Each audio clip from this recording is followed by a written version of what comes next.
Please be seated. Under Government Bills and Orders for third reading, Bill 10, Red Tape Reduction Statutes Amendment Act 2025. Honourable Mr. Nally. The Minister of Service Alberta and Red Tape Reduction. I'll waive it. Okay. Is there anybody else? Okay. Member for Calgary Northeast. Woo.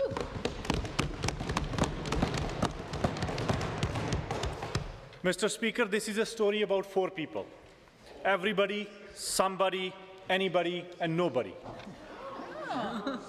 There was an important job to be done, and everybody was asked to do it.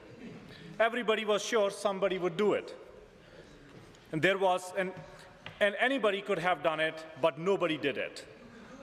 Somebody got angry about that because it was everybody's job.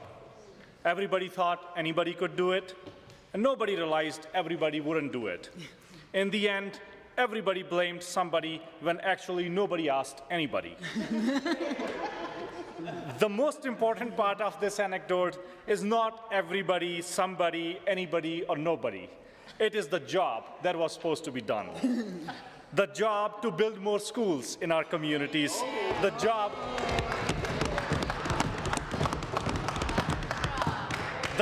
to build more hospitals in our neighborhoods. The job to build a province where everyone feels welcomed. And instead of getting the job done, this government is wasting the time of the legislature debating about citizenship markers on driver's licenses. And instead of respecting teachers and their rights, this government pushed them back into the overcrowded, underfunded, and complex classrooms. Instead of building more hospitals and strengthening our public health care, this government is privatizing our health care. Instead of making our province more welcoming, diverse, and inclusive, this government is attacking diversity, equity, and inclusion. And let me go a little bit further back, Mr. Speaker. Bill C-24, niqab ban policy, funding cuts to immigrant settlement services, barbaric cultural practices, refusal to collect race-based data, shredding the Anti-Racism Council. The list continues about the anti-immigrant narrative coming entirely from the Conservative governments. Mr. Speaker, today is the time to ask that who are those people who were shouting mass deportations in the Alberta Next panels organized by this UCP government? Why didn't the Premier shut them down? Why did she say she doesn't think the level of immigration is not there yet? The 2 words, just yet, are concerning, Mr. Speaker. Is Bill 10 inspired by the words just yet? Why do we have to debate about citizenship markers when we have so many more important things to debate about in this legislature? When I door knock, and when my colleagues on this side of the House door knock, attend community events, hold town halls, we don't hear people talking about citizenship markers, license plates, or giving more power to the Justice Minister. We hear people struggling to put food on their table. We hear people waiting for hours in our hospitals. We hear people sending their kids to 1 hour each way, every day to schools. These are not just the questions, Mr. Speaker. These are the daily lives of the people. And us debating Bill 10 shows how out of touch this UCP government is from everyday lives of Albertans. And when it comes to Bill 10, Mr. Speaker, I will talk about 3 pieces of this legislation. First and foremost, citizenship markers. Mr. Speaker, the Canadian Civil Liberties Association has issued an unmistakable warning about Section 3 of this bill. They are not mincing words. They argue that the Alberta government's plan to place citizenship status on driver's license is not a minor administrative tweak. It is a profound threat to equality rights. It is a serious intrusion into personal privacy and a step that could erode the civil liberties that Canadians have fought generations to protect. CCLA cautions that this approach may run counter to the guarantees enshrined in the Canadian Charter of Rights and Freedoms. We can, when an established civil liberties watchdog tells a government that its actions may violate the Charter, we should be paying attention, Mr. Speaker. Concerns do not stop there. In 2018, Office of the United Nations High Commissioner for Human Rights released a report, a comprehensive global analysis examining racial discrimination in laws, policies, and administrative practices related to citizenship, nationality, and immigration. And it offers a sobering truth. Whenever citizenship or nationality status becomes a formal prerequisite for rights, benefits, or access to essential services, or when it is turned into a visible marker on identification documents, the individuals who suffer the most are racialized minorities, migrants, refugees, stateless people, and communities already pushed to the margins of the society. The findings are alarming, Mr. Speaker.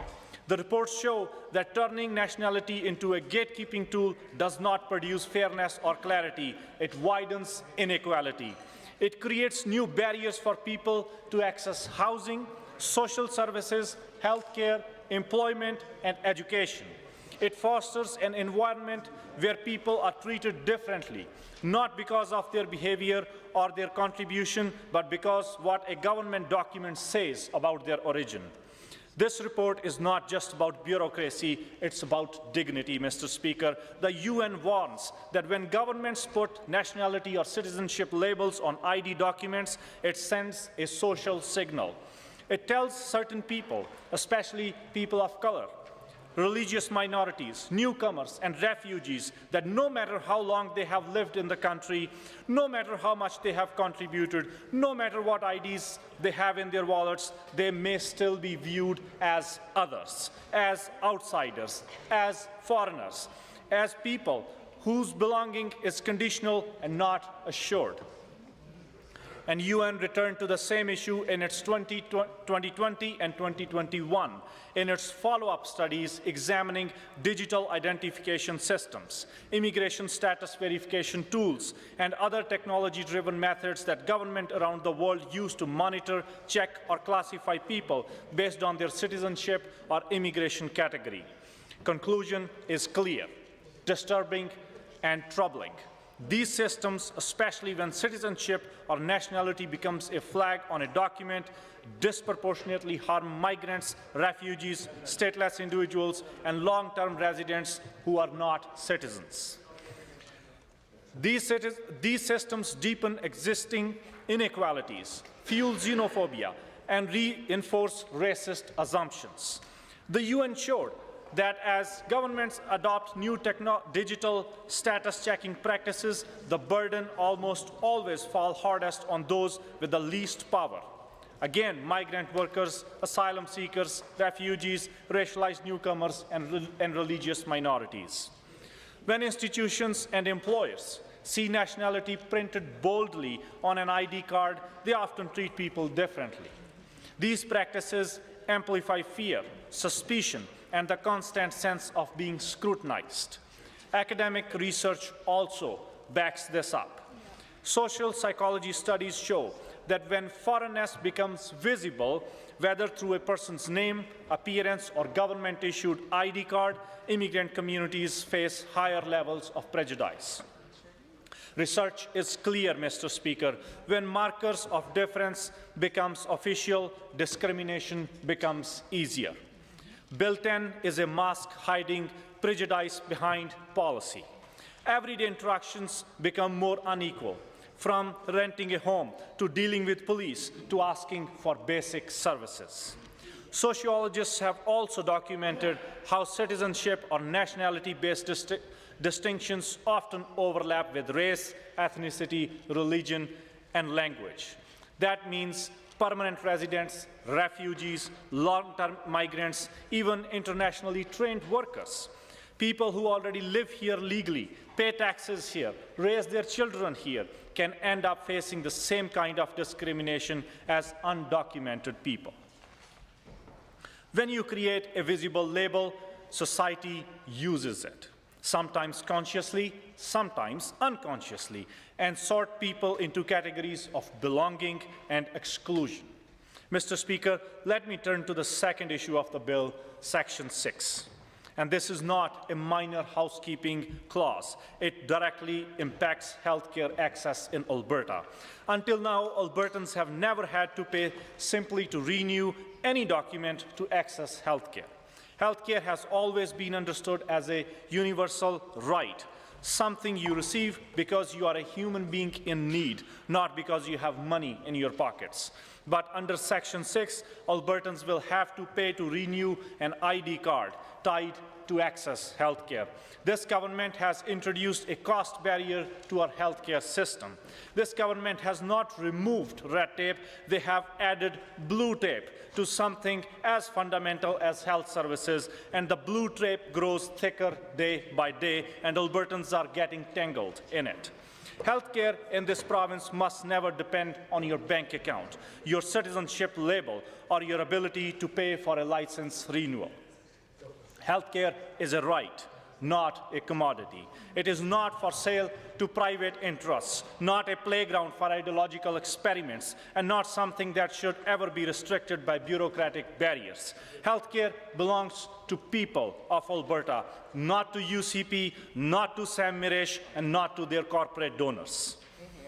And it must remain accessible to everyone, in every corner of this province, and at every time they need it, without fear, without cost barriers, and without discrimination. When we have universal health care, we attract investments, we attract talent, we attract a brighter future. And this brings me to my third point. Mr. Speaker, my colleague, my friend, and true advocate of immigrants issue, member from Edmonton Decor, proposed a motion last session that companies in Alberta should not be asking for Canadian work experience. UCP voted that down. And in the morning, I gave them 3 shames, Mr. Speaker, and here's the 4th one for voting against that motion. In this bill, UCP had the opportunity to fix their past mistake. They did not. And instead of enforcing this on all companies and all employers, this government is confining it to regulatory bodies. This does not help anyone, Mr. Speaker. And after doing all this, this UCP government is not even apologizing for that. This government is not even talking to the stakeholders. This government is not even talking to the immigrant communities about how they feel about this bill. Instead of that, they are just ramming it through, and this is unacceptable, Mr. Speaker. Every time this minister stands up, every time the Minister of Service Alberta stands up, he explains how this bill is not discriminatory. Mr. Speaker, the last person I want to hear about whether I or people like me will face discrimination after this bill is the Minister of Service Alberta. And if you care about anti-racism, if you genuinely care about anti-racism, how about taking your Bill 13 back and restore diversity, equity, and inclusion in regulatory professional bodies? How about including anti-racism curriculum in schools? If you cannot do that, do not lecture us on discrimination. And Mr. Speaker, as I speak, I'm reminded of words from former UN General Secretary Antonio Guterres. Refugees and immigrants are not the problem. They are often the first victims of the problem. And bills like this are the problem. Ideas to segregate communities are the problem. UCP politics, UCP policies, UCP priorities are the problem, Mr. Speaker. But, Mr. Speaker, we can fix this. On behalf of Alberta's New Democrats, I want to speak directly to every immigrant family of the province. You are as equal as anyone else. You are the beating heart of the province. You are the strongest thread in the fabric that holds this province together. And whether your grandparents arrived 100 years ago, whether you landed last month, and even if your plane has just touched the ground just moments ago, this is your province. Yes. In fact, you are the province. Yeah. And here's our promise, Mr. Speaker, to all those immigrants that we will stand up for you, we will speak up for you, and we will fight for you. We will not allow your education, your health care, your future to be gambled with by this UCP government. Because unlike those 4 UCP characters that I introduced, everybody, somebody, nobody, and anybody, I introduced in the beginning, Alberta New Democrats will get things done for immigrant communities. We will protect your rights, we will defend your dignity, and we will build an Alberta where everyone belongs without exception, Mr. Speaker. Thank you.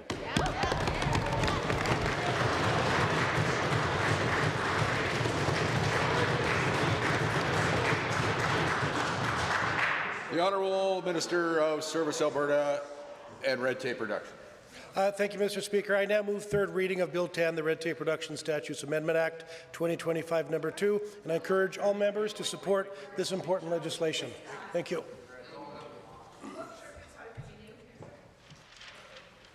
The Honourable Member from Calgary, Boular-McCall. Thank you, Mr. Speaker. That was generous of the Minister to move third reading of the bill. After sending us home this afternoon, invoking a couple of closure motions, more to come, it's nice to see someone willing to get up and speak to their bill. So kudos to you, Minister. Although there is not much in this bill that Minister or government will be proud of, one of the things... Just both sides through the chair. And probably only one person should, not probably, only one person should be speaking. Thank you, Mr. Speaker, and always through you to the members. Bill has 6 pieces of legislation that it amends, and as my colleague mentioned, it includes some solutions that are in search of problems, like including citizenship marker on driver licenses. Mr. Speaker, when we were in government, I was responsible for social services, and one of the programs I was responsible for was AISH program.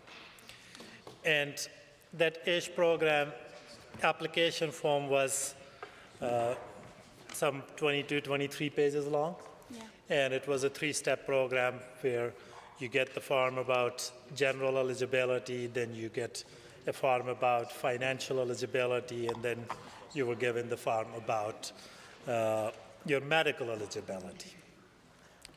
And at that point, then Auditor General released a report urging government to look into this program, its processes, its forms, application process, and we sure did look into that.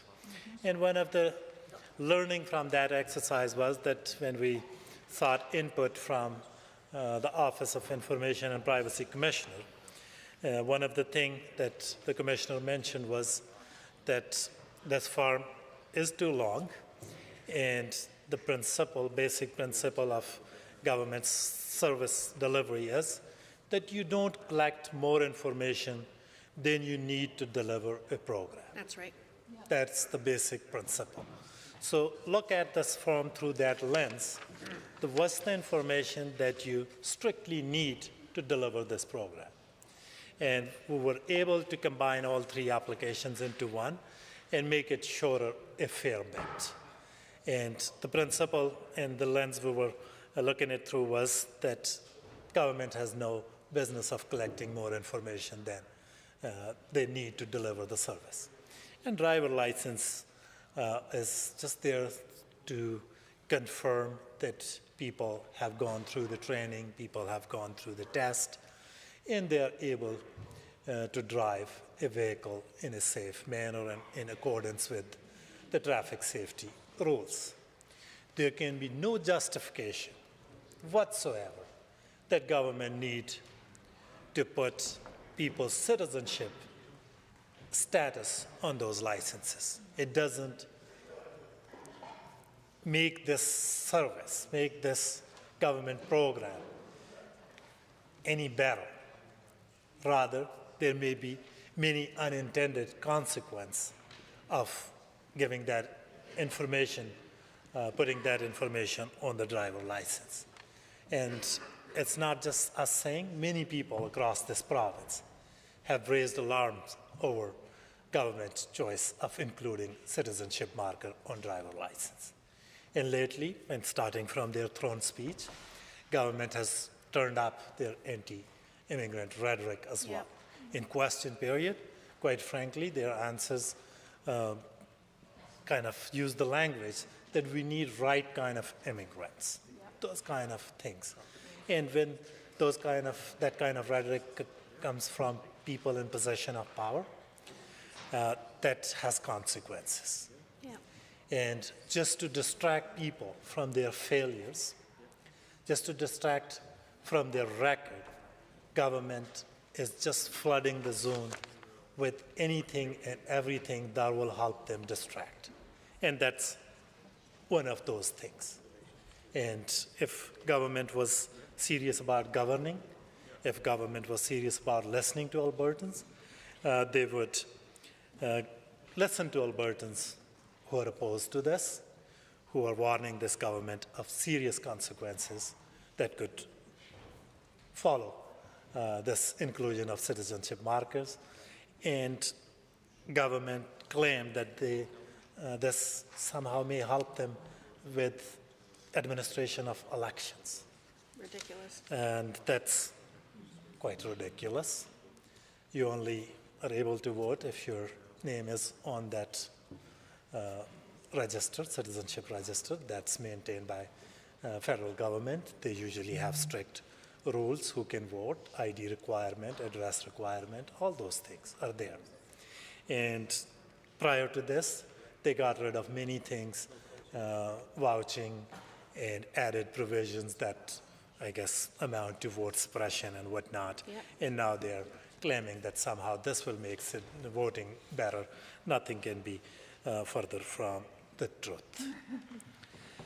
Then they are also making changes to All-Season Resort Act, essentially expanding its definition to include private lands as well. Again, that's the project that government announced a few months ago, and they never announced anything after completing their homework. They just kind of make up things as they go, and now somehow they thought that this is needed and necessary to administer this program. Again, government is failing and refusing to listen to Albertan in their concern on this particular issue. And that's the party who sometimes gets up and defends private property and private rights and all those things. But in practice, they're doing exactly everything opposite. Then there are amendments to Fair Registration Practices Act. In 2019, soon they took over, there was this legislation passed by the government, and at that point they claimed that somehow this will revolutionize how foreign credentials are assessed in this country, that will help us help people to reach their full potential by being able to practice in the profession of their choice, which they are trained for. And at that time, Minister of Culture and Multiculturalism held immigrant summits and talked about it pretty much everywhere. And 6 years later, we are exactly at the same place where we started. In between, they also passed a legislation, private member bill, to strike a committee to look into it after passing this legislation. So there are some more changes, but fact remains that there are many barriers that are facing professional immigrants, and they're by design held back and not able to practice in the choice of their profession which they are trained for. And I don't think that this government is serious about addressing that at all. There was one health professional doctor from India. I ran into him while door knocking in one of the neighborhoods, Savannah, and he told me that he is in touch with Minister of Health over his credentials, and explained to me that how he should be able to practice. Some other provinces are allowing him, but not Alberta. He had some family connection in Alberta and wanted to stay here. Later on, he gave up and moved to Nova Scotia and got accepted there, now practicing there in Nova Scotia. It sent me an email that there were 11 people, 11 medical professionals were picked up by Nova Scotia, and out of those 11, 9 of them were those who were rejected by Alberta. Clearly, this province is not interested in fixing health care by giving people opportunity to get their credential verified and be able to practice, because all along their plan is to dismantle public health care. All along their plan is to bring in American-style, Trump-style health care, and Bill 11 clearly shows that. Otherwise, if they wanted to add more doctors, there is ample opportunity. There are enough qualified candidates in our communities that have trained for medical profession and that are able to practice given the opportunity. Again, that change won't make that big of a difference. And then the new thing, again, with respect to healthcare, this government will not let go any opportunity where they could put roadblocks in people's access to healthcare. And now somehow they thought that it's a good idea to require people to renew their health cards every 5 years. And again, there is no rationale, and that's why government was not able to provide any such rationale. That's just something, again, government is doing in bad faith to ramp up their rhetoric, anti-immigrant rhetoric, that somehow they might be able to discriminate people based on their citizenship and permanent resident status. There is a thing called Charter Section 15. People will challenge those kind of things, but government is more interested in these legal battles than addressing issues facing Albertans. In short, like any other bill that this minister has presented, it's not a very well thought out bill. The changes contained in it do not address the priorities of Albertan, and they don't make any difference. Instead, government should focus on access to health care, addressing cost of living crisis, access to education, public safety, and things that matter to Albertans, things that Albertans share with us, and I'm sure with the other side as well, that they want their government to focus on. So again, I urge all members to think about these changes, reflect on these changes. Third reading is exactly for that purpose, that we look at the bill, how it affects different stakeholder Albertans, and vote against this bill. Thank you, Mr. Speaker. The honourable member for Edmonton McClung. Thank you very much, Mr. Speaker. I'm pleased to rise this evening to speak to issues related to Bill 10 and talk about some of the effects that they are having on people in this province, not only immigrants, but people who are watching from every corner of this province, who have lived there all their life and are aghast at what this bill is proposing to do in a number of ways. Of course, it does a number of different things. It's an omnibus bill that changes the Government Organization Act, which allows for displaying of citizenship markers on licenses, which has been alluded to by my colleague from Calgary Northeast, as well as Calgary Buller-McCall, who spoke quite eloquently about the effects it will have on the immigrant population. And I hesitate to follow up on my friend from Calgary Northeast, a signature nomenclature, but he talked about somebody, anybody, and nobody. It kind of reminds me of the Newfoundland ditty, where people talk about Buddy, what's his name, and the other fella. And that's indeed what what it reminds me of, where indeed people are looking at each other and questioning whether or not this citizenship marker is aimed at them, and wondering indeed whether they belong or not.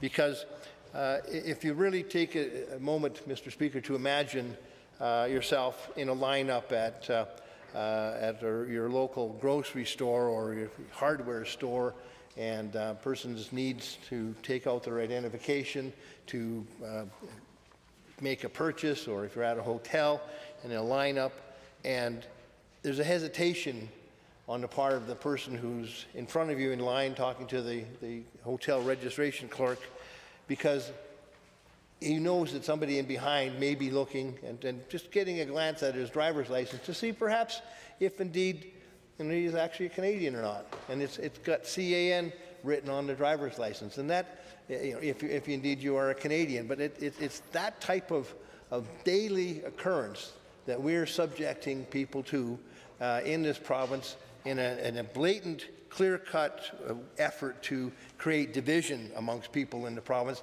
There can be no other explanation for it that's logical to me, Mr. Speaker. When I think about that daily occurrence of simply handing over your driver's license to provide identification in so many cases where it's necessary, what it must feel like to an individual who doesn't have that Canadian identity marker on their driver's license to wonder about who's looking, who's watching, who's making judgments upon them. And that indeed should send a chill down the spine of every Albertan, every Canadian, to know that now, for the first time in the province of Alberta, in any Canadian province, we are putting a federal or a nationality marker on our driver's license. And for what actual purpose, Lord only knows, Mr. Speaker. There's no real clear-cut purpose that's justifiable and that the government has come forward with. They're pretty lame, weak excuses about the reasoning behind this. The individuals' excuses that have been given by the Premier in debate have been to suggest that people who were not entitled to government benefits may be less likely to request them. The fact that you would have to have an option to put your health care number on your driver's license as part of this program is something that's equally offensive. First of all, it creates a dual system of health care card, which is a huge boondoggle of red tape in my mind. How in the heck that's going to work, where you have somebody who opts to get their health care number on their driver's license and then others who choose not to do that.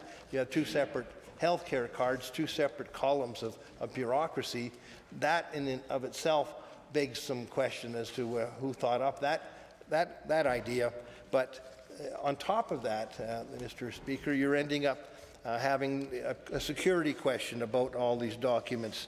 The Privacy Commissioner was asked about and reported her concerns over citizenship details on driver's licenses. And in an article CBC News published, she talks about the concerns that she has. And it was noted in the article that the Premier said the change was about protecting our democracy and how it would preserve the integrity and security of elections.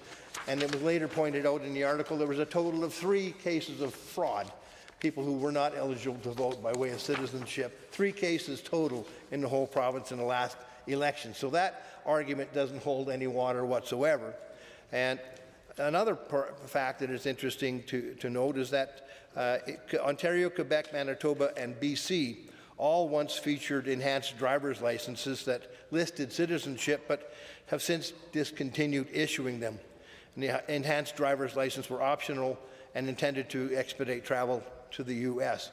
So 4 provinces have already tried this and then given up on it, got rid of the practice. So the Privacy Commissioner, Diane McLeod, goes on to her say in her remarks about the implementation or intended implementation by the government of the citizenship markers on driver's license. She said, Citizenship can be sensitive information, and keeping in mind that driver's licenses are often used as proof of age in many locations, the government would have to demonstrate how any benefit of having that information included on a driver's license would outweigh the privacy risk, McLeod wrote. She goes on to say it's unclear how the inclusion of citizenship markers will benefit Albertans. And Mr. Speaker, I share that question, that concern as to what in fact the benefit would be of putting it on. I see a lot of negatives, but I certainly see no benefit, and the government has not come up with any reasonable explanation to me.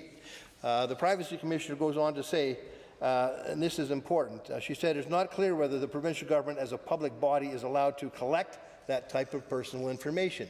It's not clear whether the government is allowed to collect that type of personal information, which requires authorization by the Protection of Privacy Act, adding that her office has not yet received a privacy impact assessment. So, indeed, it may be, Mr. Speaker, that the government is in violation of the conduct expected in terms of the office of the Privacy Commissioner.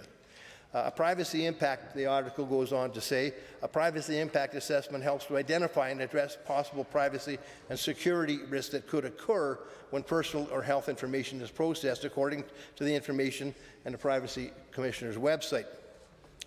To quote the Privacy Commissioner once again, she says, I would say that there is absolutely an overwhelming need for us to ensure that the programs that we offer are being accessed by Canadian citizens, and that we can demonstrate that to the Auditor General. Sorry, I misspoke. That was the Premier saying that the need is there, overwhelming need is there to ensure programs are being offered to Canadian citizens and that they are entitled, and that we can demonstrate that to the Auditor General as an excuse to try to support the implementation of the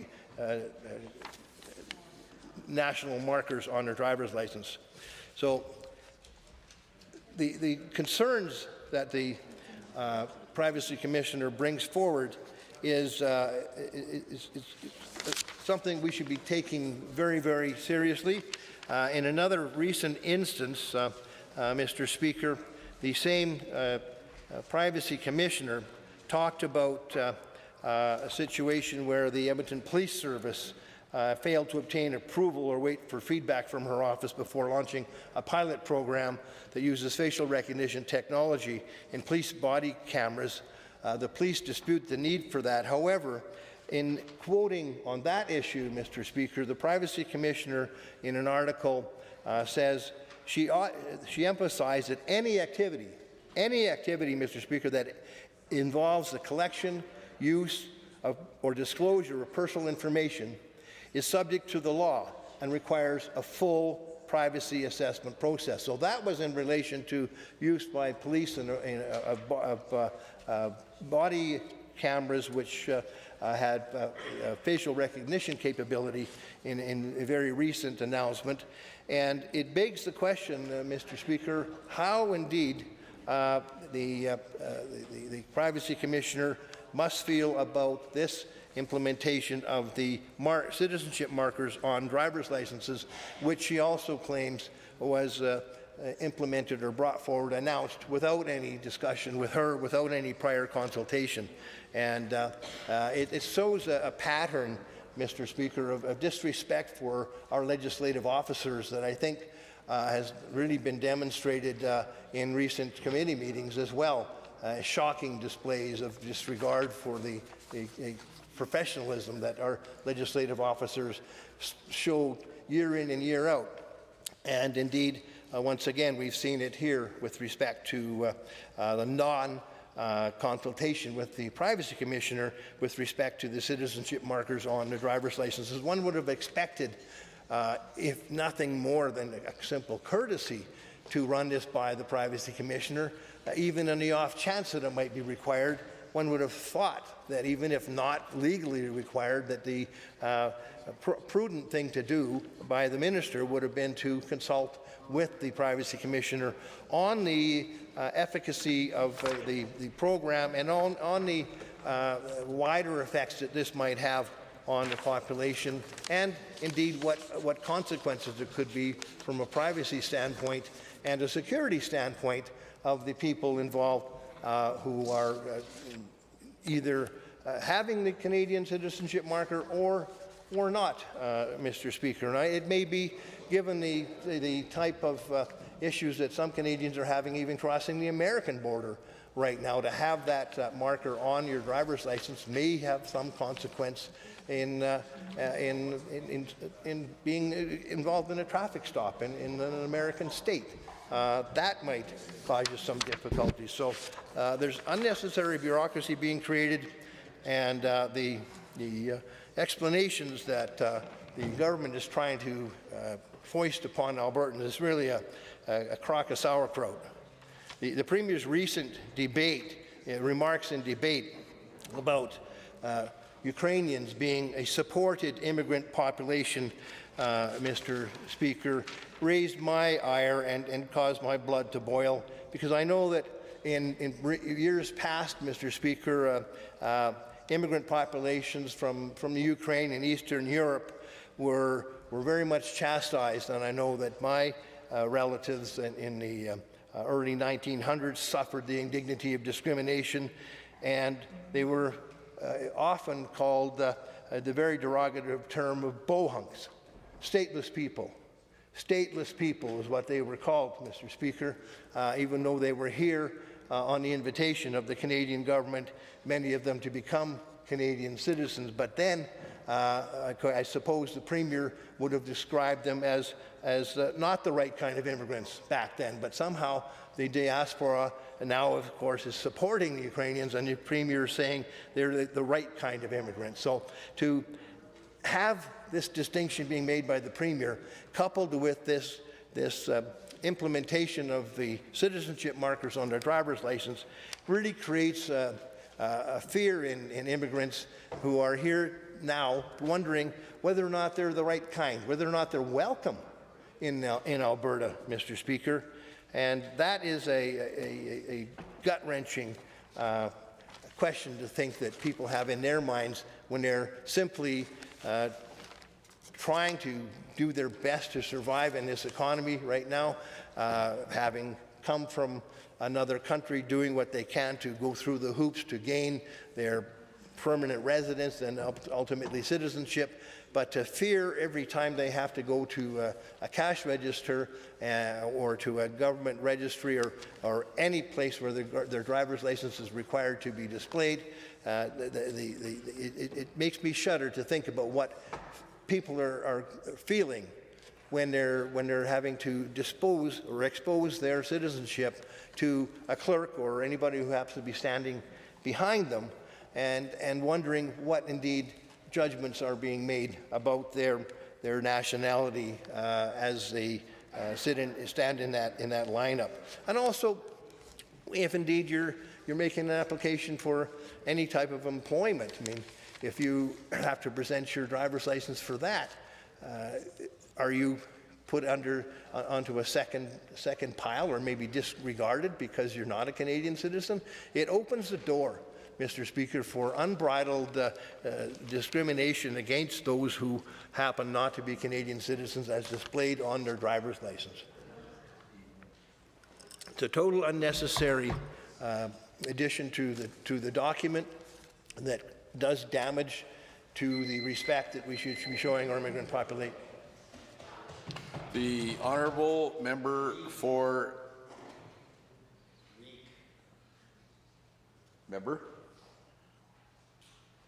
The honourable member for Edmonton Ellerslie is who we should hear from. Thank you, Mr. Speaker. Mr. Speaker, last week I met a young doctor from Philippines. She has passed and she has been in Alberta for last 3 years. She passed every exam. She wants to work in the hospital, but she cannot because rule says she misses Canadian experience. She drives for food delivery app at the night to pay rent. That same week, this government introducing Bill 10 and spent hours in this house talking about putting citizenship label on driver's license and letting rich tourists shoot fenced elk.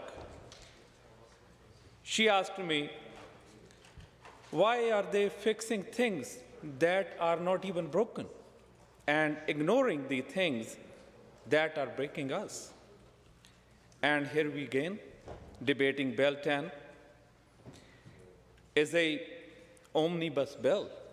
This bill is not about cutting red tape, it is about cutting decency. It is about cutting fairness. It is about cutting the future of this province. It changes 6 different laws at the same time, and UCP hope no one will notice.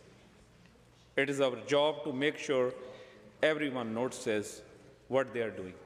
1, citizenship marker on every single driver's license. In late 2026, when you renew your license, the card will tell that word whether you are Canadian citizen or not. Alberta will stand alone. Every other province in Canada that ever did this, Ontario quit, Quebec quit, Manitoba quit, British Columbia quit. They quit because it cost millions of dollars and fixed 0 real problem. The Premier say this is about election integrity. The claim is laughable. Election Alberta found only three ineligible votes in Alberta in entire 2023 election, Mr. Speaker. 3 votes in a province of 4.5 million people. This government is ready to spend millions of dollars and brand millions of lawful residents to stop 3 mistakes. That is not policy. That's fear-mongering dressed up as a legislation. The Premier also say the marker will make it easier to restrict service to citizens only. Let me be crystal clear. There is not a single program in Alberta that is legally only for citizens. Not health care, not education, not driver's license. Permanent residents, refugees, and work permit holders pay every cent of provincial tax that citizens pay. They have every right to every service we fund together pay for. So why does this government want every bartender, every landlord, every corner store clerk to know who is citizen, who is not? The answer is ugly. The answer is discrimination made easy. Citizenship is not a protected ground under the Alberta Human Rights Act. Once the marker is on the card, a landlord can legally say, sorry, citizens only. A bar can legally say, sorry, citizens only. An employer can legally say, sorry, citizens only. That's the core point, Mr. Speaker. Newcomers keep this province alive. Remember Alberta Calling? They staff our hospitals at night. They frame our house in a cold. They cook our food. They care for the parents. They pay taxes so your kids can go to school. And this government wants to put a scarlet letter on them. Shame on every member who votes for that. And number 2, Mr. Speaker, canned hunting. This bill rips up the long-standing ban on shooting farmed elk and deer inside fences. They have a fancy name now called Harvest Preserve. You hand over cash, you walk through a gate, you shoot an animal that have nowhere to run. That is not hunting. This is slaughter with a selfie at the end. 23 years ago, Premier Ralph Klein looked at the same idea and said, it is abhorrent. 85% of Albertans thought it was wrong. He said it was not consistent with hunting as a sport. He killed the idea. Today, UCP government is digging up and breathing life into it. Real hunters hate this. The Alberta Fish and Game Association hates this. Alberta Wilderness Association hates this. And Boone and Crockett Club, the people who keep the record book for fair chase trophies, will not even record kills from these pens. Ethical hunters call it shooting fish in the barrel. I call it disgusting. There is a bigger danger than ethics. Chronic wasting disease is already out of control in Alberta wild herds. Years after year, the infection rate climbs. The very first case ever recorded in this province was on the game farm. When you pack hundreds of elk and deer behind one fence, disease explodes. Wild deers walk up into the fence, they touch his nose, they share saliva, they die. One day science may prove this disease can jump to humans who eat the meat. We do not have proof yet, but every expert says the risk is growing. The elk farming industry is shrinking fast. 20 years ago, there were more than 600 farms. Today, there are roughly 130 remains.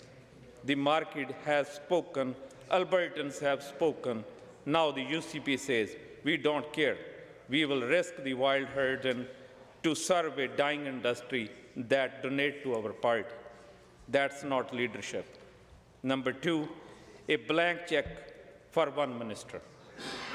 The bill folds private land into the All-Season Resort Act. Suddenly, one minister, just one, can fast-track massive private luxury development with almost no public input and almost no environmental review. Water, wildlife, and public access lose. Connected developers win. That's not red tape reduction. This is red carpet for insiders. Let me be fair. There is a one small thing in the bill that is good, Mr. Speaker. Even it just touches only very important issue of foreign credential, but does not go far enough to address anything. The UCP brags about this. Well, what it's calling for practice that already exists. It does not ask employer to stop requiring Canadian experience to address overqualification issue that is costing our economy and our province. Alberta New Democrats forced this comment hands with motion 511 in 2024. Mr. Speaker, UCP likes copy stuff from the south of the border, but this time I urged them to copy our motion 511. We will not mind it. Anyway, they are doing it late, but they are doing something. That's good. If they fully implement Alberta New Democrats' motion 511, it can put hundreds of doctors and nurses into our hospitals faster. We applaud that part. But good policy does not justify evil policy. You do not get to say, we will only let you doctor if you also accept a citizenship label that can ruin your family's life. That is blackmailing, Mr. Speaker. Albertans are struggling right now. Groceries are brutal, rent is brutal. People wait 12, 15, 20 hours in emergency rooms. Kids learn in overcrowded portable while this government brag about surplus. This is what people talk about when I knock the doors. They do not talk about imaginary voter fraud. They do not beg for canned hunted. They do not ask for faster sky shallot for billionaires. This bill shows exactly where this government's hurt is. It would rather tattoo foreigners on nurses than let the nurse treat Albertans' patients. It would rather watch wild deer waste away from the zombie disease than tell a handful of elk farmers no.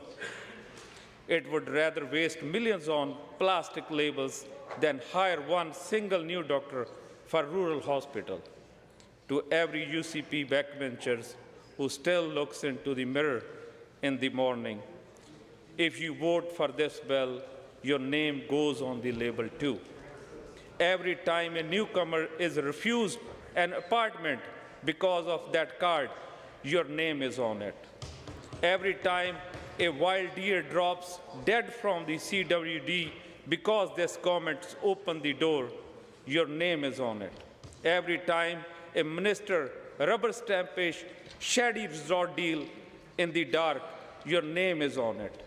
You will carry that shame for the rest of your political life. Your kids will read about it one day. Your grandchildren will ask why. You still have a choice. Stand up, vote no, kill the bill. Take the two good ideas, put them in a clean bill tomorrow, and we will pass it the same afternoon. But this bill is hateful, reckless, corrupt bill must die here. Albertans are watching, newcomers are watching, hunters are watching, wildlife is depending on us, history is watching. 15 seconds of courage today will save Alberta years of regret tomorrow. Vote no, kill the bill. Do it now. Thank you, Mr. Speaker.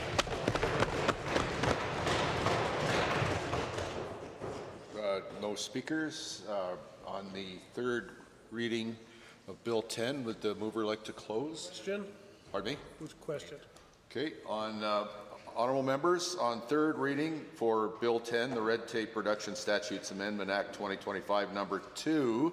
All those in favour, please say aye. Aye. All those opposed, please say no. No. Say the ayes have it. That is carried. Under Government Bills and Orders for second reading, Bill 14, Justice Statutes Amendment Act 2025. Honourable Mr. Amory. The Honourable Minister of Justice.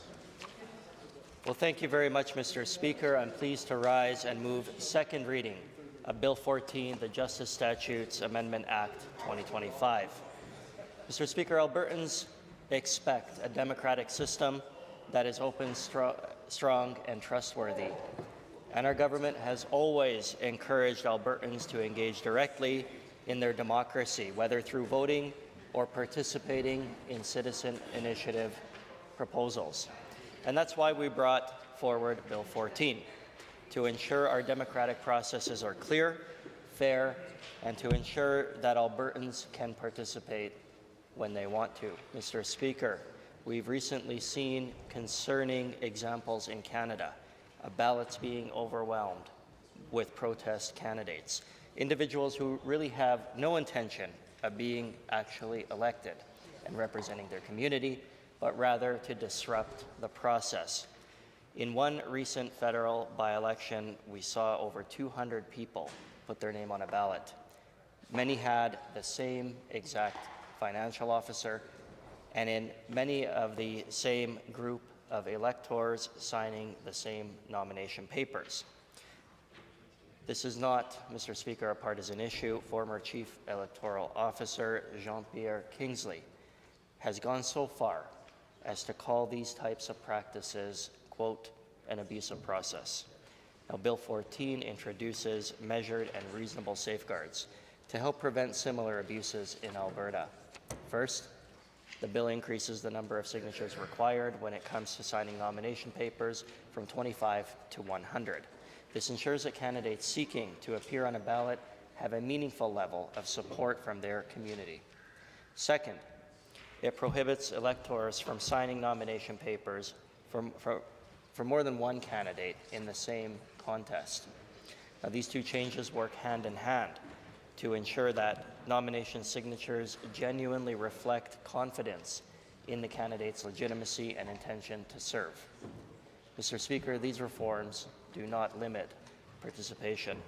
They preserve space on the ballot for serious candidates, and they deter coordinated efforts to distract or overwhelm voters. Elections must be accessible, but they must also be meaningful, and the integrity of ballots must be upheld. Bill 14 also includes changes that will help ensure Albertans know precisely which party they're voting for when they go to the polls. Democracy works best, Mr. Speaker, when voters can fully understand who they're voting for and what those candidates represent. Now, there are people out there who want to piggyback on the goodwill of the term Conservative, for example, to convince them into voting for them. Mr. Speaker, this is, again, a nonpartisan issue. I know that all members in this House would agree that they would not want another party formed that sounds exactly like their own. Nobody here wants another party registered as the Alberta Democratic Party or the New Liberal Party, for example, Mr. Speaker.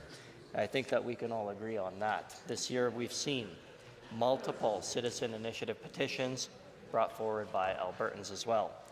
When a citizen submits a proposal, we want to ensure that the process is free from delays, that it's transparent, and that the data collected is not misused. That's why we're proposing changes in Bill 14 that, if passed, would protect the privacy of individuals with increased penalties for the misuse of personal information when somebody signs a citizen initiative petition. It's also why we're proposing changes that, if passed, would protect the privacy of individuals with increased penalties for the misuse of personal information when someone does sign a citizen initiative petition. Now, Mr. Speaker, the penalties will increase. They'll go from $50,000 to $500,000 for individuals and $500,000 to $1 million for corporations that misuse private information. Of course, if convicted, an individual would be disqualified from making a petition application in the future, from serving as a chief financial officer, and registering as a third party under the Citizen Initiative Act. There will also be new ID verification requirements for canvassers when collecting signatures.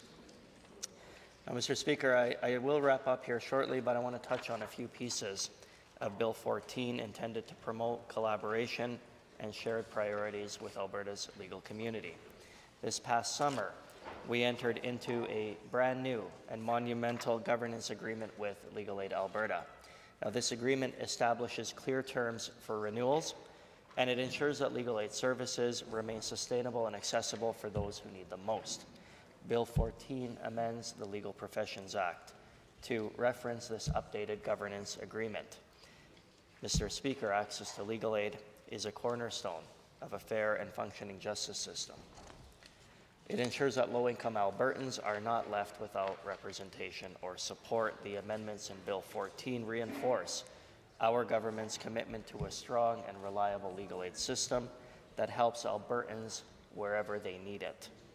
In addition to legal aid, Bill 14 strengthens the governance structure of the Alberta Law Foundation, which is an organization that provides funding for a wide range of legal services and programs. Now, these programs and supports, whether they involve legal education, family law support, or community legal clinics, play a vital role here in our province.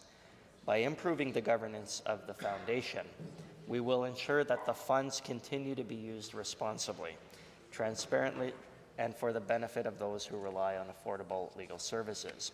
And finally, Mr. Speaker, Bill 14 includes a practical but meaningful amendment to help improve court capacity across our province. Under the current framework, justices of the peace serve an initial 10-year term. Bill 14 allows experienced justices of the peace to apply for an additional 5-year term. This simple change will help minimize delays. It'll improve turnover rates, Mr. Speaker, and timing out issues, and it'll ensure that Albertans have timely access to justice. Expanding the ability of qualified justices of the peace to continue serving our court system is a good thing for everybody. Mr. Speaker, taken together, Bill 14, the changes in Bill 14, I should say, form an integral effort to reinforce democratic participation, protect the personal information of individual Albertans, improve and enhance legal aid, and increase court capacity.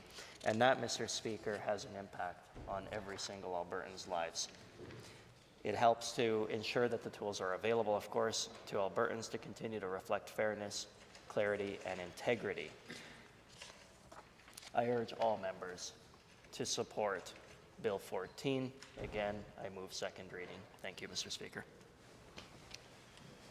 Any others? The member for Edmonton White.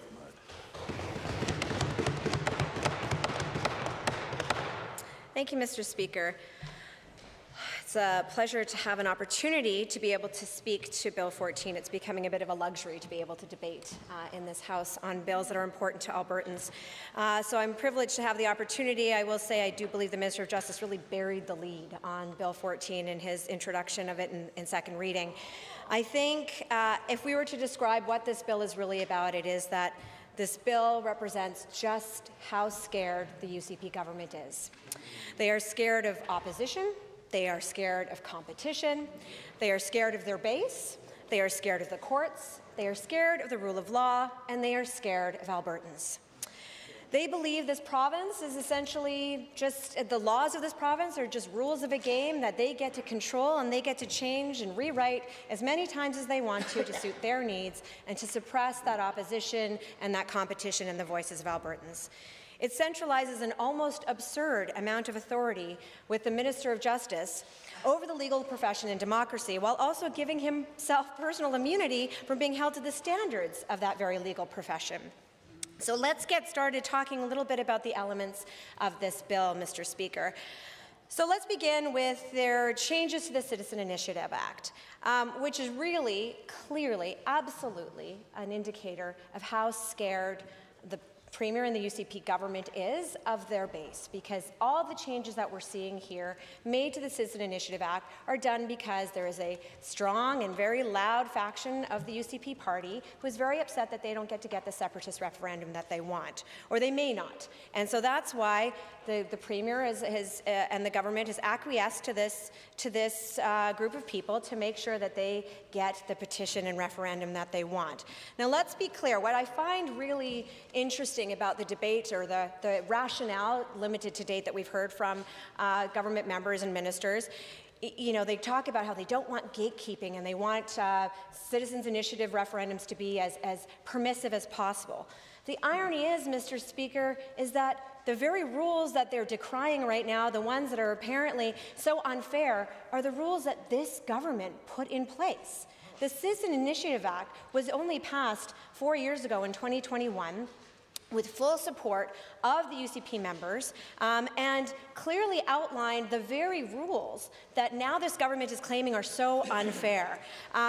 You know, it's the other irony, Mr. Speaker, is not only was this bill only introduced 4 years ago by this very government, but they've amended it twice since then and yet maintained the same rules that they're now saying are so unfair. What has changed in the meantime, Mr. Speaker, is that a group of their supporters, an ardent group of their supporters, weren't able to and don't want to follow the rules that the UCP set, so the UCP said, don't worry about it.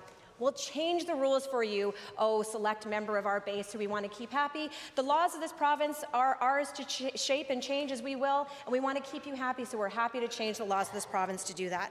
I want to remind this government that back in 2020, the UCP government at the time established the Select Special Democratic Accountability Committee, comprised of many members who are still part of the UCP government now, including several members of the cabinet, such as the government House Leader, the Minister of Finance, the Minister of Agriculture, the Minister of Arts, Culture, Status of Women.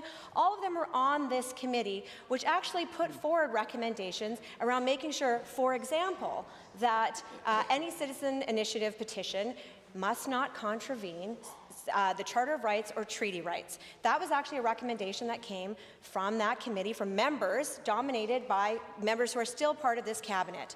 And they passed that. They introduced Bill 51.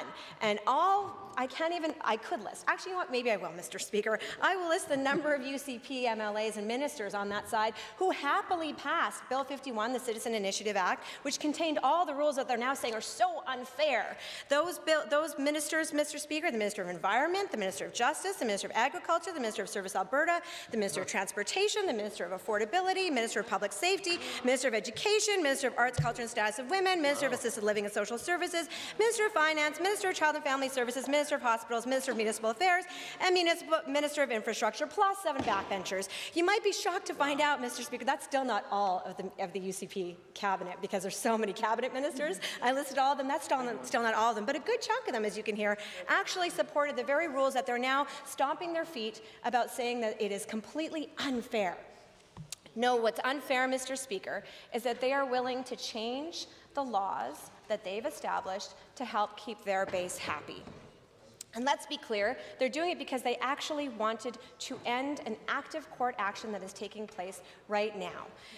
They deliberately, in this case, were under the authorities established by this government for citizen initiatives, which establishes that the CEO of Elections Alberta may refer a petition question to the courts, a provision that, by the way, was just amended by this very government, not even the past UCP government, but this government this spring, as part of Bill 54, I think it's like 4 or 5 months ago. This UCP government reiterated the authority in the Citizens Initiative Act for the CEO of Elections Alberta to refer a matter to the court to determine whether or not a petition question violates the charter or treaty rights. What's changed in a few months? Oh, right, I remember. A petition initiative led by the base of the Premier's party their question got sent to court by the CEO of Elections Alberta. And that, Mr. Speaker, is why only a few months later, this UCP government is saying that the very legislation that they say it should be permissive and should be allowing all these things to happen, it's so unfair, the very legislation that they just passed and amended 4 months ago is no longer fair. Maybe it's only because it's not fair for the small group of people that the Premier needs to keep happy. Now, a lot has been made about the decision from Justice Beasley, who ruled on this matter, because of course Bill 14 is not law yet, so that court action is still very much alive. And so in his decision, Justice Beasley said quite clearly, he said, quote, "Legal consequence of continuing this proceeding prior to a decision would be to silence the court. Legislating an end to litigation is extraordinary." He also said, quote, "Changing legislation to circumvent a valid legal process commenced by the independent officer of the Legislative Assembly responsible for administering democratic processes is the antithesis of the stable, predictable, and ordered society that the rule of law contemplates and democracy demands." Wow. Mr. Speaker, but that's because, as we now know, as we see, this government is not interested in protecting the rule of law. In fact, they are actively undermining it. We heard some incredibly disturbing rhetoric come from the Premier today in question period, which seemed to undermine our very constitutional democracy, the rule of law that we have in this province, which says that the courts have an important role to play to interpret and apply laws, and very significantly, Mr. Speaker, something that all Albertans should care deeply about, courts are also there to make sure that government acts in accordance with the law. They are not above the law, but we heard the Premier today use rhetoric that we've heard before. Many of us will be very familiar. We heard it from Donald Trump over and over and over again, and it appears there is nothing from down south that this Premier and this government will not import into Alberta politics and into our Alberta political system, but they are importing this idea of unelected judges making decisions. That's actually our legal system. We don't want governments to be elected because we don't want judges to be elected because judges should be impartisan. They should be nonpartisan. They should be impartial. That's what's so important about having a judiciary.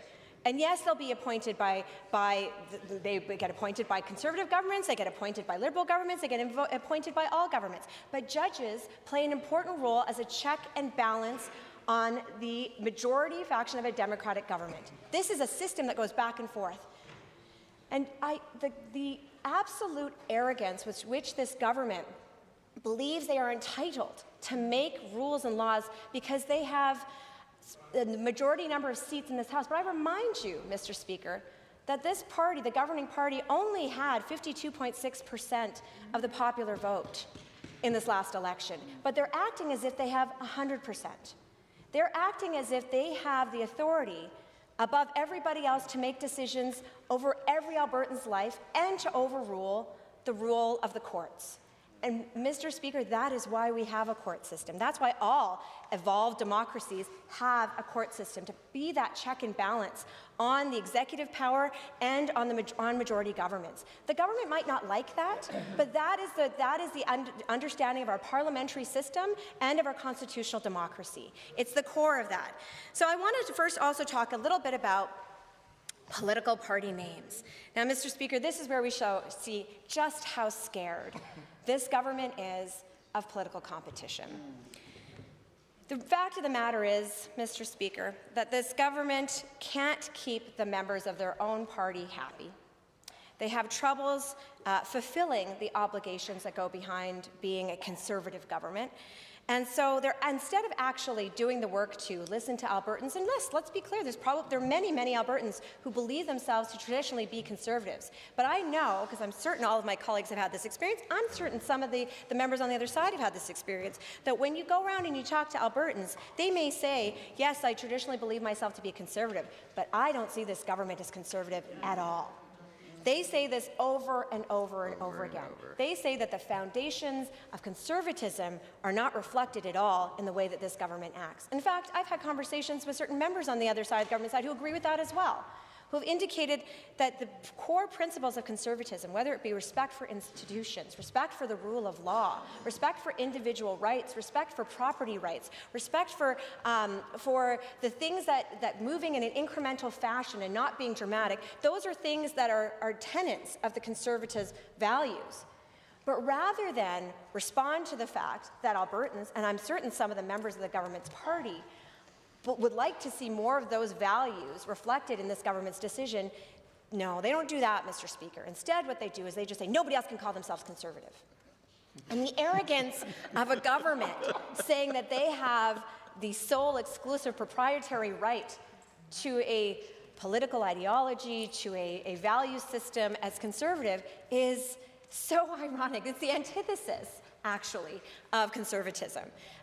Free speech, the elements of individual rights, those are things that most people, and those of us who've studied, and many I'm sure on the other side have as well, the traditional tenets of conservatism, no, they don't want to reflect any of that, Mr. Speaker. Instead, what they want to do is just keep anybody else from using the term conservative. It's an incredible amount of time. Thank you to the member from Edmonton-Glenora for also mentioning the entitlement, right? Because that's actually something that has brought down previous Conservative governments, is that level of entitlement and that being out of touch, as the kids say, they need to touch grass a little bit. They need to find out what's actually happening in the hearts and minds of Albertans. And that, you know what that takes, Mr. Speaker? That takes hard work. And unfortunately, that's not what the government's used to doing. That's not what this government wants to do at all. They don't want to do the hard work. They just want to ban other people from using a name rather than do the hard work of reflecting Albertans' values. Now, I want to talk a little bit about the rule of law, because what we see under Bill 14 is that this Minister of Justice is trying to make himself the most powerful Albertan in the province. The amount of power that he has consolidated under himself, both in the changes to the Citizen Initiative Act, changes to the Legal Profession Act, he is consolidating more and more, and I'm saying he, Mr. Speaker, because this is an individual title and role that is taking on the responsibilities of both making bylaws for the Law Society of Alberta, for the the Alberta Law Foundation. The Minister of Justice is consolidating all this power, and particularly when it comes to citizen initiatives. All of those checks and balances that these government members, when they were part of that Democratic Accountability Committee and when they passed Bill 51, all those checks and balances on making sure that the citizen initiatives pass some certain fundamentals, Mr. Speaker. For example, requiring that a petition cannot contravene the Charter or treaty rights, requiring that a petition can't come forward that calls on the government of Alberta to do something that a legislature cannot do. These are just fundamentals. Well, no longer are they going to have any of those checks and balances in place. Instead, it's going to be up to the Minister of Justice to decide whether or not all of those things have been met, to actually have eliminated all those requirements, but to see whether or not, for example, a petition has come forward is the same as one that's already been brought forward. No longer is the Independent Office of Elections Alberta going to be making those determinations. It's all going to be the Minister of Justice. In fact, all the authority, the independence of the Office of the Elections Alberta have been undermined, and it's now going to be fully under the control of the Minister of Justice to make those determinations. So I question, Mr. Speaker, why somebody who is consolidating so much power into the Office of the Minister of Justice, the top lawyer in the province, does not want to also be subject to the professional standards of the legal profession. In fact, I have to say, it's a little bit hard to understand, Mr. Speaker, given the wording in Bill 14 of the provision that grants the Minister of Justice immunity, not just the current Minister of Justice, but previous ones as well. But it grants the current Minister of Justice immunity from any actions around professional conduct under their legal standards of the Law Society of Alberta. I would suggest, Mr. Speaker, for any member of this House to introduce a piece of legislation that specifically provides them as an individual in their role immunity actually has a conflict of interest in introducing that piece of legislation. Frankly, I'm a little shocked that the Minister of Justice believes it is appropriate to introduce a bill that grants himself immunity as the Minister of Justice and does not see that there is an obvious conflict of interest, particularly not just by introducing it, but by voting on it as well, Mr. Speaker. But I would like to say that I'm shocked by that, but I think we've seen that this is actions that we're getting used to seeing from this government. There's no clear boundaries, no clear picture at all, no clear eyes on that side around what is appropriate and what is not appropriate anymore. They believe this is the same Minister of Justice, Mr. Speaker, who felt that there was no conflict of interest in failing to disclose to this House his relationship with Sam Raish, while also continuing to be the spokesperson for this government and direct investigations into allegations related to his friend and family member Sam Raish. I would say that there's arguably a very strong case to be made that, the Minister of Justice should not be introducing legislation to protect himself and to provide immunity to himself in this legislature. And that, once again, as my colleague mentions again, that is absolutely entitlement and potentially conflict of interest. And so, but again, I think the lines have been so blurred by this government that they don't see it anymore. They just don't see it, or more importantly, Mr. Speaker, and more concerning for Albertans, they simply don't care. All of these provisions, this is fundamentally showing that the government and the UCP believe that this province is their plaything, that they can make the rules up. They see it all as a game. They want to continue to fuel rage politics by allowing petitions that would obviously violate the Charter of Rights, obviously violate treaty rights, that may even be outside the scope of a legislature. They want those petitions to come forward and get people to get signatures and then be brought before this House, when I sincerely doubt that this Premier is going to be able to say, or this government is going to be able to say sorry to those petition signatories who've met the threshold and then say we can't move forward on that because it's outside the scope of the legislature, it's outside the scope of the Charter of Rights and treaty rights. They're not going to, that would allow them to put a damper on the rage politics that they have been farming in, Mr. Speaker, for the last few years. And so they're continuing to sow chaos. And when the Premier and the government stands up and undermines our judicial system, our court system, they're undermining the very principles and the faith that Albertans have in our institutions. They may think this is a fun game, Mr. Speaker. The government might think that they're winning the day on their certain arguments or fights or battles with whoever is to blame now. I guess because the government has now happily signed on to MOUs with the federal government, and we've got the UCP Liberal MOU that's been signed. They don't have that boogeyman anymore, Mr. Speaker. So now they're turning it to the courts. Now it's the courts. That's who's going to be the next blame. We've heard that rhetoric already ramp up in this session repeatedly over and over again. We've seen them show a complete disregard for Albertans' charter rights. They're trying to they have been using preemptively the notwithstanding clause to override the individual rights of Albertans. They're saying they don't believe in the courts. They don't believe in the rule of law. And fundamentally, Mr. Speaker, that is unconservative. That is a government that's not conservative. They are populist. They are a populist government that are making the rules up as they go along, and they're changing them constantly to serve not only their own needs, but to serve the needs of their own political purposes. And that is not governance, Mr. Speaker. That is not something that Albertans can have trust in.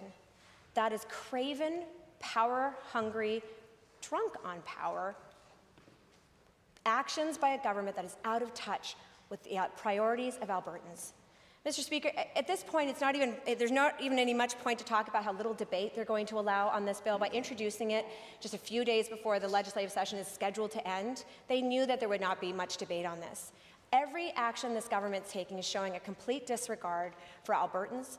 It's about centralizing power amongst themselves. It's about using the laws as their own rules to play their own games. But the end of this, Mr. Speaker, is going to be a set of laws that Albertans need to have trust in, and they can't have trust in these laws right now. So I think, Mr. Speaker, the wise thing to do would be for every member of this Assembly to vote against Bill 14 because they believe in the rule of law, because they believe in the power of Albertans, because they're not afraid of competition and opposition, Mr. Speaker. Member for Airdrie Cochrane. Thank you, Mr. Speaker. I rise today to address a development so astonishing, so profoundly at odds with democratic norms that I am still in disbelief that it could ever be entertained in a legitimate democracy, let alone happening here in Alberta. Bill 14, the Justice Statutes Amendment Act, is not a modernization. It is a calculated consolidation of power dressed up as a reform. And it begins with something so absurd, something so Orwellian, that Albertans should be alarmed. This government is banning words. Not banning corruption or waste or improving governance. No, they're banning words. Under Bill 14, Albertans are prohibited from forming a political party using certain words, like conservative, wild rose, democratic, even communist. And now, combinations of words, such as progressive conservative, are effectively criminalized. Now, let's be clear. When a government believes its survival depends on restricting vocabulary, something has gone seriously askew. Not one province in this country, including those the UCP loves to brand as authoritarian, has stooped to this level, threatening and suing political opponents without cause, dragging the Elections Commissioner into court, and now drafting legislation to ban words simply to block a party from forming midstream. And let's be clear, this is not about clarity for voters. That would be like saying the Wyant Report was about transparency and justice. No, this isn't about clarity, it's about insecurity. A truly confident Wild Rose government wouldn't ban words. They'd compete on ideas. They'd defend their record. They'd trust Albertans to choose rather than insulting them by suggesting that they're not savvy enough to figure out which party to support. Instead, this government is rewriting the rules of democracy midstream and doing so retroactively. The naming restrictions reach back to July 4th, 2025, conveniently timed to target our efforts to revive the progressive conservative name. A proud tradition in Alberta erased with the stroke of a pen, a political identity wiped out. And let's be honest, Albertans will never mistake a separatist UCP government for a progressive conservative. There is zero chance of that happening. Our position is simple. A legitimate, principled conservative party stands in contrast to the divisive politics and separatist tendencies that we see from the UCP today. And as for the UCP invoking the names of legacies of former premiers like Lougheed and Klein, I'm sure that those ideas and words are certainly not proprietary. They belong to Albertans, not to the UCP. And from my soul, I can tell you that those premiers would find the UCP's views and approach completely foreign to their way of thinking. Mr. Speaker, Alberta was built on entrepreneurship and competition. Albertans value vigorous political debate. And this premier has often spoke about the importance of open dialogue and free expression. But words are cheap. And to understand the UCP and their true motives, we must look at their actions. First, there's a notwithstanding. Used initially to avoid losing an arbitration, as confirmed by the minister from West Yellowhead, and then stripped of charter rights from Albertans seeking to use the courts. Bill 34, introduced just before the health scandal erupted, dramatically reduced public access to government records. The Professional Governance Act, dubbed the Jordan Peterson Bill, undermines self-regulation in professions like medicine, engineering, and psychology, based on the premise that politicians know better than professionals. Bill 20, the Municipal Statutes Amendment Act, grants the UCP sweeping authority to override municipal autonomy, cancel bylaws, and even remove elected officials from office. Bill 1, the Sovereignty Act, the starting point for Alberta's separation story. It empowers the UCP to bypass courts and undermine the rule of law. And now, Bill 14, the Justice Statutes Amendment Act. It weakens democracy by stripping the courts and the Election Commissioner of their role in safeguarding referendum questions, even those involving constitutionality. It silences grassroots voices by giving the UCP sole discretion to deny petitions. It hands this separatist government the power to approve an independence referendum. And of course, it interferes with political competition by banning common political terms like conservative. Mr. Speaker, this isn't just one bill. It's a series of bills designed to centralize control, to sidestep the courts and reshape Alberta's political landscape to the UCP's advantage. Bill 14 alone infringes on freedom of expression, freedom of association, the right to vote and stand as a candidate, independent oversight, political competition, and it concentrates powers in the UCP's cabinet. The UCP knows that this bill won't survive a charter or constitutional challenge, but that doesn't matter because, in my opinion, they're calling an election. That's why they quietly dropped the recall provisions from Bill 14. As any successful petition would be wiped out by a general election, and any that are in progress will dissolve the moment the writ is issued. They need an election in February, before the Alberta Prosperity Project mobilizes, before they table a budget, and before the Auditor General delivers his report. And Doug Wiley, I hope you are listening.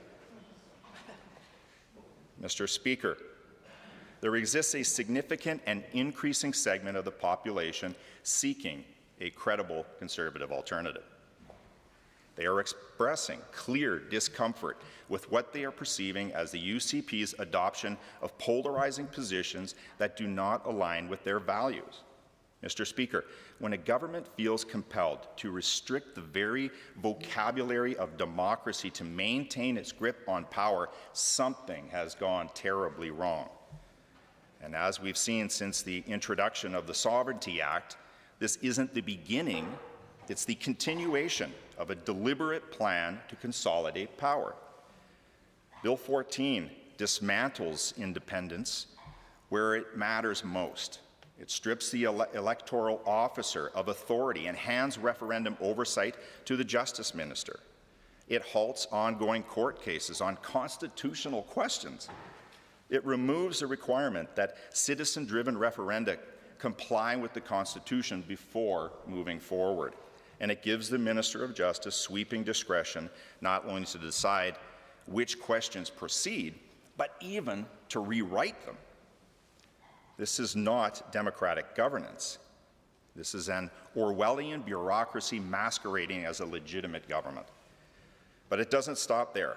Bill 14 reaches deep into Alberta's legal community, granting the minister immunity from sanctions for actions taken in office, an extraordinary and troubling change, Mr. Speaker. It places the Alberta Law Foundation, a body that has operated independently for decades, under direct ministerial control, allowing government to approve or reject its bylaws and to dictate its own directives. This is a pattern. We've gone from banning books to intervening in the courts before they ruled, to banning words, to controlling referendums, to controlling lawyers, to controlling grants. Each step concentrates power. Each step erodes independence. Each step makes a mockery of Alberta's claim to be strong and free. And Albertans see it. They see a government sliding in the polls. They see fear of competition. They see a desperate attempt to change the playing field rather than defend their record. Because who bans a political label unless they fear the people who use it?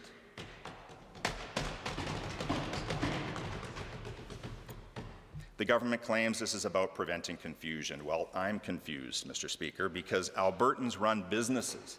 They manage households, they raise families, they navigate complex tax codes and health systems. But suddenly, they can't tell the difference between a progressive Conservative and a United Conservative. Come on. That argument isn't just ridiculous, it's insulting. If the UCP were confident, they'd meet us head on. They'd debate the ideas, they'd defend their record. Instead, plummeting in the polls with a progressive conservative option in the mix, they know that they'd fall to a distant third. So what do? They change the rules. They ban the words. They rewrite the law retroactively. That's not leadership, that's fear.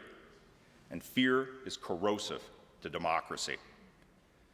Now let's talk about referendums. Bill 14 doesn't just tweak the process, it politicizes it. It strips power from an independent officer and hands it to a politician.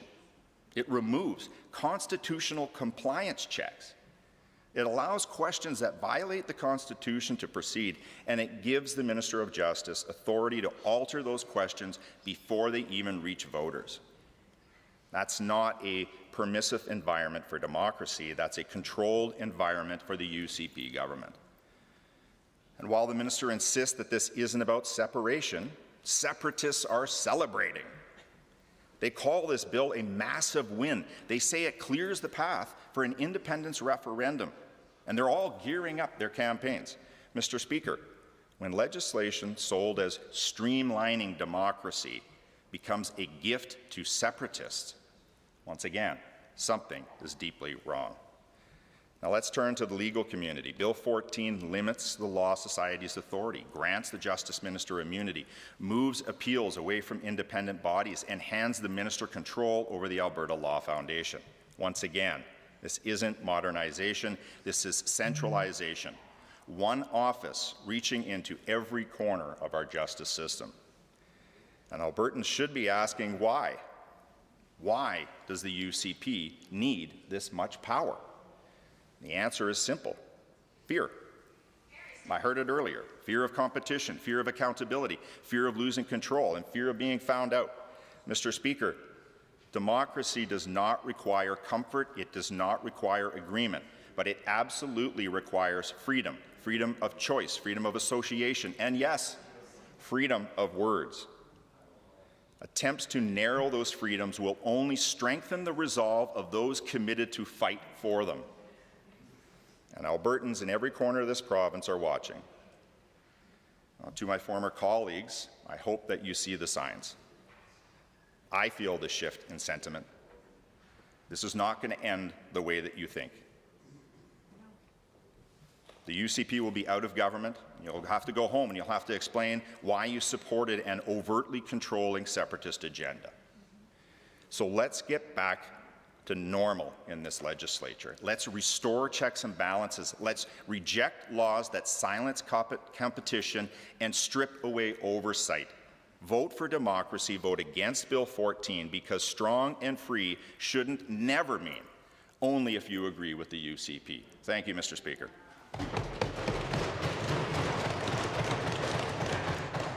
Member for Calgary Mountain View.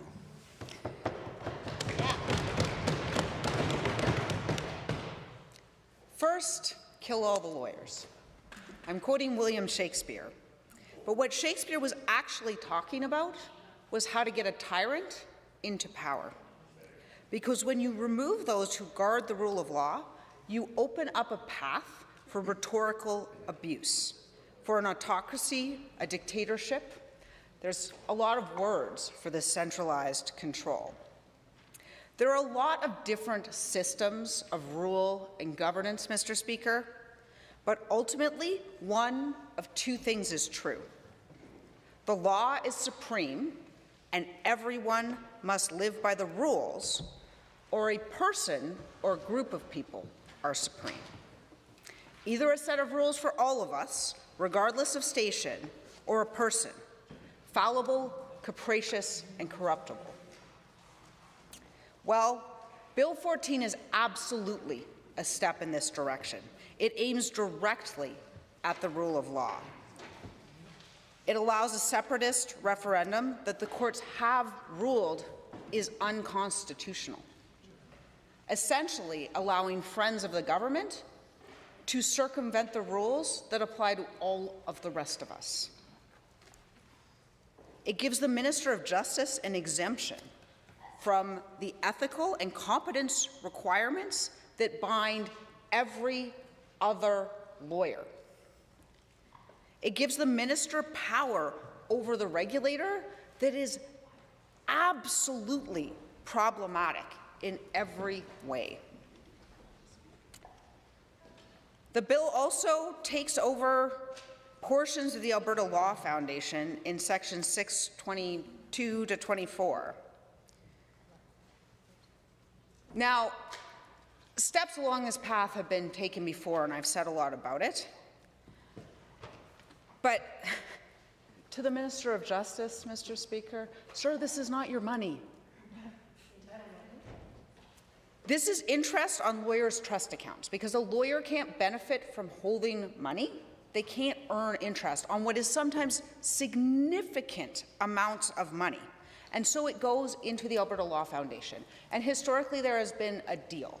A certain percentage of it goes to help support legal aid, and the rest of it goes to different projects that are important to the administration of justice and the rule of law, from supporting domestic violence survivors to sexual assault prevention to legal information. And so the minister is essentially appropriating that money, taking it away from those organizations so that he can use it to pay for his own obligations. Mr. Speaker, when it comes to the criminal law, the government, the prosecuting entity, has an obligation to provide legal aid for people that come under its superior power. That's what legal aid is. That is why the government is obligated to do it. And this government, this minister, is appropriating money that doesn't belong to them to pay for their own obligations. We have a word for that, Mr. Speaker, but I won't say it here.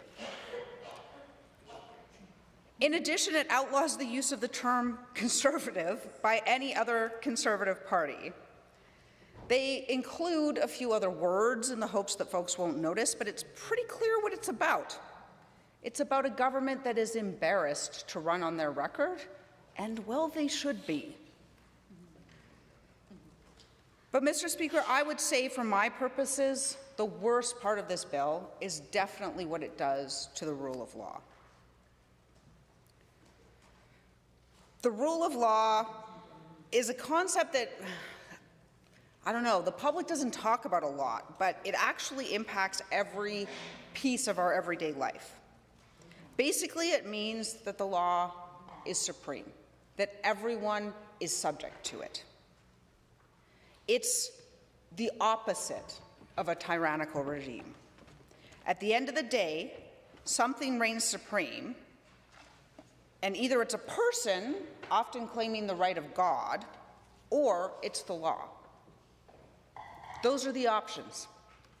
And, Mr. Speaker, I'm worried that this government is trending increasingly away from the law reigning supreme to a group of people reigning supreme and privileging their friends.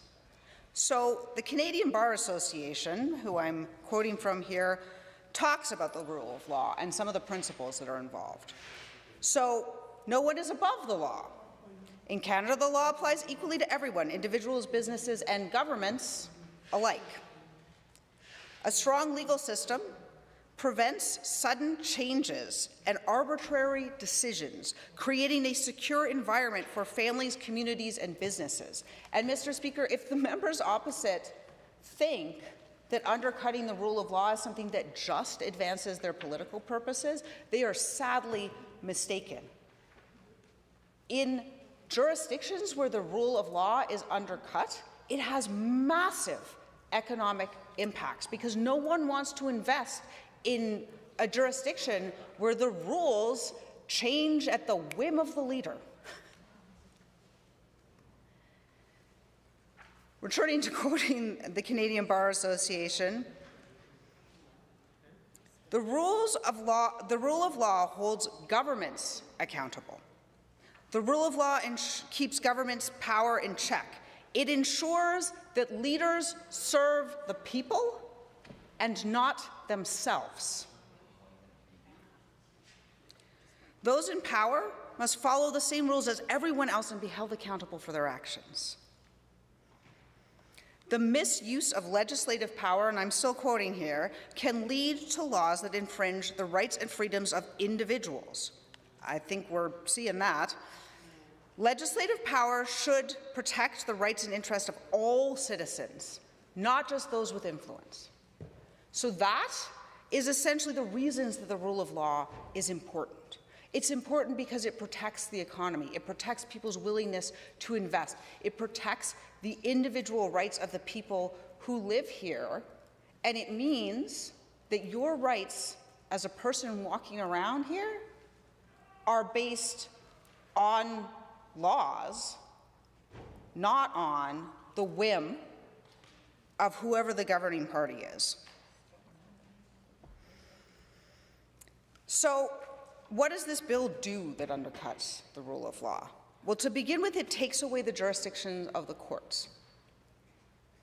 So, in Canada, the Constitution is probably our supreme law. It's the law that binds every person, and it's very difficult to change. It requires agreement from provinces, it requires agreement from a two-thirds majority of the citizens, and there's a reason for that.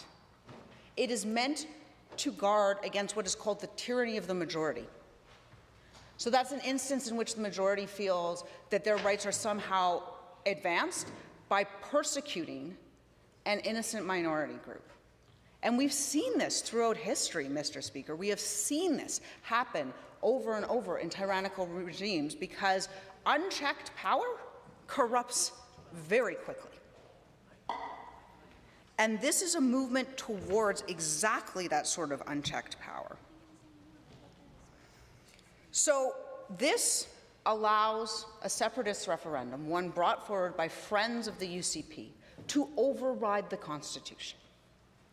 It means that they have essentially said, we have a supreme law in this land, and we think that our friends getting what they want is more important than the supreme law in that land, in this land.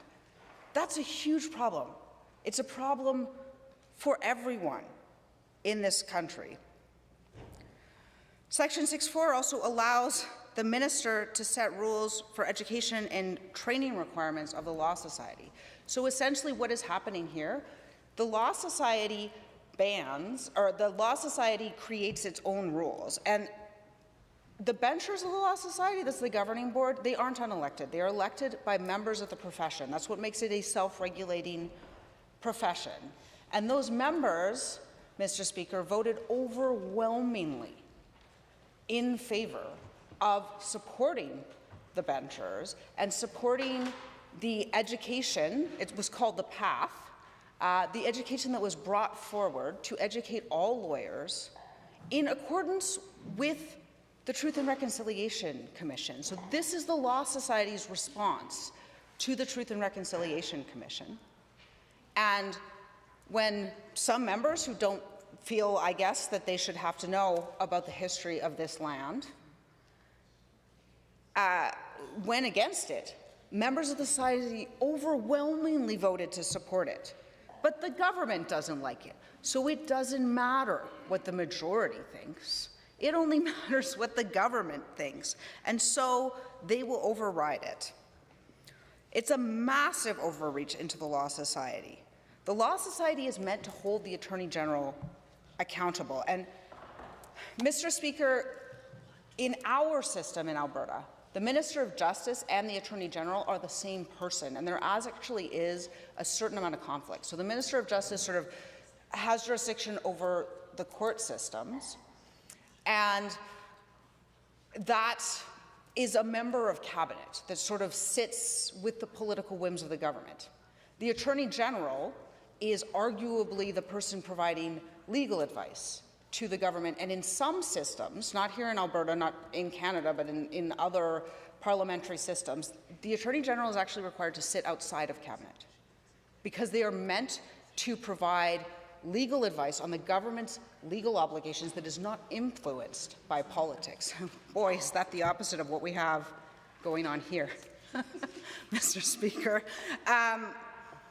And so the point of the Law Society holding the Attorney General to the same ethical standards as lawyers, and honestly, Mr. Speaker, as someone who's held the role, I would argue they should be held to higher ethical standards. The point of that is that this is someone who is supposed to be telling government about their obligations to their citizens, to protect their citizens' individual rights, to not infringe upon the citizens, to not act in a capricious manner that privileges the interests of friends and insiders over the interests of everyone else, to not persecute people for whatever characteristic it is the government has chosen to dislike on this particular day. The bill finally exempts the Attorney General from the ethics and competence requirements that the Law Society would otherwise hold them to. And it applies to past Attorney Generals as well. So, Mr. Speaker, I would like to state for the record, since this happens to apply to me, I don't want it. You can have it back.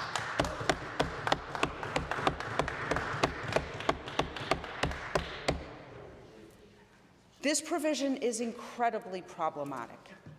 Not only should the Attorney General be as competent and ethical as other lawyers, arguably they should be more so.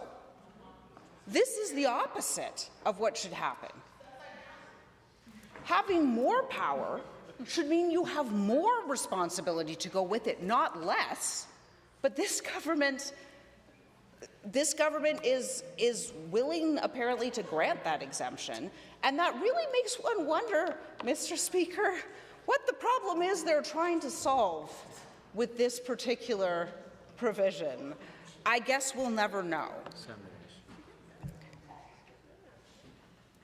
But at the end of the day, this bill is incredibly problematic. It takes us one step closer to a system where the popular kids pick their friends, which, I don't know, just sounds like a schoolyard, but it's more than a schoolyard. Because when the popular kids control the police force, when the popular kids control the healthcare system, the education system, they control your access to a job, they put markers on your driver's license, it's incredibly problematic. It's incredibly, and it escalates to abuse, Mr. Speaker, incredibly quickly. We must all be held to one set of rules, Mr. Speaker, the government most of all. And seeing them exempt themselves and their friends should tell you everything you need to know about this government. I would urge all members, Mr. Speaker, to vote against this bill and to oppose tyranny.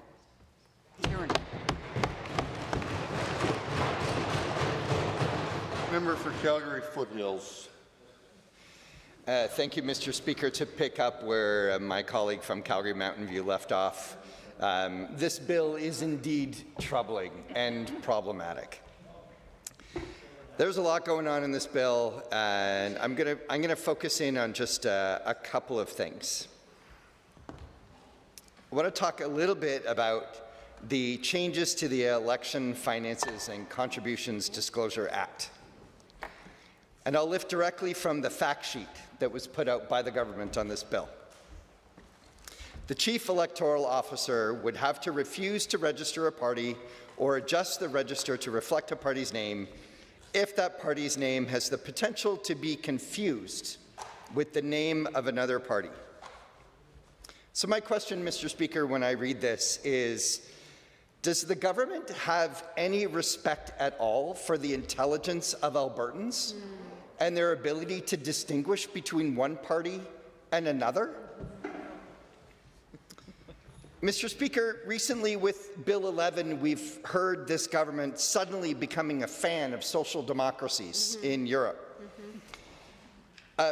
Why can't they see it that in those social democracies, there are elections with multiple parties using similar words, and yet somehow people are able to distinguish between those parties and what those parties have on offer? So I'll just take a second. Let's look at the example of Germany. They have the Christian Democratic Union of Germany and the Christian Social Union of Bavaria. To make matters worse, both of these are conservative parties. That must leave the elected in Germany very confused.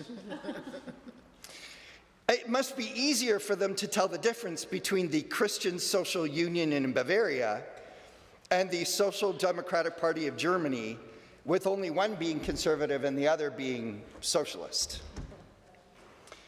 And three of the parties have Germany in their name. So this must leave the voters wondering if the other parties are for Germany or not. It's all very confusing. Mr. Speaker, this change is absolutely ridiculous.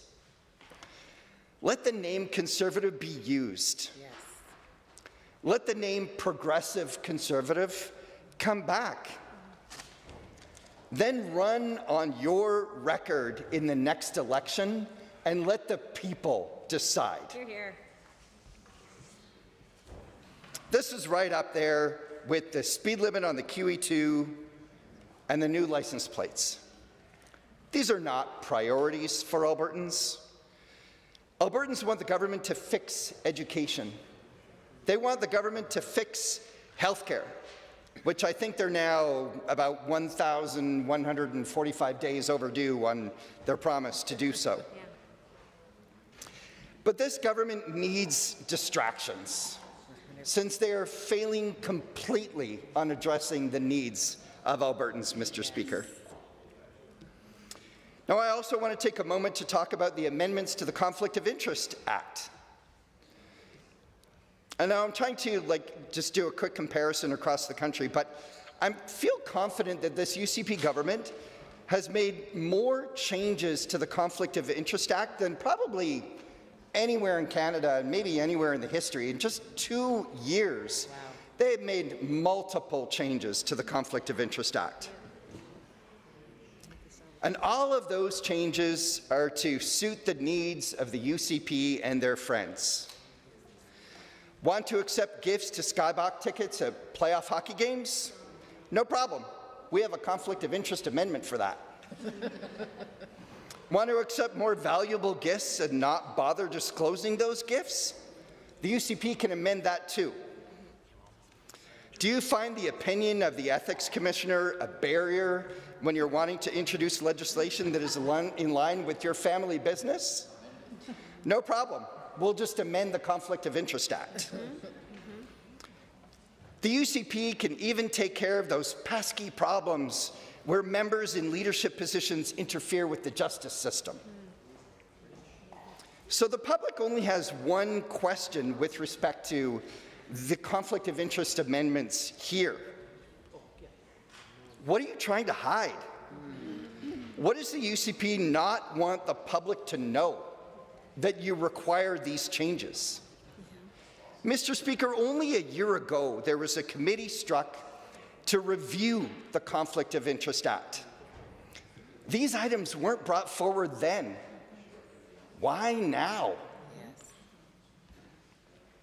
Now, Mr. Speaker, with respect to some of the comments, I'm going to defer to some comments that my colleagues made, my colleagues who are lawyers, about the constitutional amendments in the Citizen Initiative Act and associated regulations.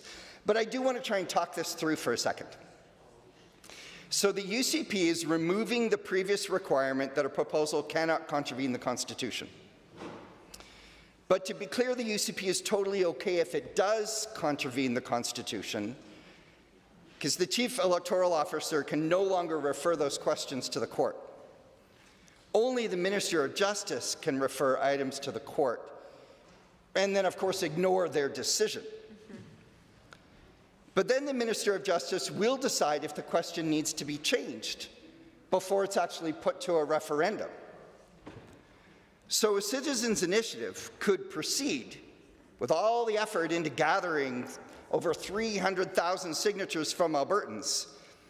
But then after all of that work, the Minister of Justice gets to decide if it is in line with the Constitution, if it's clear and appropriate, and if the question should be changed. Mr. Speaker, if the UCP government thinks that Albertans can't handle the difference between two parties with the word conservative in it, I wonder how they could possibly see Albertans seeing the difference between they signed a petition for a certain question and then the minister just changed the question, and are they really voting on the same thing? The UCP has made so many errors and blunders here in trying to placate their separatist core of their party. There are no amendments that can fix what they have created.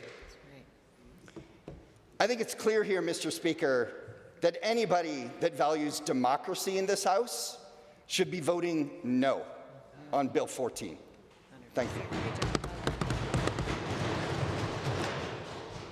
Government House Leader.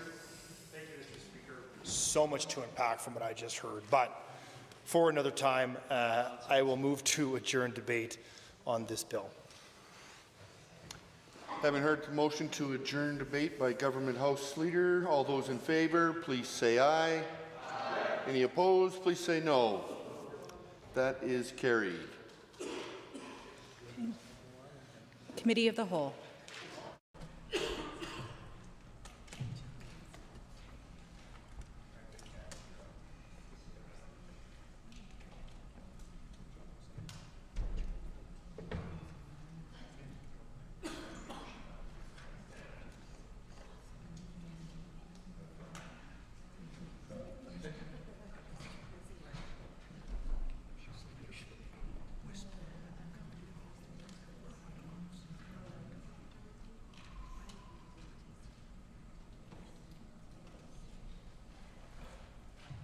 Honourable members, I'd like to call Committee of the Whole to order. Committee of the Whole has under consideration Bill 13, the Regulated Professions Neutrality Act. Are there members wishing to join the debate? The Honourable Member for Calgary, Acadia. Thank you so much, Madam Chair. I rise to join debate this evening in opposition to Bill 13, the Regulated Professions Neutrality Act, aka the Jordan-Peterson Act. So, Madam Chair, there seems to be some confusion about what a professional is. Though the minister spoke some words of praise at one point, this bill honestly insults every single professional, including me. So let's just talk a little bit about what a professional actually is and what that means. We live in a time when the boundaries between our personal and our professional lives are super thin. Social media follows us home, public expectations follow us into the grocery store, and then the way that we conduct ourselves on or off the clock shapes the trust in our workplaces, our institutions, our government, democracy. And this debate isn't about restricting personal freedom. It is about accountability, standards, and public trust. Because professionalism isn't about protecting the professional, it's about protecting the people they serve. So professionals like teachers and nurses and engineers and physicians and elected officials carry a social contract. We are trusted to demonstrate competence, uphold ethical standards, and conduct ourselves in ways that strengthen public's confidence in us. So let's just take an example from one of my personal favorite professions, and one that Albertans deeply trust: nurses. So we have two nursing graduates from the same program. They pass the same licensing exam, and they begin their first shift on the same unit. On paper, they look identical. But professionalism isn't printed on your degree or on a certificate. It shows up based on how you behave. So Nurse Alex arrives prepared, communicates clearly, follows safety protocols, and treats every patient with dignity, and owns mistakes when they happen. Because Alex is human, and mistakes, well, they happen. No one's perfect. But they are consistent, they are accountable, and they are grounded in the values of their profession. On the other hand, we have Nurse Jordan, who has the same education, but behaves completely differently. They rush in late, they speak abruptly, they postpone documentation or charting, they get defensive when coached, and they blame others when things go wrong. Their credentials match Alex's, but their conduct undermines confidence in the care they provide. This clearly shows that a degree may open up a door, but professionalism is how you then comport yourself once you've walked through. And Bill 13, adding value to that at all? No.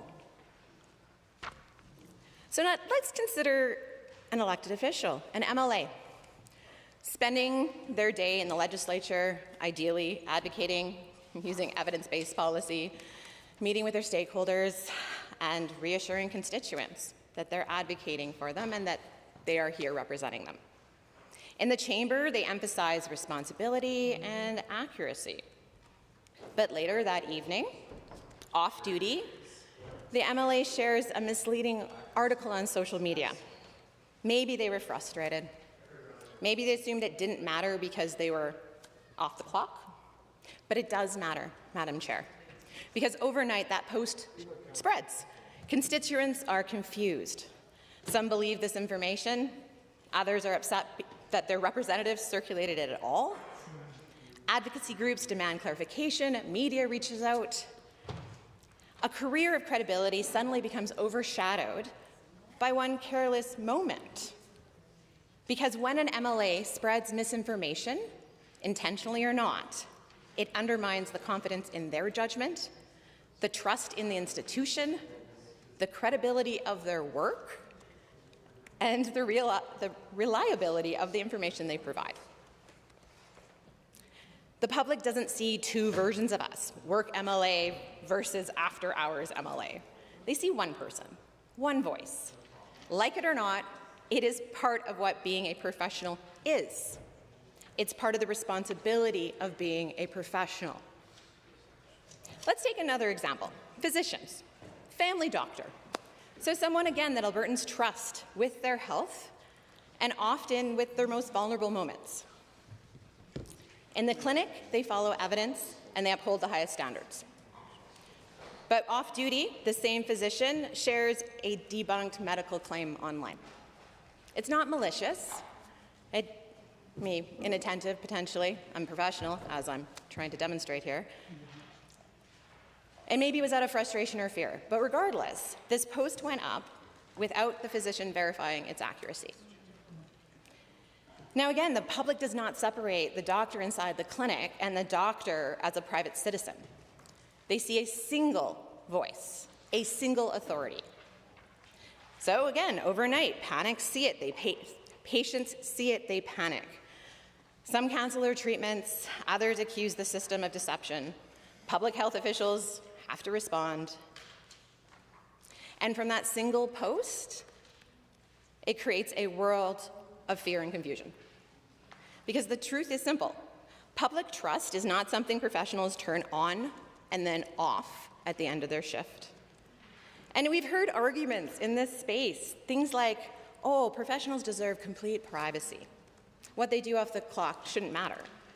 Well, Madam Chair, everyone deserves to have a private life. But privacy is not immunity to responsibility. Right? Thank you. When conduct enters the public sphere, it becomes part of the public's experience of that profession. Another one, expecting that standards outside of work is just not fair. Well, Madam Speaker, standards are not punishments. These are commitments to the people we serve. And with that authority comes an expectation of integrity. And now, not because we want to police personal time, it's about protecting the public, those that the professionals actually serve. So as I've said, professionals do not function in two separate identities. The public sees one person, and because trust is fragile, consistency matters. On duty, off duty, online, offline. Professionalism isn't perfect, but it is accountability, it is consistency, and it is service. And standards, they are not limits on personal freedom. They are promises made to the public. They strengthen credibility, they reinforce confidence, and they protect the bond between those who serve and those we're serving.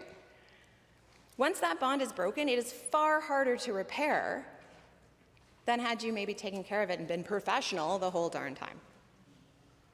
Madam Chair, I want to highlight something that happened in this very chamber earlier today, because I think it perfectly illustrates one of the many concerns I'm raising today about the priorities and the professionalism that we've seen in this Assembly and that we're seeing with Bill 13. This government shut down private members' debate, not because of time pressures, not because of procedure necessities, no, because they simply did not want to debate a motion. Yeah, they chose avoidance over accountability. Now, Madam Chair, adults do not pick up their toys and stomp out of the room when they don't want to participate. And professionals, true professionals, do not abandon their responsibilities because the conversation is just too uncomfortable. That's not professionalism. What we witnessed today was not leadership, it wasn't respect for this chamber, and it certainly wasn't respect for the Albertans who voted each of us into this space. If anything, today made it abundantly clear why this government felt the need to table legislation about professionalism, because it appears that they struggle with it. They struggle to demonstrate the respect, the discipline, and the responsibility of their offices. Thank you. Professionally speaking, shutting down debate is the legislative equivalent to turning your back on the people you're meant to serve. It undermines public trust, and it signals that dissent is inconvenient rather than necessary or part of a healthy debate. And it reinforces the point I'm trying to make today. Well, one of the points. Bill 13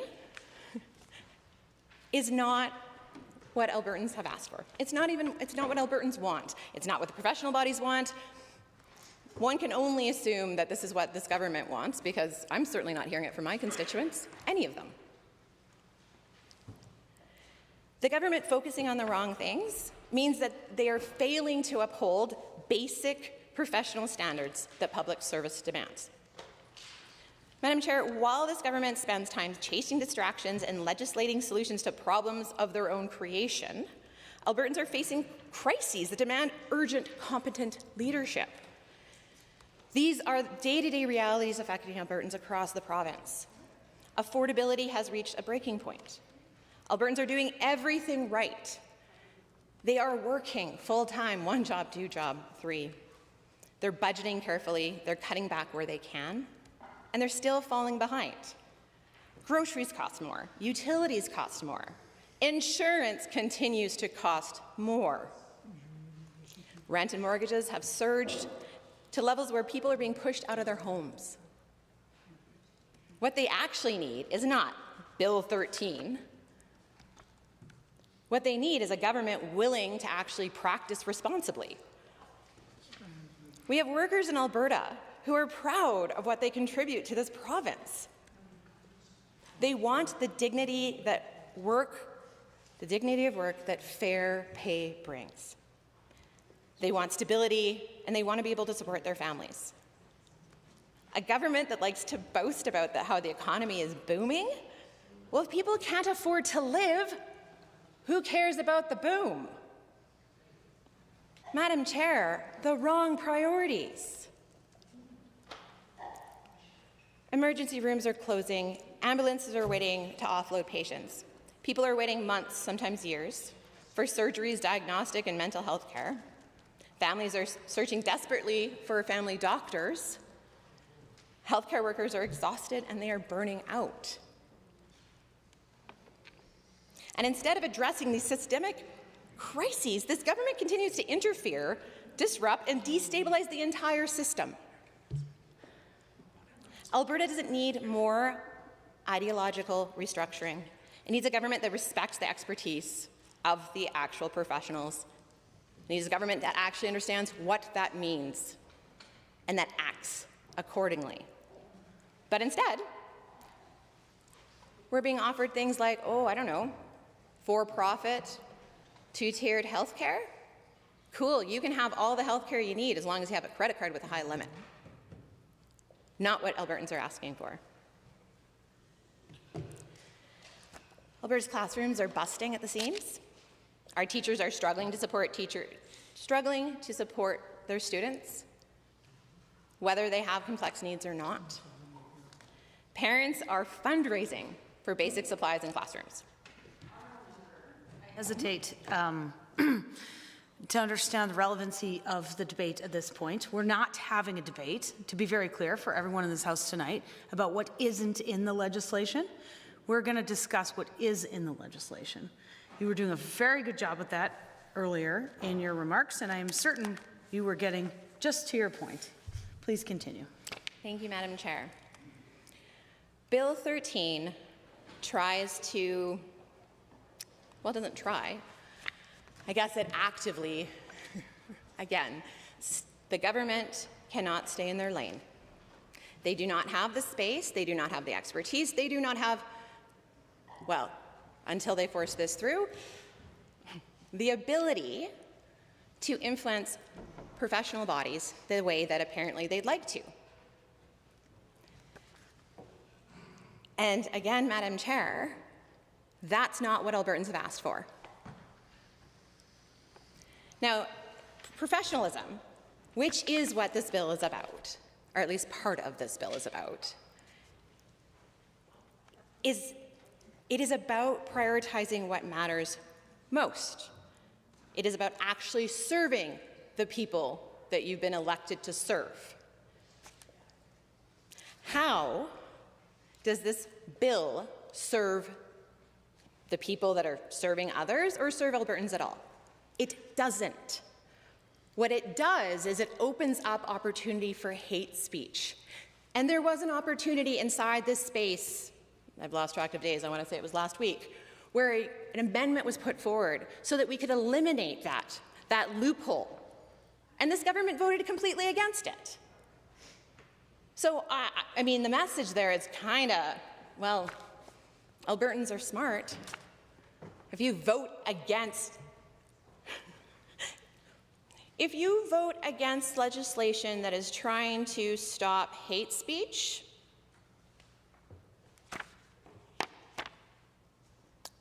well, Albertans can read between the lines. They're paying attention. Because there was an opportunity to make this bill less terrible. But we chose not to. I say we, I mean the government. Even though that would have actually satisfied just a little bit of what Albertans are actually asking for, which is that accountability, that professionalism, that respect. But instead, Bill 13. Now, I recognize that speaking to what is not inside this bill seems to be a soft spot, but it's really difficult at this point to debate bills that are simply here to satisfy the people on that side of the room. Like, it's really difficult at this point because my job is to advocate for what my constituents are asking for. So again, it's not this bill. It is not interfering with the professionals. It is not ignoring everything else that Albertans have been very clear about what they need. It is winter, Madam Chair. It's cold. People don't have warm places to go. And we're talking about the government butting into professionals. How is that possibly the correct priority to have? Because it's not. True professionals do not leave a burning building to argue about who owns the hose. They don't ignore they do not ignore emergencies in favor of an ideological debate. They show up and they identify the real problem and they get to work solving it, not writing bills that only serve themselves or their buddies who would like to be able to say whatever they want. No one gets to say whatever they want because we live in a society. We have agreements. Canada is not based on what we are seeing from this government. It is not about misunderstanding what your job is, which is very clear what we're seeing here from the government, and then messing with the rules when people call you on it.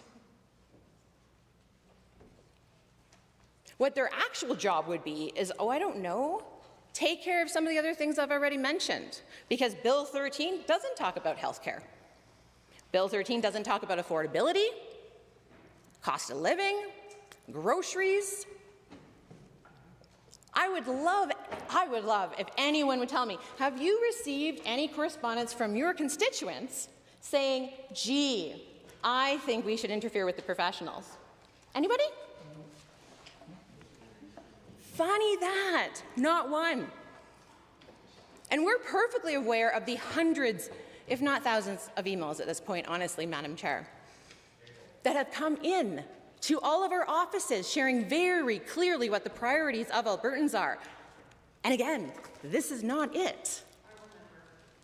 I thought I was clear in my first cautioned remarks to you about talking about what the bill is not, rather than talking about what the bill is.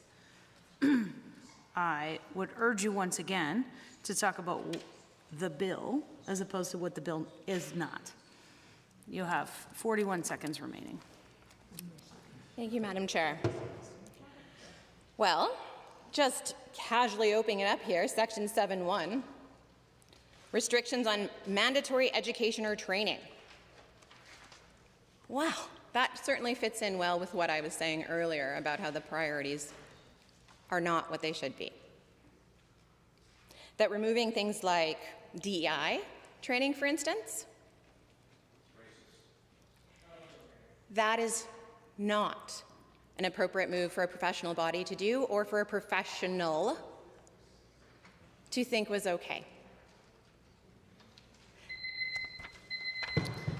Are there others to join the debate on Bill 13 in Committee of the Whole? The Honourable Member for Edmonton Goldbar. Thank you, Madam Chair.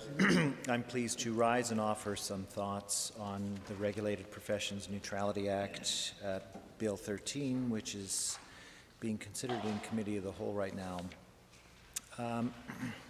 Before I start my comments, I just want to thank my friend from Calgary, Acadia, for her thoughtful contributions to the debate, and I wanted to build on some of the things that she mentioned during her speech, and that's really around, I think, the preamble here to this bill, which says that whereas freedom of thought, belief, opinion, and expression is of foundational importance to Albertan society, and whereas Albertans should not be discouraged from holding a wide array of views on political, historical, social, or cultural issues and freely expressing their opinions and beliefs. These things in the preamble were echoed when the minister stood up to introduce this piece of legislation. In second reading, he said that Albertans value free expression, we value the ability to speak openly, to debate ideas, and to hold personal beliefs without fear that someone will police our personal opinions.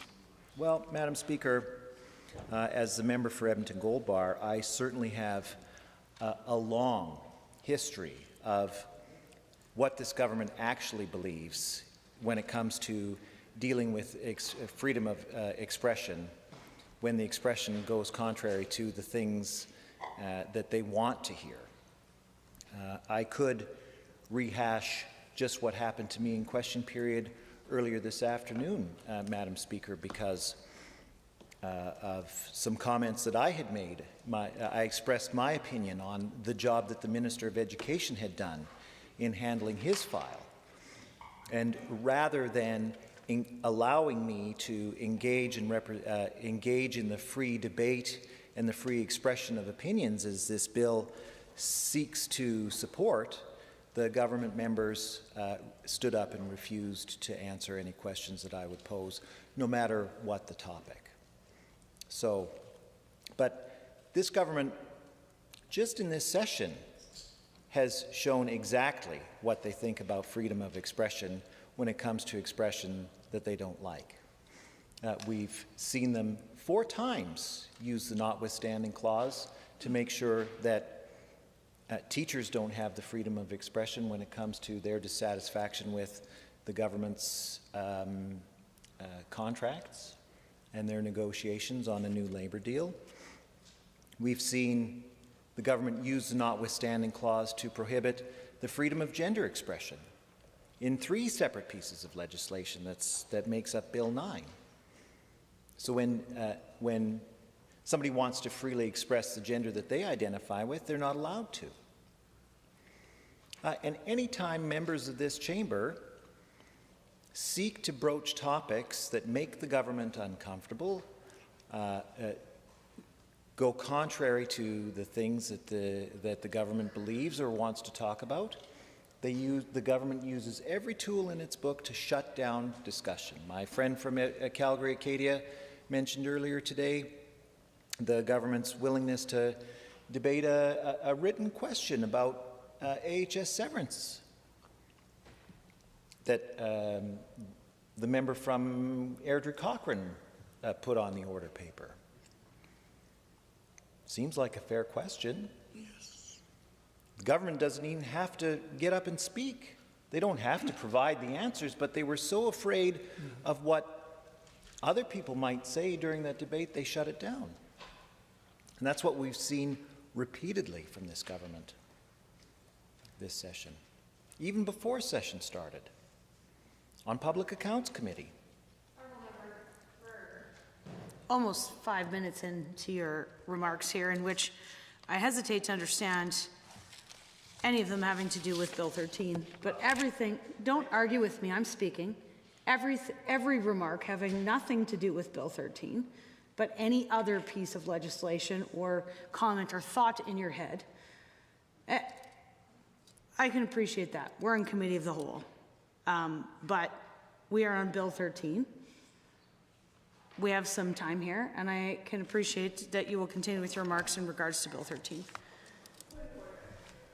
The Honourable Deputy Opposition Government House Leader. Thank you very much, Madam Speaker. I rise on this point of order just under 13 sub 2 on the ruling. So you have intervened on my members during this committee of the whole debate, and I would like to reference from House of Commons Procedures and Practice, Chapter 13, specifically this passage. Rules of relevance and repetition are intertwined and mutually reinforcing.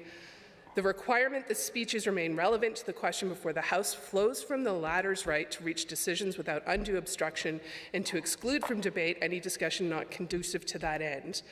But the rules against repetition are difficult to define and enforce, not least because such enforcement must respect the freedom of speech enjoyed by all members. Very specifically, House of Commons Patterns and Practice speaks about the difficulty of invoking a rule against repetition when a member has only just begun their remarks. It is not always possible to judge the relevance or repetitiveness of a member's remarks until he or she has spoken at some length or even completed his or her remarks. The Speaker must exercise his or her discretion if the rules are applied too strictly, if they have the potential to severely curtail debate. Now, Madam Chair, I rise very respectfully under 13 sub 2, aware of this place and the need to accomplish what we're here to set out to do. I believe that the freedom of speech requires we allow our members, especially under committee of the whole the opportunity to connect the thoughts that they're making, and to have a bit of latitude. And so, respectfully, I request that for the speeches that are going on here in Committee of the Whole, especially given how much business we hope to get through between now and the scheduled end of session this coming Thursday. Thank you.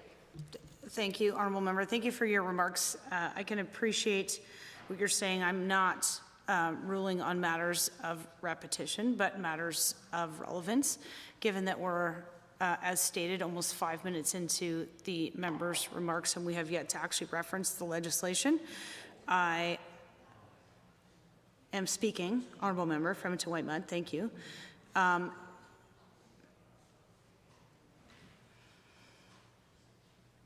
Explaining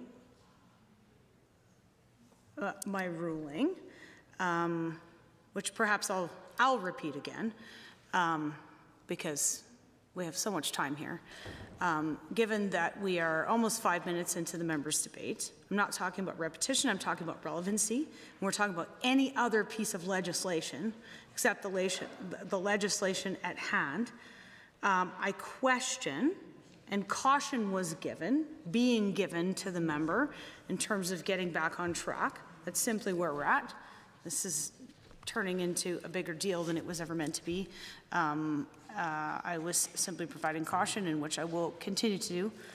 I hope the Assembly is satisfied with my remarks, and I hope that the Honourable Member for Edmonton Gold Bar will continue with his time remaining talking about Bill 13 in Committee of the Whole for the 15 and a half minutes that he has left. The Honourable Member for Edmonton Gold Bar. Well, thank you, Madam Chair, for allowing me to continue to speak to this bill. And let me repeat what I said at the very beginning of debate when I started this comment. I quoted the preamble, which states... Honourable Member, we are not debating. We are not debating. We are not debating. We are not debating. You have the time in this Assembly to debate the legislation at hand. You now have the opportunity to continue with your debate on Bill 13. That's it. You don't have to explain to me further anything that's happened to date. I have simply provided caution. I want to hear debate on Bill 13. I am certain you have wonderful remarks in regards to this debate, and that's what I'm hoping we're getting at. We are not continuing debate. You are with this Assembly. And I will appreciate you may continue. I was simply restating what I said at the very beginning of my comments on this bill, which was that the preamble states, whereas freedom of thought, belief, opinion, and expression is of foundational importance to Albertan society. So just for all members of the chamber, that is the very first paragraph of this bill, setting out that freedom of thought, belief, opinion, and expression is of foundational importance to Albertan society. So important, in fact, that the legislature in its operations should also uphold the freedom of thought, belief, opinion, and expression being of foundational importance to Albertan society.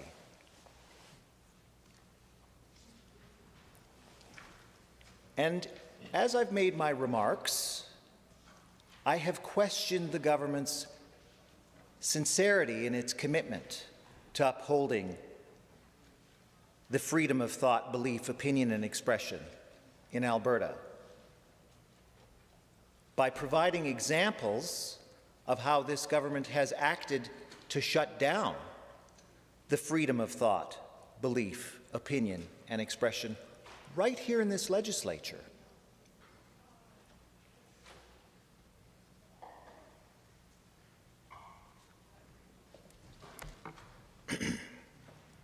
It is well documented, and my friends here on this side of the House who have participated in the public accounts committees. We're there too. The Public Accounts Committee exists to look at how well government is delivering on its mandate, whether or not it's providing value for service. And we should be able to freely pursue accountability in government departments where they've shown, or we suspect they are not upholding their commitments, not providing value for money. And when we have clear evidence that this is the case, particularly with the Auditor General's report around the Dynalife contract,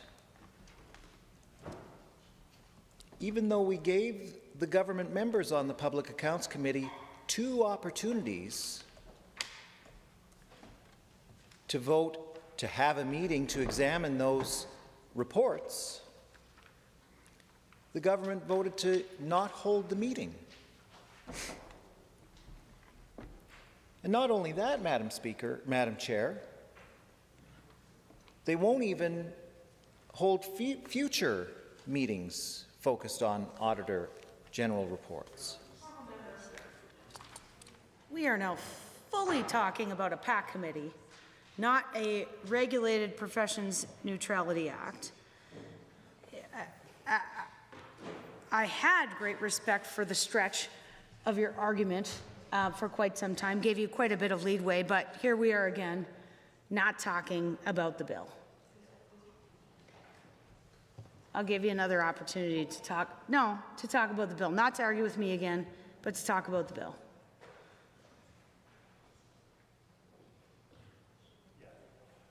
Go ahead, try again.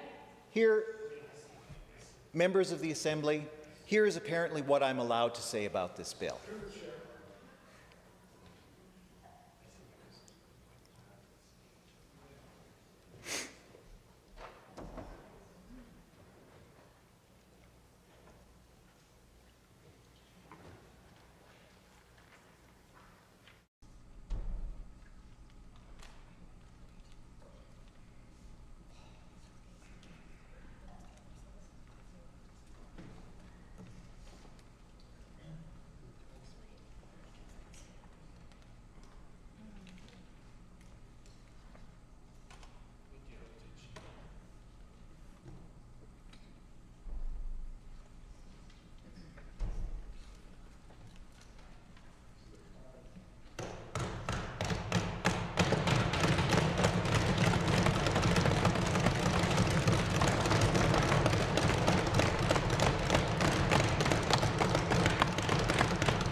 Chair.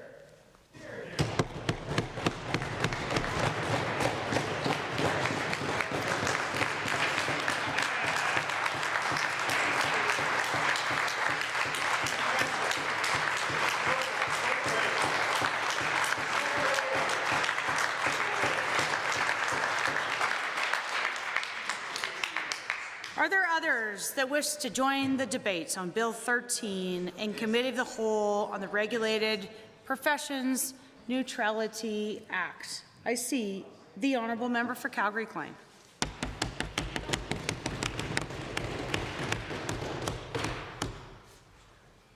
Thank you, Madam Speaker.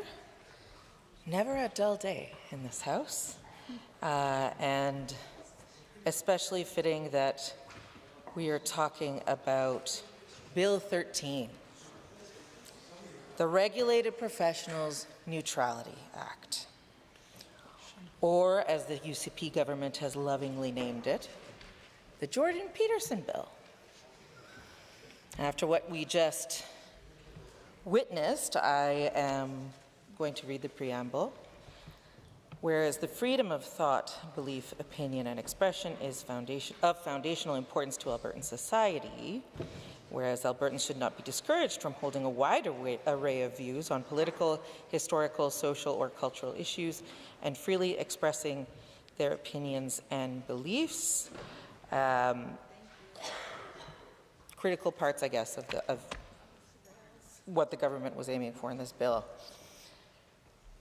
What I will say is that there is absolutely not a neutral thing about this bill, and there's nothing neutral about the extreme using of the bill's namesake. Just like the defense of other bills that are supposedly around upholding neutrality, like the one that members of this government have gone to defend in Quebec around religious symbols. Bill 13, like the bill in Quebec, with the example where it outlawed religious symbols that would largely target and disenfranchise marginalized people, this Bill 13 enshrines into law a refusal to be informed about the people who are served by any regulated profession, and creates the favorite dichotomy and tool of division that I have seen from this government over and over again, which is us and them. And while I am deeply disappointed in Bill 13, as many Albertans are with this bill, as well as the slate of bills that have come from this government over this sitting, it is completely unsurprising for the party that decries so-called identity politics to engage in just that and roll it into this bill. We see that there's a failure here to see that when we prop up extremist views and defend it as free speech, that's part of the problem. That's part of what divides us in this province. And what concerns me about this government and its slate of bills is that although the packaging and titles of each of these bills may differ slightly and offer a different take on why the rights of minorities and the way that they're served, why marginalized folks and the vulnerable don't matter, the overall message is the same. And I think I would sum up that overall message as similar to some that I've seen on trucks as I've been out and about in my life as an Albertan, which is all my life. The fit in or F off concept, or in more delicate terms, conform to be acceptable. And in this case, it's a bill that follows through on much of that messaging over the years. If you're not part of what this government considers the default and neutral identity, it's okay to other you. In their rally cry against political correctness, they're more than happy to serve marginalized people up on the altar of Jordan Peterson in this case. So I've already heard a variety of comments from the members opposite around issues like immigration and what kinds of immigrants might integrate seamlessly, what kinds of kids should or shouldn't take up space in our classrooms, how gender identity and expression, another expression that is not free anymore in this province, should be othered, denied, and maybe even reported. In years past, the UCP has presented bills that refuse to include Indigenous folks in recognition of genocide, curriculum drafts that suggested that discussion of racist policies that guided the creation of residential schools and the schools themselves should only be limited to certain grades. Freedom of expression, indeed. In speaking against this bill, I'm actually not participating in identity politics or wokeness. I'm not arguing for the end of free speech, and as much as I know that this government loves their imported Americanisms, we do have freedom of expression here. We also have laws against hate speech, and those are well defined.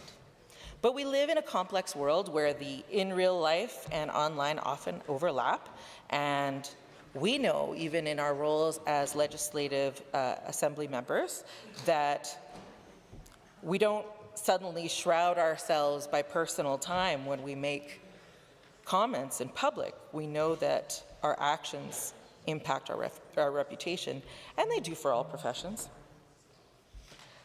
I'm arguing that all of our identities matter, that there's room for all of us, and that our regulated professions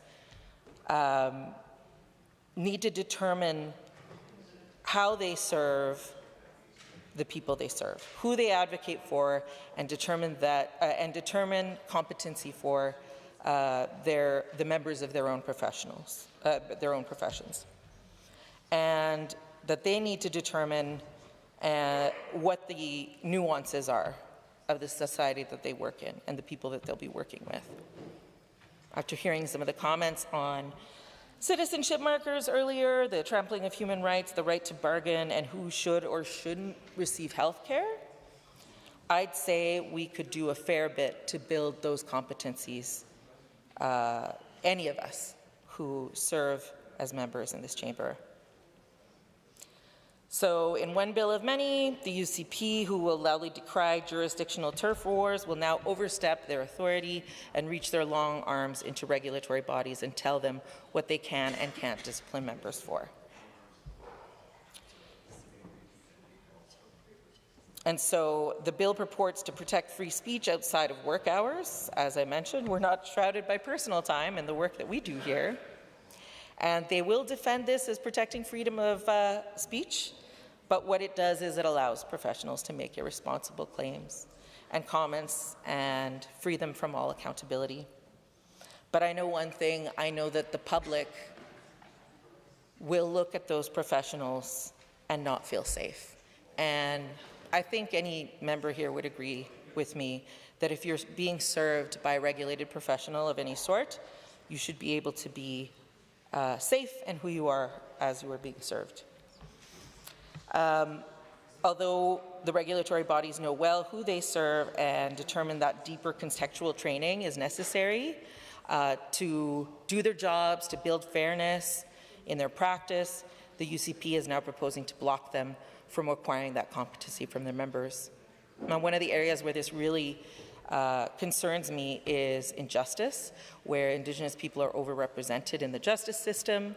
Lawyers may now not be mandated to take the Law Society's path course, and I'll remind the members opposite that while they love to let us know about their respect for treaty, and in some cases I have watched them wax sentimental in tears about reconciliation and missing and murdered Indigenous women and girls, this bill flies in the face of any of those nice sounds you make. When you say you're committed to truth and reconciliation, but now deny regulatory bodies a way to fulfill the 94 calls to action, when cultural competency can play a role in effectively representing clients in a courtroom, and it can no longer be a requirement. Unconscious bias training, instead of being an important component of the practice, is now dismissed as caving to wokeness. And instead of having that awareness that our institutions are biased, and that we all have bias baked in, that's not a personal judgment on an individual. It's something that we all need to be aware of to better do our jobs. And I know this government is fond of box checking and listing their accomplishments when it comes to anti-racism, multiculturalism, and Indigenous inclusion. They may have to go back and revise all those government websites if they intend to pass this bill. And it just brings me back to the words of another colleague. Who is this for? Is there an epidemic of professionals that are being disciplined for bad behavior? Who asked for this?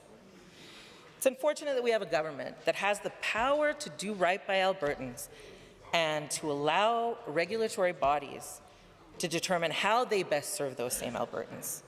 They have the power to do meaningful work on affordability, wages, job creation, healthcare, and education, and instead, it is this government that is hyper-focused on identity politics. And if you don't fall within what is neutral and what is the default identity, you don't fit in and you won't be served properly. And for that reason, I oppose Bill 13 and encourage all of the members in this House to do the same. Who knows? The Honourable Member for Edmonton City Centre. Thank you, Madam Chair. I appreciate the opportunity to rise and speak to Bill 13, the Regulated Professions Neutrality Act. You know, Madam Chair, I attend a lot of events with African, Caribbean, and Black communities in this province. And you know, at many of them, I've heard the Premier, UCP ministers, their representatives for outreach. When they're talking to Black audiences, they talk about how they acknowledge systemic racism exists. We've even heard them commit to take action on it. Indeed, the Premier even has an Alberta Black Advisory Council to, quote, advise the Premier on combating anti-Black racism, removing systemic barriers, and improving Black Albertans' well-being, etc. But Bill 13, Madam Chair, it shows just how little their words mean. Just how absolutely profoundly performative those actions are. February 2024, KPMG Canada, they put out a survey on how Canadian employers are making progress on anti-Black racism. They reported that 81% of African, Caribbean, and Black workers experienced some kind of racism or microaggression in the workplace over the last year. 13% reported that they'd experienced more in the last year. Now, interestingly, they also report that 83% of Black Canadians say their employer has made progress on their promises to be more equitable and inclusive for Black employees. 82% that their company has made significant progress in a more equitable and inclusive workplace in the 4 years since African-American George Floyd Jr.'s murder and the global Black Lives Matter protests. 83% said they've seen visible progress regarding building a pipeline of Black talent with the goal of promoting them into the C-suite. And compared to 4 years ago, over three-quarters, 76% said their company now has a Black person in the C-suite or on the board of directors. 75% say that their co-workers' understanding has improved over the last year, same number their manager or supervisor, same number top management. Madam Chair, that didn't happen by accident or on its own. It was the result of intentional efforts to engage workers at these businesses, management, in conversations and education about diversity, equity, and inclusion. Indeed, that's what KPMG's Chief Inclusion, Diversity, and Equity Officer, Rob Davis, said. He said, among the first steps towards change in the workplace are awareness and understanding of racial privilege across social, political, economic, and cultural environments. So, to summarize, an overwhelming majority of African, Caribbean, and Black Canadian workers surveyed said that DEI initiatives have made their lives better. But thanks to a handful of supporters of the UCP, Bill 13 has taken that away. Bill 13 is saying these programs, those initiatives that have benefited all of these Black workers should not exist. The UCP thinks none of this should have happened. The work done by the Black Faculty Collective at the U of A to work with leadership at the U of A to significantly increase the number of black professors working on that staff and working in leadership positions, the UCP says shouldn't have happened. Their black youth mentorship and leadership programs should not exist. It's an insult, Madam Chair. And it undermines everything I have heard this government say when they stand in front of African, Caribbean, and black professionals in this province. Because I can tell you, Madam Chair, I've stood in some of the most conservative rooms in this province. And when black professionals have stood up to speak, they have talked about the reality of systemic racism and the need to combat it, to take action, not just to spread nice words, to support DEI initiatives. But this government, through Bill 13, is saying no. Professional regulatory bodies will not be allowed to institute programs and supports for black professionals. So I want to take a moment, Madam Chair, and I want to speak directly to black professionals in Alberta about Bill 13. To those men and women and others across our province, with Bill 13, this government is abandoning you, sacrificing your interests to a small minority. Bill 13 means that if you encounter discrimination in your workplace, racism, you'll be on your own. Your professional association will not be allowed to support you. The kinds of programs that, as noted by a top leader with KPMG, have improved the workplace for African, Caribbean, and black people, that have reduced discrimination and improved opportunity for people like you. Sorry, point of order has been raised. The Honourable Deputy Whip. Madam Chair, the member across the way is from Edmonton Centres under HINJ. He's making allegations that the members is putting false unmotive motives of this government. And quite honestly, he's using abusive and insulting language to his audience and to insinuate that we're basically racist. It's absolutely outrageous and disgusting, and he needs to withdraw and he needs to apologize these comments. The Honourable Opposition House Leader. I was waiting for the member to sit. Madam Chair, this is not a point of order. What this is a debate on a really serious, really tough issue in which one of my members is bringing forward the lived experience of impacted community members who will be impacted by Bill 13. The member uses 23I. No false or unavowed motives were imputed to another member. I've listened carefully to every word that was said. The member was talking only about government action, not about any individuals. And uses abusive or insulting language of a nature likely to create disorder. I disagree with that as well.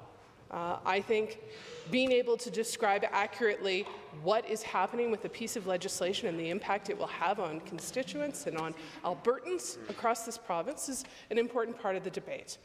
So while it is sensitive, it is also important, and I believe it was completely parliamentary and an important matter of debate, Madam Speaker.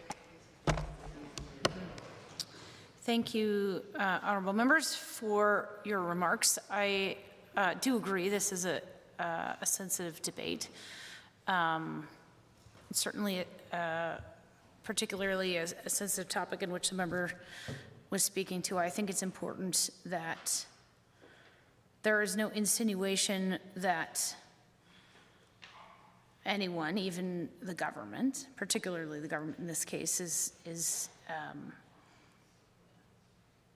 seeking out or targeting a specific group of individuals. It's not helpful to this debate. It's not a point of order. But I will provide some caution, given the remarks that I just made to the member speaking, and ask him to continue. Thank you, Madam Speaker. To be absolutely clear, I am not insinuating that this government is targeting African, Caribbean, and Black communities, but I am absolutely stating they are significantly letting them down. Yeah. That's right. Hear, hear. They are not living up to their promises that they have made to those communities. And as I was saying to those communities, this government is more interested in defending the rights of their supporters to say offensive things than defending your rights and your dignity, your opportunity. With Bill 13, they're effectively saying the challenges, the discrimination, the barriers that you face don't exist, or at least are not worthy of attention. Interrupt. Can you just direct your comments through the chair? Absolutely. Thank you. Through you, Madam Chair, to African, Caribbean, and Black Albertans. When they stand, through you, Madam Chair, in front of these communities and say the words, they mouth the platitudes, they say what they think those communities want to hear, but their actions speak louder than their words. And their actions, their decisions, as laid out here in Bill 13, is to make their lives harder for the sake of their own political gain. They don't stand with you, with those communities, Madam Chair, through you. Not when it counts. They are choosing to make things harder for these communities, for these individuals, for their children, their friends, their communities at large, to make it easier to speak hate and harder to combat the effects of it. That's certainly to incite. That's certainly going to cause disorder in this House. To say that something is hateful,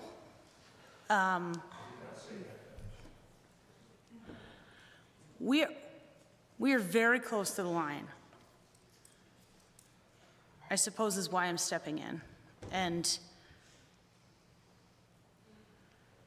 I don't want to get to the line, but we're very close.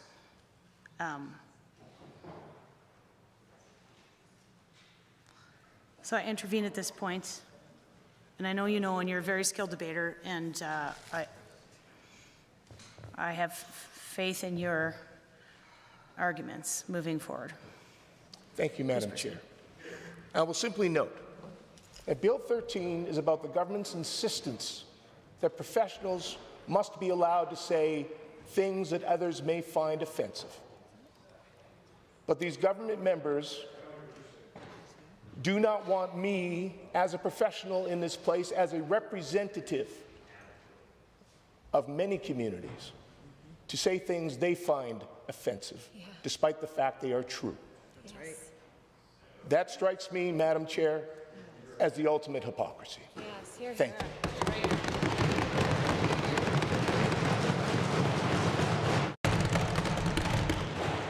Any other members to join the debate? Seeing none.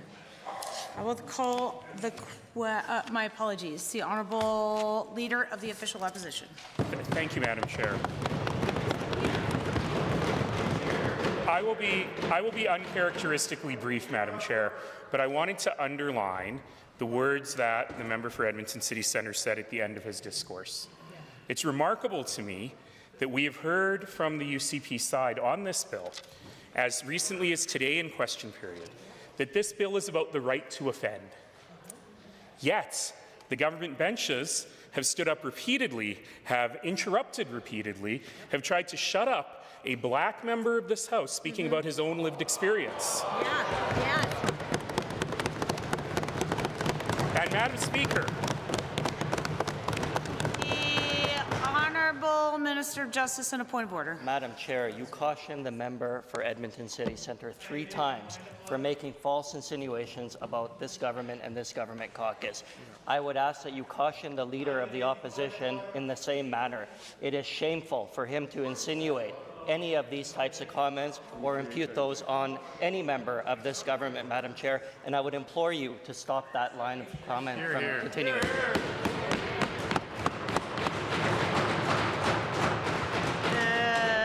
Honourable Opposition House Leader. Mr. Speaker, Madam Chair, simply this is not a point of order. This is obviously a matter of debate. Again, a sensitive one, but an important one. And I believe that the Leader of the Official Opposition should be able to continue.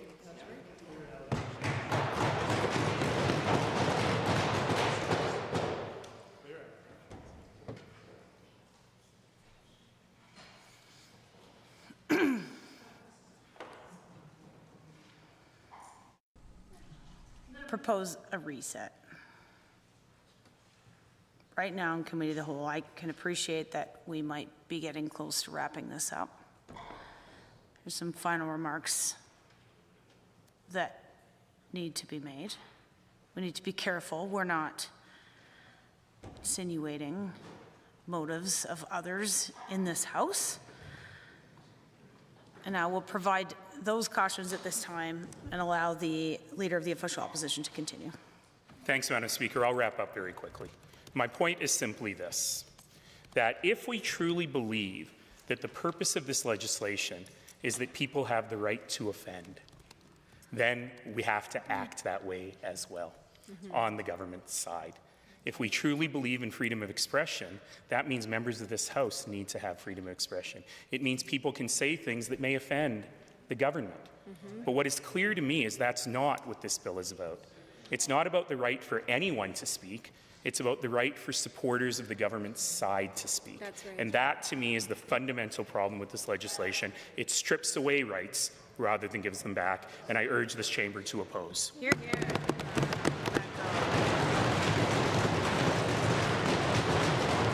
Honourable members, I see no one else wishing to speak on Bill 13, the Regulated Professions Neutrality Act. On the causes of the bill, are you agreed?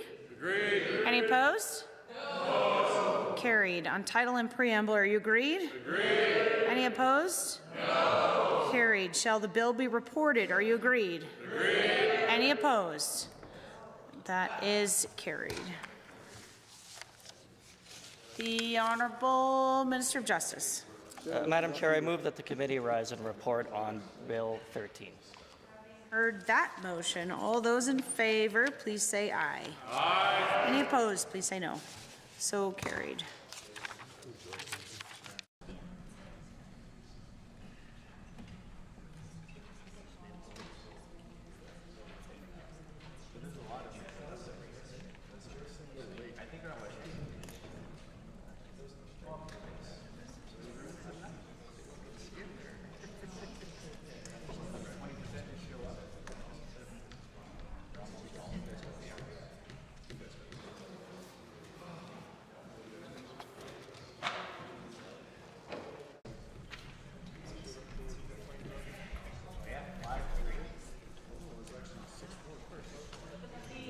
Member for Athabasca Barhead Westlock.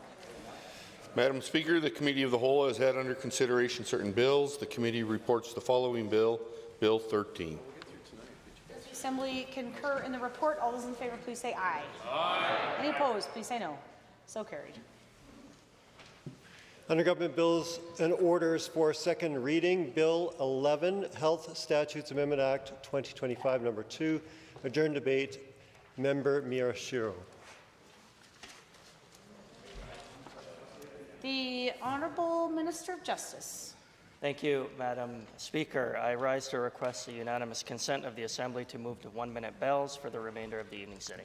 You heard the unanimous consent motion. If anyone is opposed, please say so now. Unanimous consent is granted.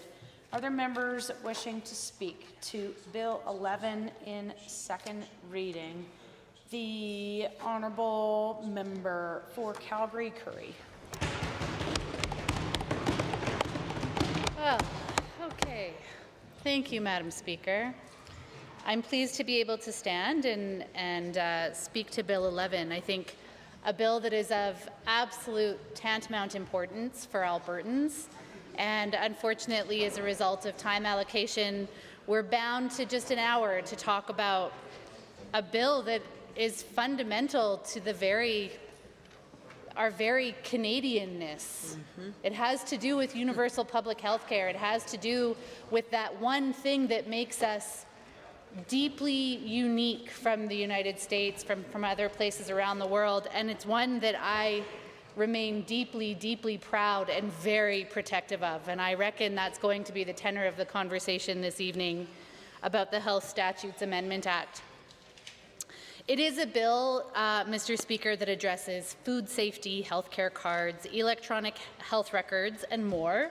Certainly, these are important matters of debate, but I will focus my comments on the amendments to the Alberta Healthcare Insurance Act, because that is where some of the most troubling and problematic and frankly egregious changes are coming as a result of the UCP's decision to prioritize ideology over principle. And I'm focusing it because that's what I hear from my constituents. Hundreds of pieces of correspondence that have come into my office, and I reckon it's the same for every single office and every single corner of this province that have also heard from the constituents about the deep desire to preserve public universal health care in our province. So I'd like to start by telling you about a challenging call that I had on Friday, Mr. Speaker. Katie is an adoring mom of 2 young kids living in Calgary, Currie. And last fall, just over a year ago, she was nursing her youngest when she had a sudden and major seizure. Mr. Speaker, it was incredibly scary and very traumatic for her young family. And not much later, Katie received a diagnosis of a brain tumor. And you can imagine the uncertainty into which this family was thrown. Gosh, I can't imagine. I simply have no words. And after the UCP government introduced Bill 11, Katie reached out to my office looking for some answers. She asked, would her next surgery be impacted? Would the radiologists and oncologists be subject to the legislation? What would it mean for her chemotherapy, her prognosis? And what happens if there's another emergency like there was that scary day in October? She wrote to me and the Premier saying, I'm writing to express my deeply held opposition to two-tier healthcare. Please reject any moves toward dual practice and support public investment that strengthens access, staffing, and primary care as a part of Alberta's single universal healthcare system. Here's why I oppose this plan, she went on. I receive life-saving cancer treatment.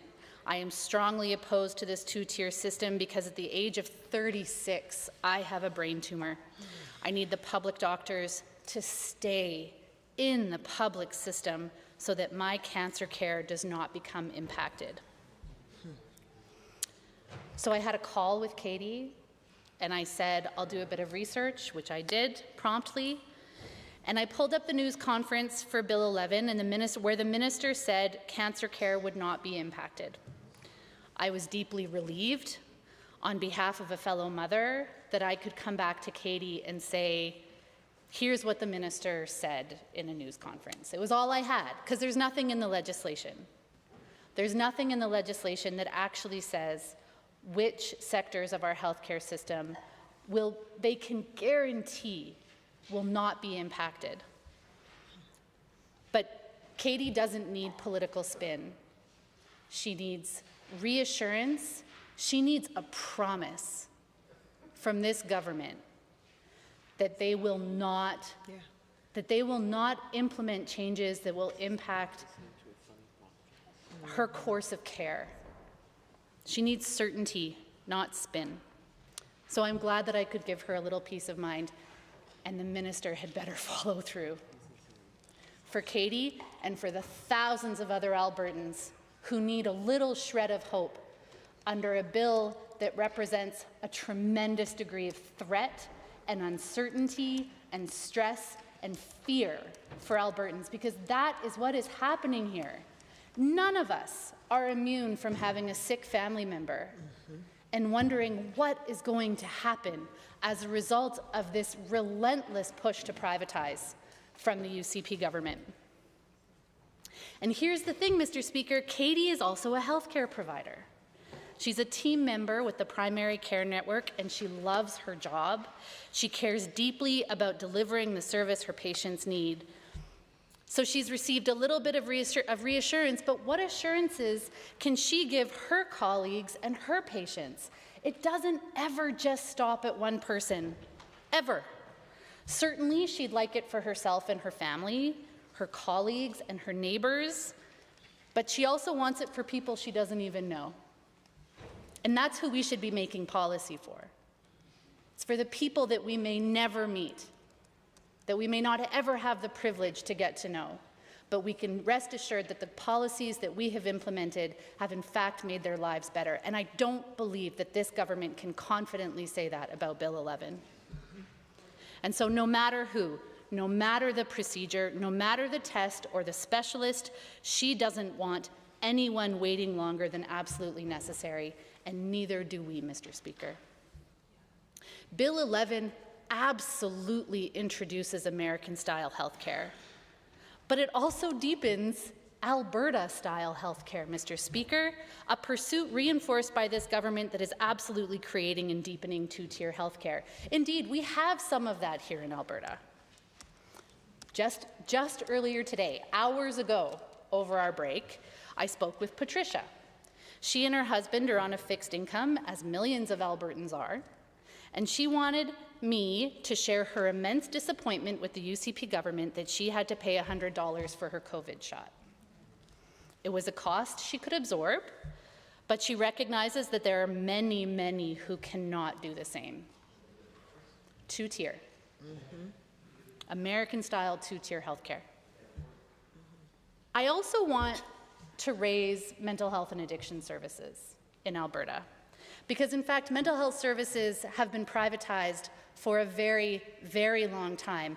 And we can call it American-style two-tier healthcare system. We can call it whatever other references. We've got it right here. And I want for Albertans to think about their experience of having to navigate a mental health care system that is predominantly private. And so for more information, I turn to the Canadian Mental Health Association. 41 years ago, the Canada Health Act came into effect. It doesn't cover essential mental health care providers like counselors, psychotherapists, and social workers. It doesn't cover ailments like eating disorders, addictions, or PTSD. As a result, while family doctors and psychiatrists are covered under public health insurance, mental health care comes at a cost. The system places immense pressure on emergency departments and inpatient services at hospitals because it's only there that public health coverage kicks in. If a person can't access care when they first experience symptoms of illness, they may get sicker. With long wait times, symptoms get worse, and sometimes, Mr. Speaker, people die. Now, the conditions that have led to this challenge are different, but the experience for people accessing mental health services are not going to be that different from the challenges being created by Bill 11. Mr. Speaker, there is a significant two-tier system in mental health care. And all we have to do, we're in it. We are in this scenario as we speak. Who amongst us hasn't felt immense relief for their group health benefits plan when we hear how much an hour of therapy costs?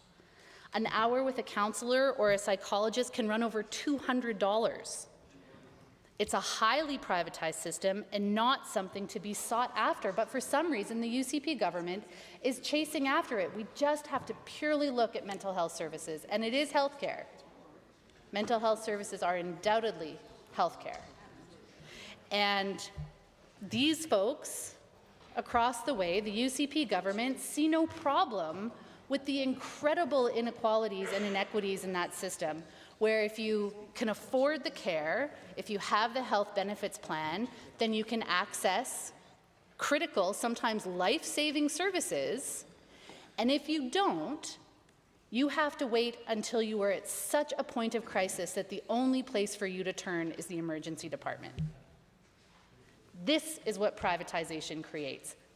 This is where the UCP government are sending us down. This is the road that they want us to travel. A 2023 report from a Canadian university states that rural Canadians face mental health concerns to the same degree as their urban counterparts, that psychologists can be found in the public system, but increasingly are choosing to work in private practice in fee-for-service clinics. Sounds familiar? It is a cautionary tale, and it is one that is right here. It's not in Europe, it's not in America, it is right here. And I think we should heed the warnings, Mr. Speaker. The UCP government claims to love choice, choice in education, choice in healthcare, though not reproductive healthcare, but we'll save that for another day. But this is only choice for those who can afford it. Bill 11 means the majority of us will be left behind on wait lists and queues that are only going to get longer because Bill 11 does nothing to increase capacity or improve access to our healthcare system. Nothing. Takes one long lineup and splits it into two, and the people who end up in the shorter one are those who can pay. Even those who can't pay, but simply can't wait any longer. And so they call on loans, they sell a home, they sell an extra car, whatever they do, because they cannot live in agony and chronic pain any longer. And that is not a choice. That is an impossible situation that we have put Albertans in.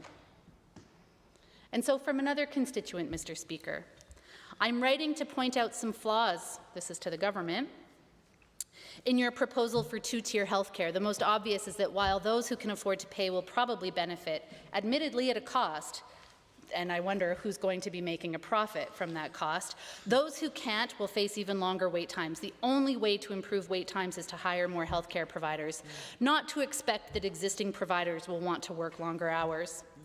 Another writes, rather than stabilizing and strengthening the public system, your government is choosing to stretch it even thinner and prioritize those who can pay.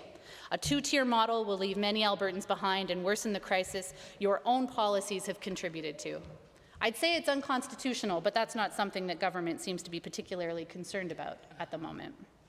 Our healthcare system needs thoughtful, evidence-based investment, not ideology and improvisation. Consider team-based care. Consider centralized wait lists that don't start only once a patient is assigned to a surgeon. Consider preventative health care like vaccinations, early detection and accessible diagnosis, critical mental health services. On behalf of the constituents of Calgary-Curry, Mr. Speaker, I beg the UCP, heed the advice of healthcare professionals, heed the advice of the warnings in our mental health care system here in Alberta already, and actually focus on improving health outcomes for ourselves and our loved ones. They have wasted money, throwing good after bad.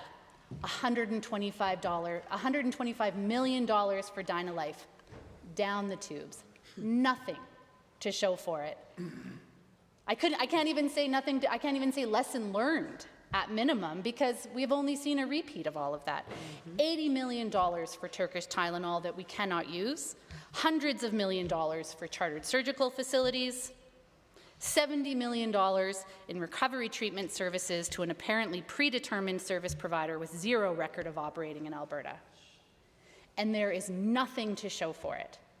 This is a government that has the most minute demonstrations, indicators of actual outcomes to serve Albertans.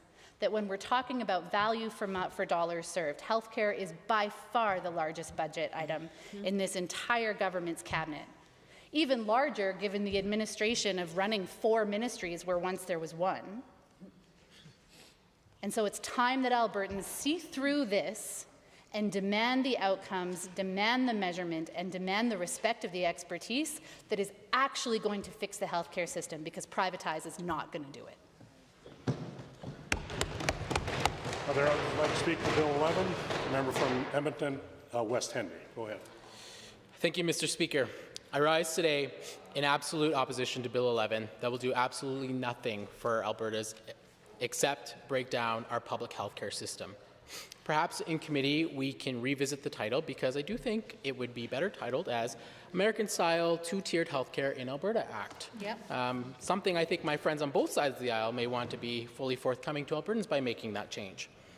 But worse yet, we have less time to debate this bill because the UCP has limited debate on this bill that will radically alter the healthcare system in our province, ushering in privatized healthcare and an American two-tier healthcare system. I oppose it because that is what the good people of Edmonton West Henday elected me to do. They do not want privatized American style two-tier healthcare in this province, full stop. They've not asked for this. In fact, the only reason the other side may be in their chairs right now was the Premier's assurance that no Albertan will ever have to pay out of pocket to see their family doctor or to get the medical treatment that they need. To quote someone that many millennials watching may remember, the Maury show, the Mary Povich show, "You are not the father." Oh wait, that's not the one. Anyway, you get the gist. There was a detector in use.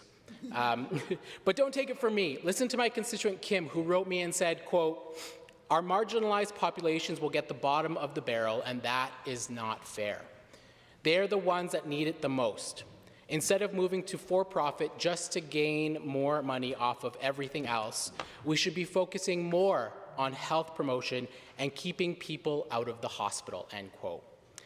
And Mr. Speaker, I oppose this bill at a time when affordability is top of mind for all Albertans, but especially for lower income Albertans who will be the most impacted by this two-tier system. And I share this sentiment for my constituent who took the time to write me and share her concerns with this House.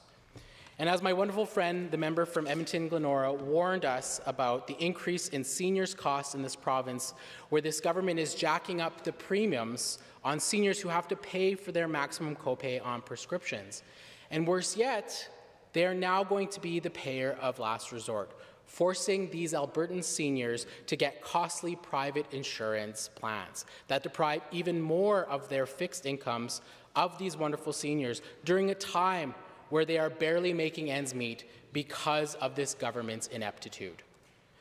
Mr. Speaker, Treaty 6 contains the medicine chest clause provisions. This provision allows for all status First Nations people across this country to access healthcare however they so choose. But this clause is specific to Treaty 6 because it was truly revolutionary and visionary by our foremothers and forefathers who negotiated this clause into Treaty 6, because at the time they saw that our medicines could not heal the sicknesses that were being brought in the blankets, with the harmful substances brought here, and the various other communicable diseases like smallpox that white settlement brought. Ogimawak mistawasis, Atakakup, Mistahe Musquat, and Wikasko Kisiwin were guided by the grandmothers that were there at treaty negotiations. Together, they realized that our way of life was no longer going to be sustainable with the increase of white settlement. This was a teaching I learned in the first days of my law school journey. And while this government does not want me or anyone in this province to talk about this history in a good way and in an honest way, I am reduced to do so in debate. Because at the very least, my speech will never be stifled to talk about all of the chapter's province's history, even when the government doesn't want us to. And Mr. Speaker, I bring up the treaty rights to health care because I see a concerning trend in Bill 11 that will be exacerbated by the federal government's ongoing attack against our treaty rights. And I'm not talking hyperbole, I'm talking fact. Our access to health care, this treaty right, is inequitable now and will only get worse under Bill 11. The federal government, under the Non-Insured Health Benefits Program, have scaled back significantly what is and is not covered. So much so that First Nations are already tiered at the bottom rung of a system that is already under so much strain. First Nations people in Alberta have a significant health disparity in life expectancy, nearly 20 years lower than non-Indigenous Albertans. Higher conditions of diabetes, asthma, arthritis, obesity, greater need for mental health support, and increased abuse of substances. And Mr. Speaker, I truly worry about this two-tiered American-style healthcare system that Bill 11 will create. There are already too many barriers in place in the healthcare system that Indigenous people will fall even further to the bottom of the rungs of that system. Because I can tell you, as someone who receives non-insured health benefits, if I did not have secondary coverage, I would be absolutely prevented from accessing the healthcare system at all. But so many of my relatives, and yes, I say my relatives, because all First Nations people are my relatives, they will not be able to access this uneven system. They are currently unable to do so because of this so-called private system that the minister likes to tout is already in place. And it is only going to get worse. While the ministers or the premier stand up and say that they work with Indigenous partners on private surgical facilities, the UCP have not done their homework to know how this system does not serve our people. It will not serve our people because I can assure you, Mr. Speaker, NIHB barely covers the current public system. It is definitely not going to provide coverage for these private facilities that this government is creating in this two-tiered system. We are some of the poorest people in this province. We have been stripped of our land and the riches that built this province, and yet we are still dying. I already see the effects of the dental care system that was crumbling under the NIHB system, and the provinces meddling in that. This bill does that too, and without the federal assistance that this government is also blocking, well, the writing is on the wall, Mr. Speaker. My people will suffer. Because, Mr. Speaker, we know the system will require a credit card rather than your health card. This is dangerous what the UCP is doing. This is not European-style healthcare. Those jurisdictions have other safeguards in place like pharmacare, which my friend from Edmonton Decor spoke to already in debate. But I want to quote something my constituent Karen wrote to me about this European system that this government is referring to. Quote, she says, "We lived in England in the 1990s and experienced their two-tiered system. The NHS had enormous wait times for all surgeries. Except if you could pay, it's done quickly. We paid privately for an MRI for our son, which under the NHS would have taken 8 months to have it done. This is reckless. UCP has no medical experts working collaboratively on this policy," end quote. The minister also rose to speak to comparing ourselves to Quebec, who this government seems to keep modeling their legislation after time and time again. And nothing against Quebec. While I was in law school, I was lucky to live in La Belle Provence, but we seem to be picking and choosing when to compare ourselves to that province. So let's look at that data. The Canadian Medical Association warns following the Quebec experience. They say, quote, "Quebec's limited experience with private healthcare provides a cautionary tale. As more physicians leave Quebec's public system to offer private care, patients are left waiting longer. The result is that Quebec now requires that new doctors work in the public system for 5 years before they're allowed to practice in a private setting," end quote. This, coupled with the comments from my constituent Karen and the comments from my colleague from Calgary Klein, who shared their comments from one of her constituents about their experience in Quebec and Germany, the only places of residence where they had to pay for their health care. Again, Mr. Speaker, the writing is on the wall. Bill 11 is setting this province up for some dark days ahead because the only thing this bill does is create more uncertainty in our public system to draw folks out of the public healthcare system. And Mr. Speaker, this is concerning for all Albertans because what the UCP is doing here is fundamentally altering the healthcare system for the next generation. And yet here we are limited in debate. And I'm so thankful to have been able to get up and speak in opposition to this American-style two-tier healthcare in Alberta Act. This is worrisome because low-income Albertans will be the ones that are most affected by these changes. And I echo the perspectives and concerns brought forward by Kim and Karen and the several other Albertans that I speak to who do not want this system. They know what it will mean for low-income Albertans who will be the ones relegated to the public system. And experts have raised these concerns as well.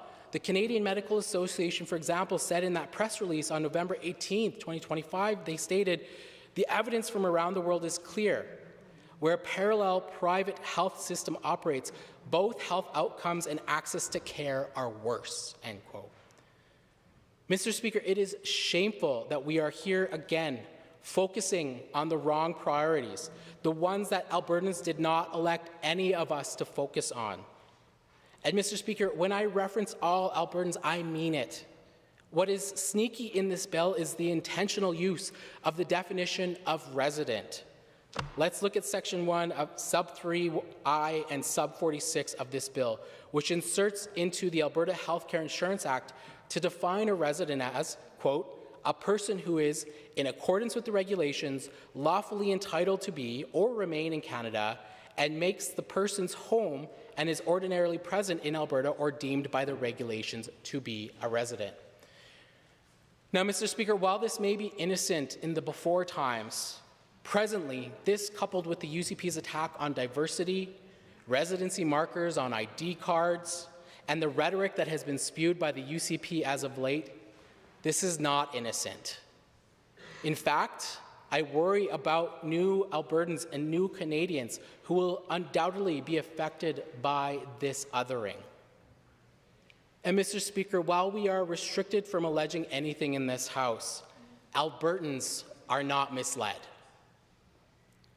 From the 2025 federal report on the National Advisory Council on Poverty, I want to pull this quote from this report. While poverty can affect anyone, it often results from discrimination. Black and racialized individuals, Indigenous people, newcomers, 2S LGBTQIA+ individuals, people with disabilities, and seniors all shared how systemic barriers in housing, employment, education, and access to services make them more vulnerable, end quote. We have been screaming this from the mountaintops, that vulnerable Albertans will be affected by bad UCP decisions, and Bill 11 is no different. Low-income Albertans will be affected by this American-style two-tier healthcare system act. And Mr. Speaker, this bill furthers and exacerbates these access to services and further discriminates.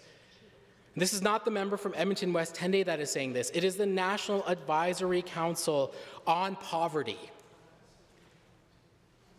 This, coupled with the changes put forward to prevent the access of services to new Albertans in this province, should cause many great concern, especially newcomers to this province. Alberta was calling and they arrived, and yet we are now treating them as second-class citizens. Mr. Speaker, I am incredibly concerned about the trajectory of this province. So while we look at the substance of Bill 11, the stripping of our ability to debate this bill and the many others that this government is limiting, and the ushering in of American-style two-tiered healthcare system in Alberta, it's just bad. It's bad for Albertans. It's bad for the continuation and protection of public health care in this province. It is bad for the 20% of youth in Edmonton and Calgary who are unemployed. It is bad for low-income Albertans. It is bad for the 2S LGBTQIA+ community. It is bad for trans Albertans who are also vulnerable members of our community. It is bad for seniors who are living on fixed incomes, who are worried about their pensions, time and time and time again, because this UCP government keeps threatening to come after them. It is bad for those same seniors who will have to pay more for prescriptions after being forced to pay for vaccines in this province, Mr. Speaker. Let that sink in. We are costing more dollars for vulnerable seniors who are already stretched very thin. Mr. Speaker, Albertans elected us to look after their best interests, and creating a two-tier system is not that. Mr. Speaker, this bill needs to be scrapped, and we need to invest in our public healthcare system. It is for these reasons that I urge this chamber to oppose Bill 11, because Albertans never asked us to do this. They asked us to protect public health care.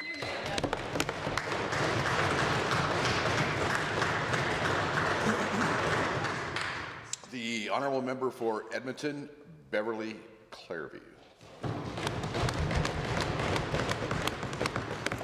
Thank you, Mr. Speaker. I'm pleased to rise this evening and speak to my fulsome opposition to this bill, Bill 11.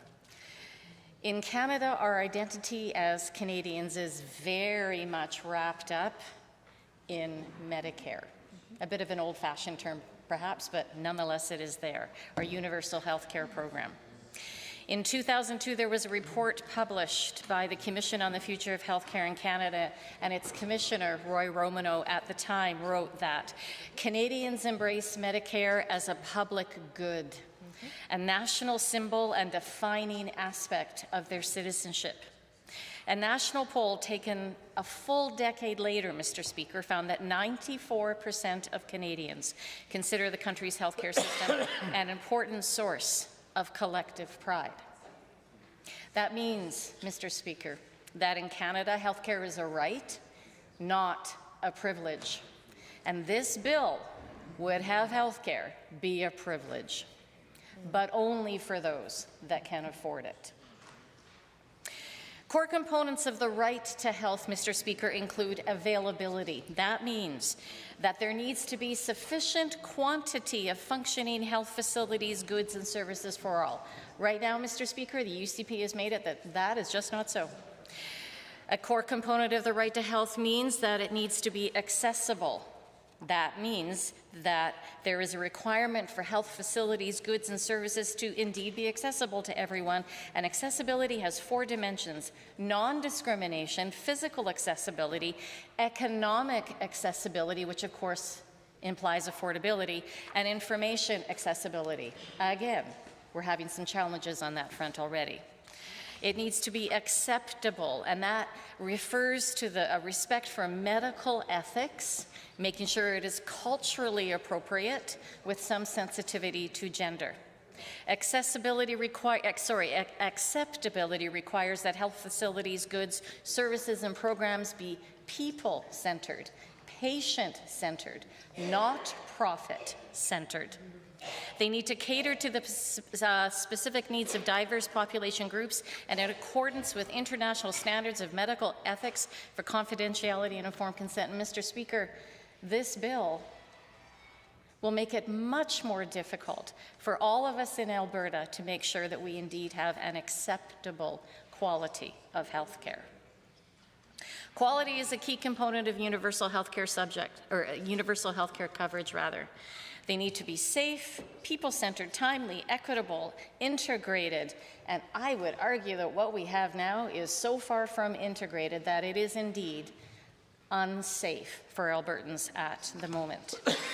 That idea of people-centered and patient-centered is perhaps the most important cornerstone of a good, effective universal healthcare system, Mr. Speaker. And that is where the UCP has failed each and every Albertan, each and every single time. And the push to two-tiered American-style healthcare is just the latest salvo in their efforts to, quite frankly, in my view, destroy our public healthcare in this province. This is the government that decided that instead of listening to doctors, nurses, paramedics, lab techs, radiation techs, unit clerks, SLPs, primary care teams, anesthesiologists, public health care experts, they decided they knew better, and the result is a healthcare system that is under siege. Along the way, they've carved out 4 pillars, 5, I guess, if you count shared services, with room for 4 ministers and other folks at the top, while nurses, RNs, and LPNs continue to work short every single shift, every single day, while paramedics right now continue to wait in ambulance bays with patients, while referrals to specialists and surgeons are certainly not getting longer, or certainly not getting shorter, they're just getting longer, and wait times for surgeries, particularly for those amongst us who are more complex, simply lengthen. And folks like Lorna, who I've spoken about before in this House, Mr. Speaker, a constituent, are continually told, it's okay, you'll just have to wait a little bit longer. Lorna has been waiting almost 3 years, Mr. Speaker. It's unconscionable. And the last time she heard from this government, it was an offer to send her to Toronto, except that she would have to pay to get there. She would have to pay a hotel. She would have to pay for her husband to accompany her. In other words, Mr. Speaker, she would have to pay. That isn't exactly universal health care coverage. Hundreds of my constituents have noted over the last few days that American-style health care isn't the answer. All Albertans want, need, and deserve better health care, but right now they're grappling with all those longer than ever wait times, closed ERs, double-digit waits when ERs happen to be open, and less than timely access to their family doctor. Of course, Mr. Speaker, we all want more doctors, more nurses, more healthcare professionals. We all want less time waiting in emergency departments and shorter wait times for surgeries. We want a healthcare workforce that wants to work here and stay here and make a life here. We want Albertans to have the very best that today's healthcare can offer. That includes the opportunity to benefit from innovation, new technology, best practices that come from all over the world. But the crux of the matter, Mr. Speaker, is the UCP is not offering what Albertans need. And we most decidedly do not want, Mr. Speaker, paying out of pocket. We don't want people to be able to jump the line, jump forward, simply because they have the money to do so. We don't want that idea of pay to play anywhere near our healthcare system. We've all heard those stories from the US, that American-style healthcare, where people in the US owe at least $220 billion in medical debt, and the bulk of that debt is owed by people with over $10,000 in debt. Everyone is entitled to access in Canada. And American-style healthcare is not access. And if I may, Mr. Speaker, I'm just going to go on a wee bit of a tangent and talk about my own family's experience over the last couple of years with healthcare. Around 2020, 2021, my mother got very, very ill. And I will say that unfortunately, her experience of our healthcare system was quite different than the experience my dad had. My mom had a doctor that had the ability to come to her house, to see her when she needed him to be there, to go through that list of medications, to work with the pharmacist when Mom needed some adjustments in her medications. When she needed a test, she was able to get it, sometimes in 2 or 3 months, but not in 6 or 8 months or even a year.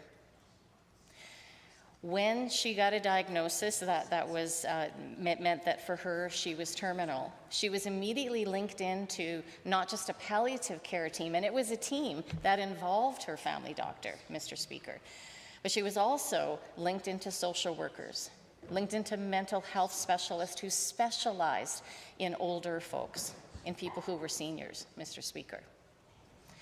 That whole time, from that terminal diagnosis to her death in May of 2022 took about a year or so.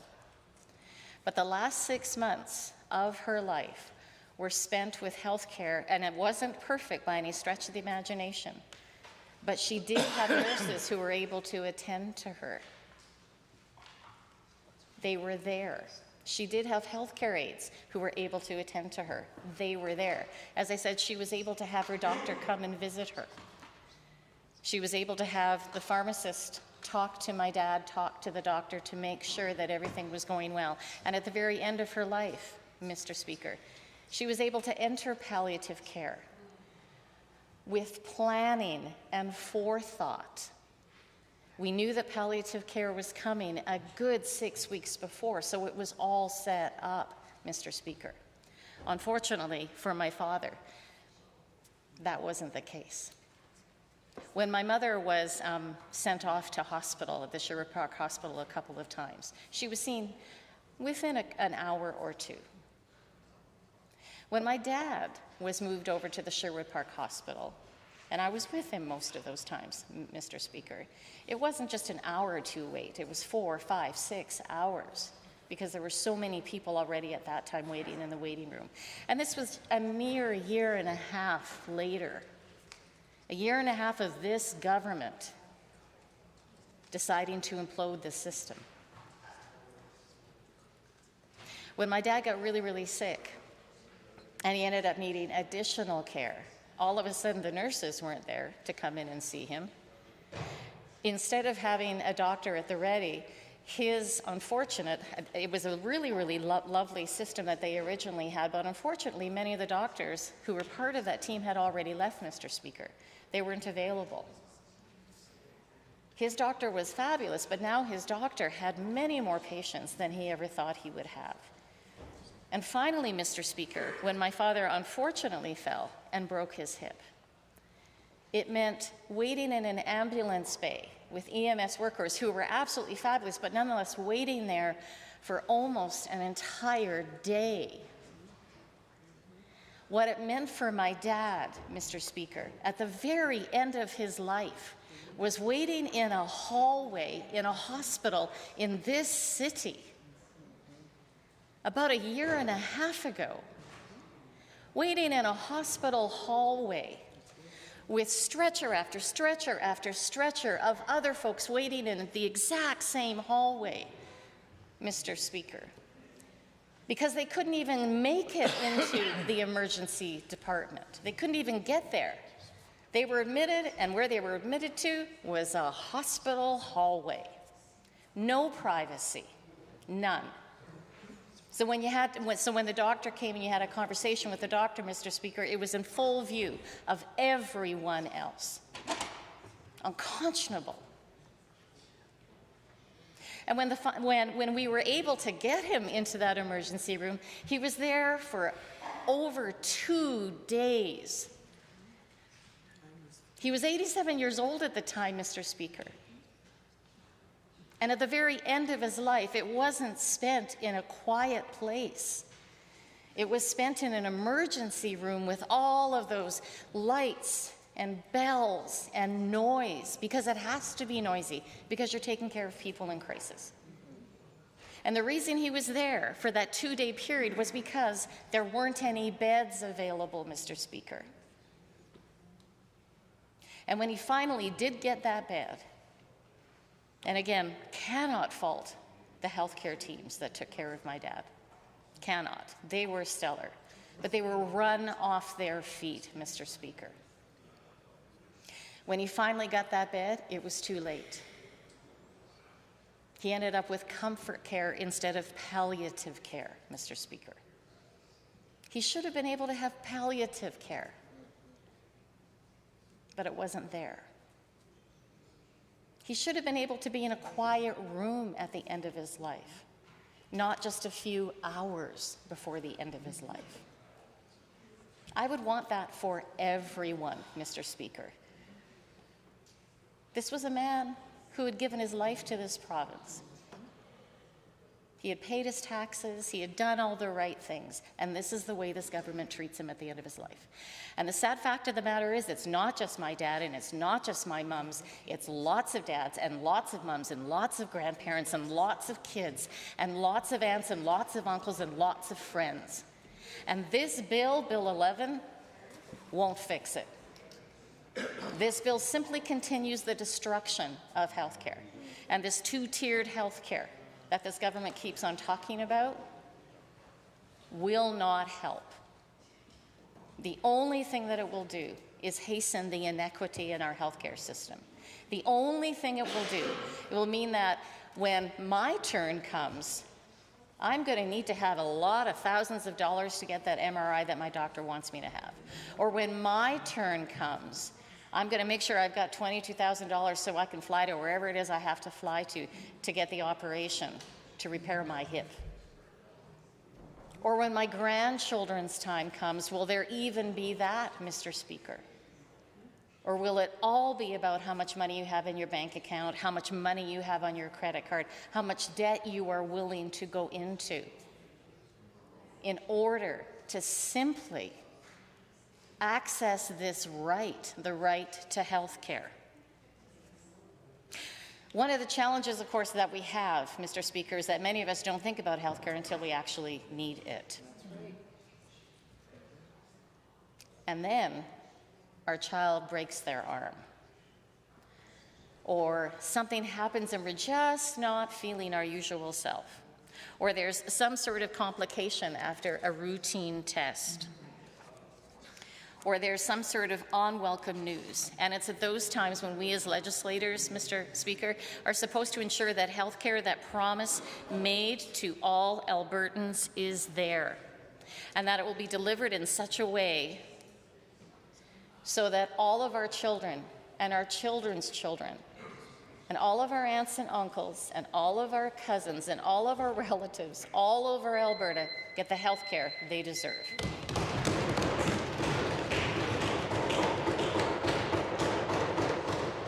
The Honourable Member for Vermilion Lloydminster. Thank you, Mr. Speaker. It's truly an honour to rise in this Assembly today in strong support of Bill 11, the Health Statutes Amendment Act 2025, number 2. Mr. Speaker, everyday Albertans place their trust in the health system, that they expect to be responsive, dependable, and focused on delivering high-quality care when and where they need it most. That expectation is not unreasonable. It is fundamental. Health care is not just another service. It's a cornerstone of our society and a reflection of our values. When Albertans walk into a hospital, a clinic, or a pharmacy, they deserve confidence that the system will be there for them, without delay, without compromise. Mr. Speaker, Bill 11 represents the next major step in building a healthcare system that meets those expectations. It is a step towards a new era in healthcare, one that is patient-centered, sustainable, and responsive to the evolving needs of every Albertan, regardless of where they live or what their circumstances may be. If passed, Bill 11 will amend several pieces of legislation to reflect Alberta's changing health landscape. It will strengthen the ability of healthcare professionals to deliver care, improve accountability and efficiency across the system, and ensure that our health policies are aligned with the realities of today and the challenges of tomorrow. One of the key pillars of Bill 11 is protecting and modernizing drug coverage for Albertans.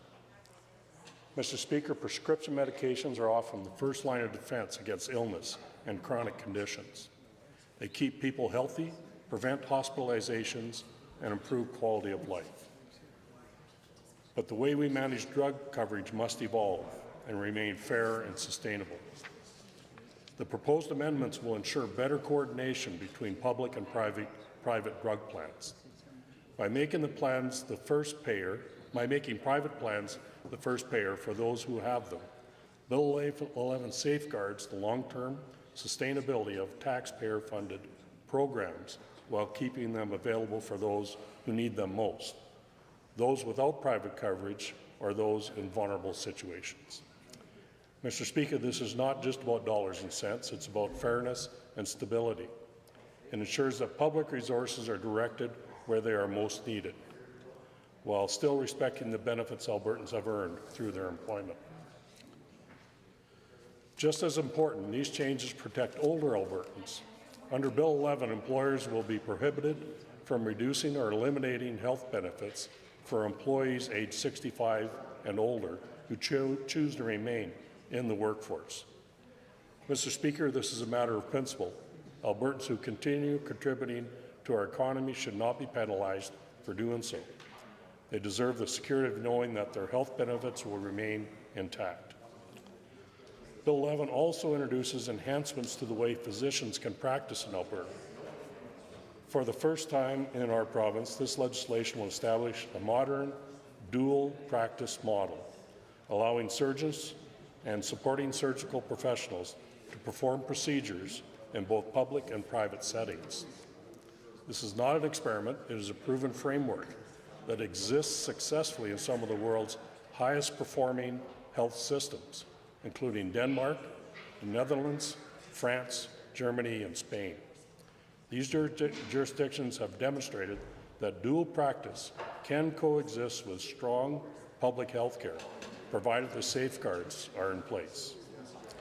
Under this model, physicians will gain greater flexibility to work in both public and private settings, while maintaining strict protections to preserve the accessibility and integrity of publicly funded health care. What does this mean for Albertans? It means more surgeries and shorter wait times, a goal that every member of the Assembly should share. Mr. Speaker, let me be perfectly clear. The public health care guarantee remains fully intact. No Albertan will ever have to pay out of pocket for medically necessary surgeries. Life-threatening emergency surgeries will remain fully public, with no private option.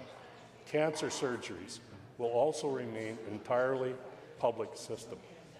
If passed, the dual practice model will include restrictions from the outset and will be closely monitored to protect our healthcare system.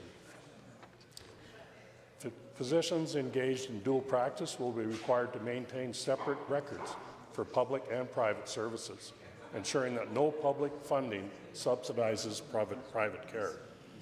Additional safeguards may include mandating that surgeons perform a minimum number of procedures in the public system to remain eligible for private practice, and restricting certain specialties to public practice if shortages would compromise public health. Mr. Speaker, I also want to be clear about immediate restrictions. Family physicians will not be permitted to participate in dual practice at this time, and all emergency services, procedures, and cancer treatments will remain exclusively public. These measures reflect our commitment to balanced innovation with responsibility. Mr. Speaker, accountability is the foundation of trust. Albertans deserve confidence that every health dollar is used responsibly. Bill 11 strengthens building accountability and transparency by introducing clear penalties for systemic non-compliance. These measures deter improper billing practices and uphold the integrity of our health system. Finally, Bill 11 modernizes health cards and information sharing. A new renewal process will reduce misuse and fraud, allowing cards to be seized if tampered with, and support secure information sharing across ministries, all while maintaining strong privacy protection. Health information will be used responsibly to support team-based care and create a more connected health system. Mr. Speaker, the proposed amendments in this bill represent more than technical changes.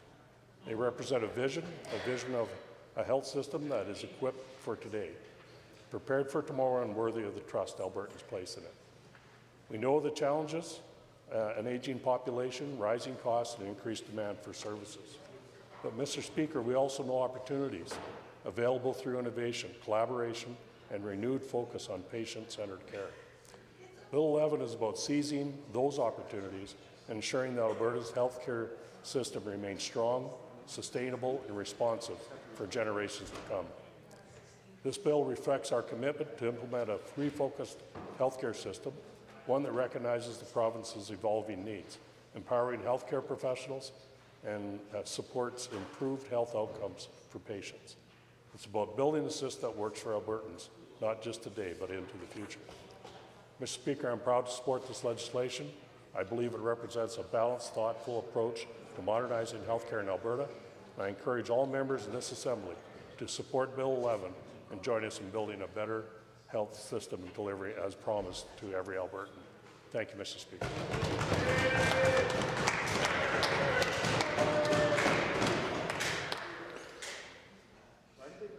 Honourable members, listen, no one's being real disruptive, but there's chats on both sides. If you could keep it down a little bit, it would be helpful, and we want to hear from a member from Edmonton South.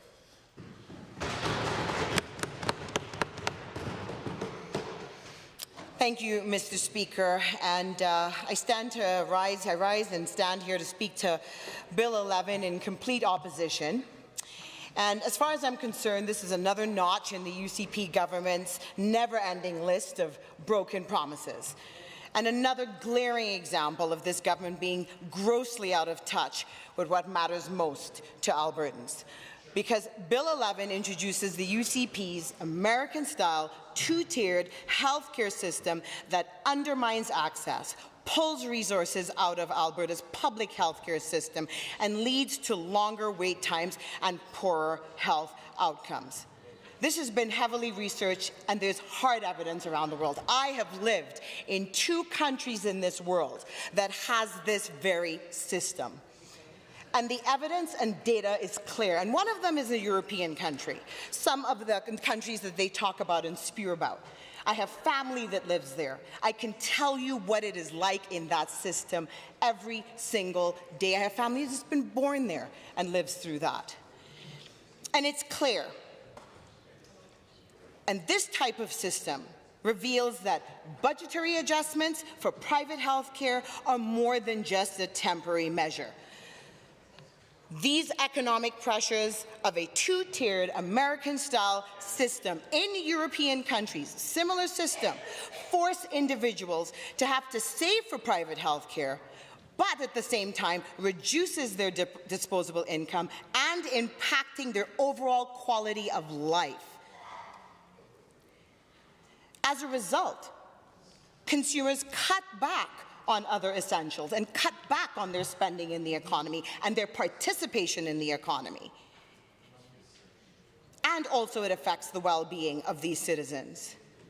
And this financial burden hits especially hard on minimum wage earners and those receiving unemployment benefits. And we just recently had this government fail to support an increase from minimum to minimum wage, an incremental increase that was put forth by our side.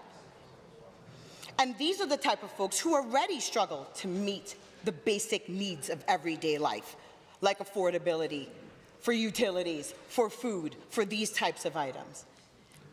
And as households attempt to cover the rising costs of healthcare costs, economic inequalities and outcomes worsen. So I just don't buy this shift here in what this government is putting forth. There's clear, hard evidence globally for at least 100 years on this. Yep. And it is clear that what's more of a focus is a focus on having a better outcome when it comes budget time and not on Albertans' health. It is clear from this type of system, when we have doctors in the public and they could charge private, they get to curate the type of patients they see. They end up being less experienced, and when there are complications in private, they end up in the ER, which is the public system, and it puts even more strain. And this government has done nothing while putting this horrible bill forward when it comes to putting patient care first. They have done absolutely nothing when it comes to what are we doing to hiring more folks who work in the public health care system. And there are many things that can be done. So once again, I do not buy that this is somehow a panacea that is going to help us here in Alberta. What I do know is on this side of the House, Alberta New Democrats care deeply about Albertans and their access to quality health care.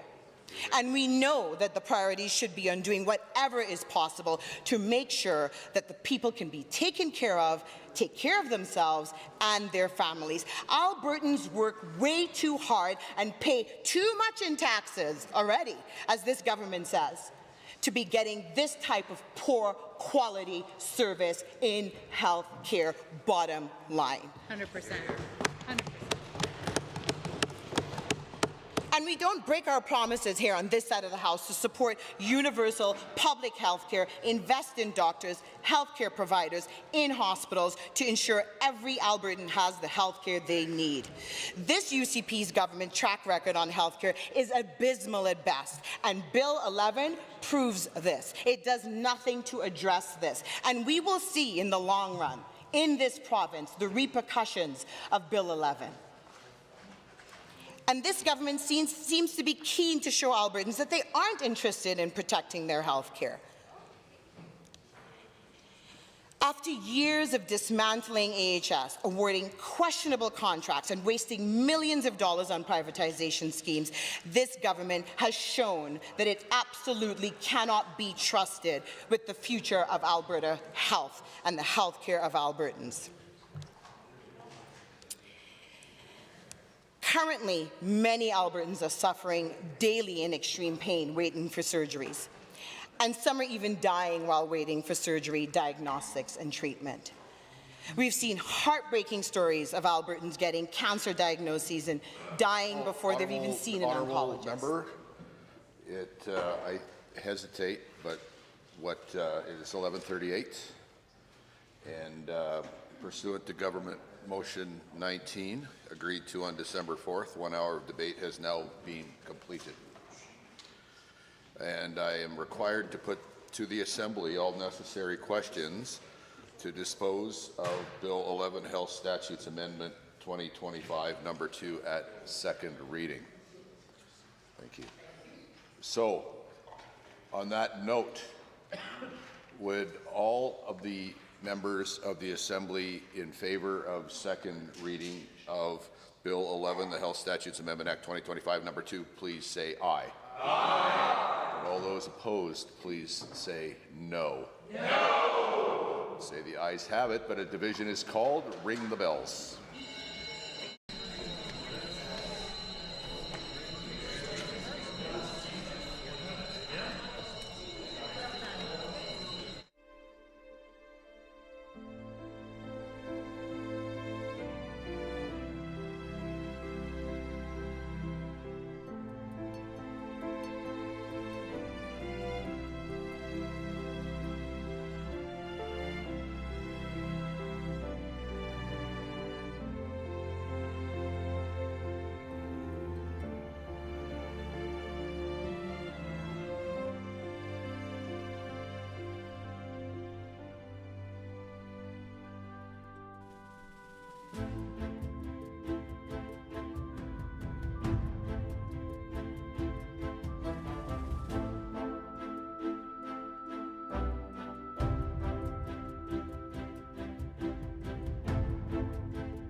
Order.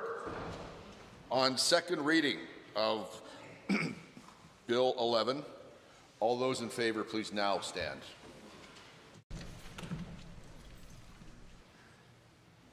The Honourable Mr. Sigurdsson, the Honourable Mr. Nicolaides, the Honourable Ms. Schultz, the Honourable Mr. Williams, the Honourable Mr. Glubish, the Honourable Minister LaGrange, the Honourable Mr. Horner, the Honourable Mr. Scow, the Honourable Mr. Ellis, the Honourable Mr. Amory, the Honourable Mr. Newdorf, the Honourable Mr. Lowen, the Honourable Mr. Wilson, the Honourable Mr. Jean, the Honourable Mr. Dreeshen, the Honourable Mr. Nixon, Mr. Wright, Mr. Rosewell, the Honourable Mr. Turton, the Honourable Mr. Yassine, the Honourable Ms. Furr, the Honourable Mr. Jones, the Honourable Mrs. Sawney, the Honourable Mr. Hunter, the Honourable Mr. Nally, the Honourable Mr. Long, the Honourable Mr. McDougall, the Honourable Mr. Boychenko, Mr. Stefan, Mr. Van Dyken, Ms. Pitt, Mr. Sear, Mrs. Johnson, Mr. Weed, Mrs. Sawyer, Mr. Getson, Mrs. Petrovic, Mr. Wright, Mr. Yao, Mr. Dick, Honourable Ms. Armstrong-Hominack, Mr. Young, Mr. Bouchard, Mr. Singh, and Ms. Lovely. Honourable members, all those opposed to the motion, please now stand. Mr. Nenshi, Member El-Maliki, Member Arkan Paul, Honourable Mr. Savier, Honourable Member Hoffman, Mr. Haji, Honourable Mr. Egan, Honourable Ms. Gray, Ms. Pancholi, Member Ellingson, Member Callahoo Stonehouse, Mr. Shepherd, Ms. Sweet, Ms. Wright, Ms. Renault, Ms. Chapman, Member Hoyle, Member Eremenko, Mr. Kozowski, Honourable Ms. Ganley, Member Gurinder Brar, Mr. Ip, Member Irwin, Member Batten, Member Tejada, Member Boparai, Honourable Mr. Schmidt, Mr. Diol, Mr. Gurtej Brar, Honourable Ms. Laurie Sigurdsson, Ms. Goring, Mr. Dack, and Dr. Metz. Mr. Speaker, total for the motion 45, total against 33. Honourable members, the motion is carried and so ordered. Bill 11, Health Statutes Amendment Act 2025, number 2, is now read a second time. Under Government Bills and Orders for second reading, Bill 9, Protecting Alberta's Children's Statutes Amendment Act 2025, debate adjourned. Honourable Ms. Laurie Sigurdsson speaking. Edmonton Riverview, you have 12 minutes remaining. Please.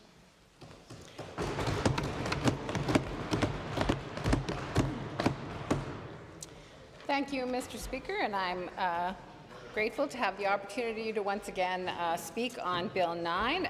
The title of the bill is Protecting Alberta's Children's Statutes Amendment Act 2025, but it really is not protecting. It is attacking Alberta's children's statutes rights. And it's a very looking innocuous enough. It's just like 3 pages. It's not very long at all. But what it does is very serious and damaging to Albertans. It does fundamental things that, I certainly stand against and am not support of this legislation. So we know that Bill 9 is a continued attack on the protected rights of children. It goes against the Canadian Charter of Rights and Freedoms, the Alberta Bill of Rights, and the Alberta Human Rights Act. The use of the notwithstanding clause was first used by the UCP against the teachers to force them back to work with no negotiated contract and no legal option to appeal. Now, the UCP is using the notwithstanding clause to enforce illegal bills that take away the protected rights of vulnerable children.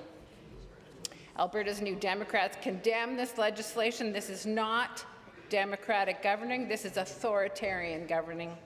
We stand with the teachers, the workers, with trans children, girls and women, and with all Albertans who deserve to know their fundamental rights must be respected and upheld. Alberta's human rights record is on the line with this legislation. It's being decimated by this Premier and this UCP government. What's most fascinating, Mr. Speaker, is that the UCP claim to be champions for freedom and individual rights. For example, when the COVID-19 pandemic was underway, the Premier was deeply concerned that the rights were being denied to those who were unvaccinated. She declared the unvaccinated are the most discriminated group in history. Bizarre. That certainly is not true, as discrimination has included the murdering of certain groups just because of a particular characteristic. Yet here we are. When we are talking about trans youth, all of a sudden, the Premier and the UCP are taking away the fundamental rights. Mr. Speaker, this is called hypocrisy. And let's be clear on what this means. What's a hypocrite? A person who pretends to have beliefs, virtues, or moral standards that they do not actually have, especially when their actions contradict their stated beliefs.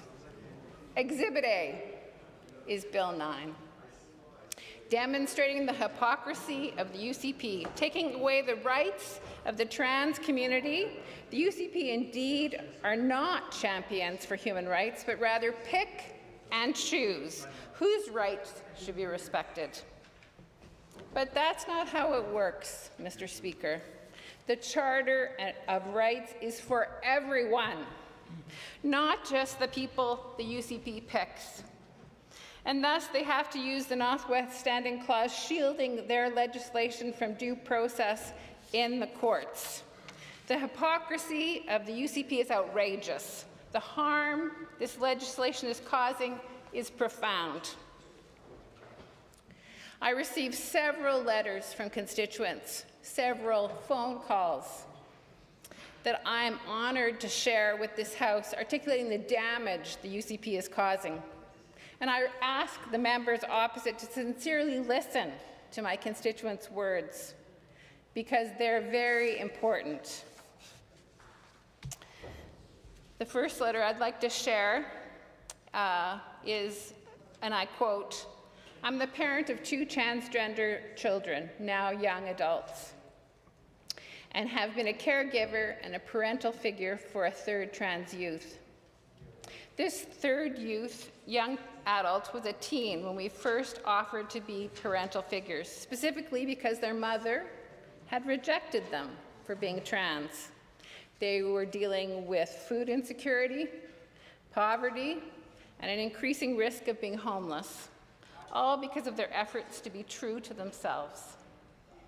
My children are dealing with prejudice, fear, feelings of persecution, and extreme worry for others in the trans community.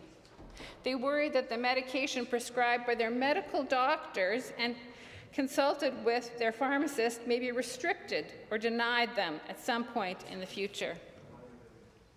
When they first received their hormone replacement therapy, one of my children said, 'I finally feel human again.' They both had immediate and sustained increases in mental health, self-confidence, self-worth, and increases in their performance in school. 30 years ago, I chose Alberta as the place I wanted to raise children, the place I wanted to start a business, and the place I plan to retire. My spouse and I have led nonprofit boards. I've taught board governance to many nonprofits on behalf of the provincial government. The businesses I've led or founded in Alberta have contributed $75 million to our province's economy in direct contribution, and probably 10 times more that is secondary financial impacts. My spouse has been interviewed on CBC and CKUA and has been a featured artist at institutions and festivals in Alberta.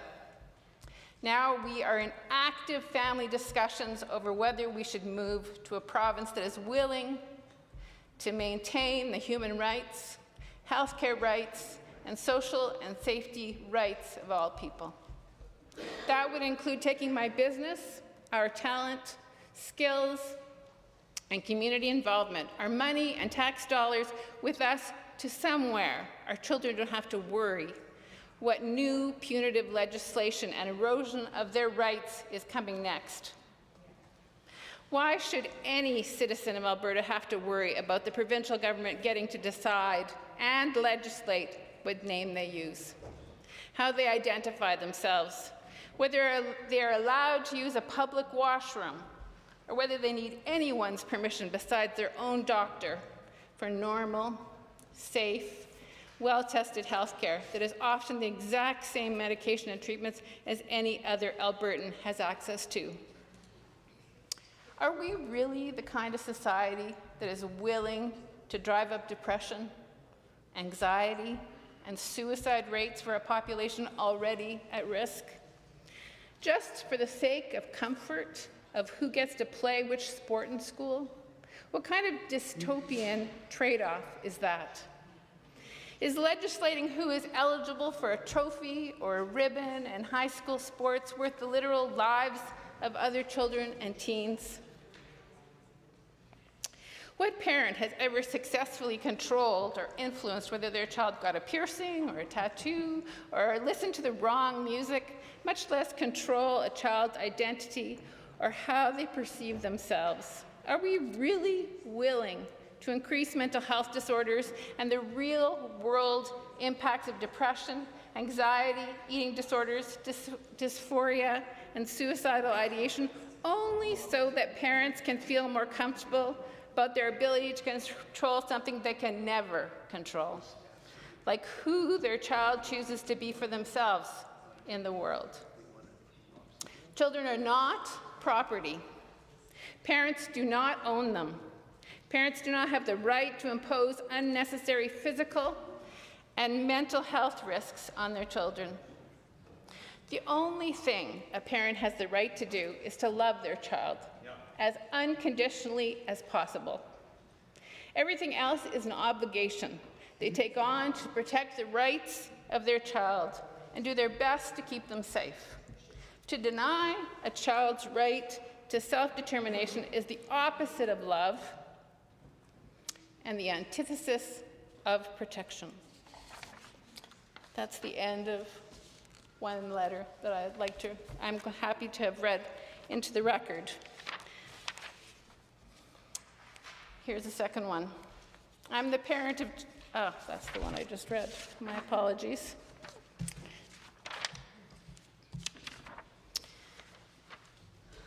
As the parent of a now adult trans child, I've been increasingly distressed and deeply disappointed by the transphobic legislation now unethically enforced by the UCP government.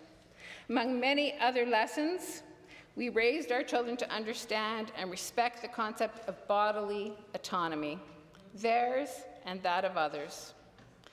When they each came out as trans, there was no other response to give but congratulations, because we all understood that the act of coming out as an act of authenticity and self-expression. What parent doesn't want their child to be the best, happiest version of themselves? At the time, one of our children was a teen minor and the other was 18. This was during the NDP government, so both were able to access gender-affirming care. I'm not going to sugarcoat it. Accessing the care wasn't a panacea. Our children still experienced gender dysphoria, depression, anxiety. Of course they did. Too many people still don't understand that trans rights are human rights.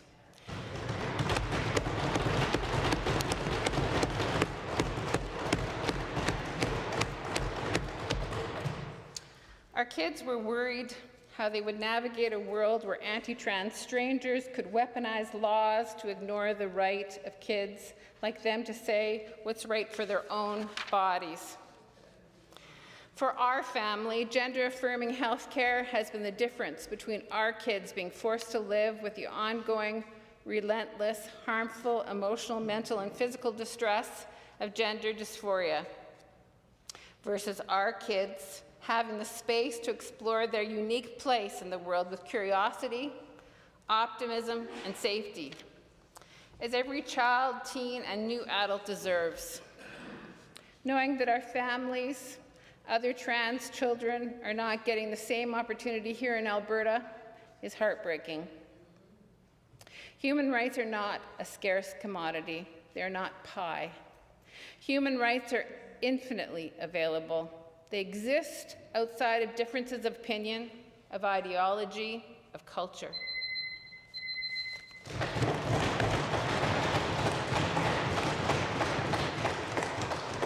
The honourable member for Banff, Kananaskis. Thank you, Mr. Speaker.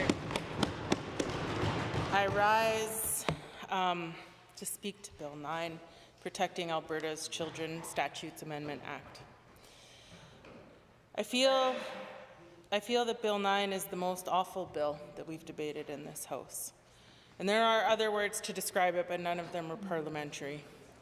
I thought it was Bills 26, 27, and 29 that we debated last fall, which unfairly targeted trans and LGBTQ2S+ youth in healthcare, education, and sports. But no, it's this bill.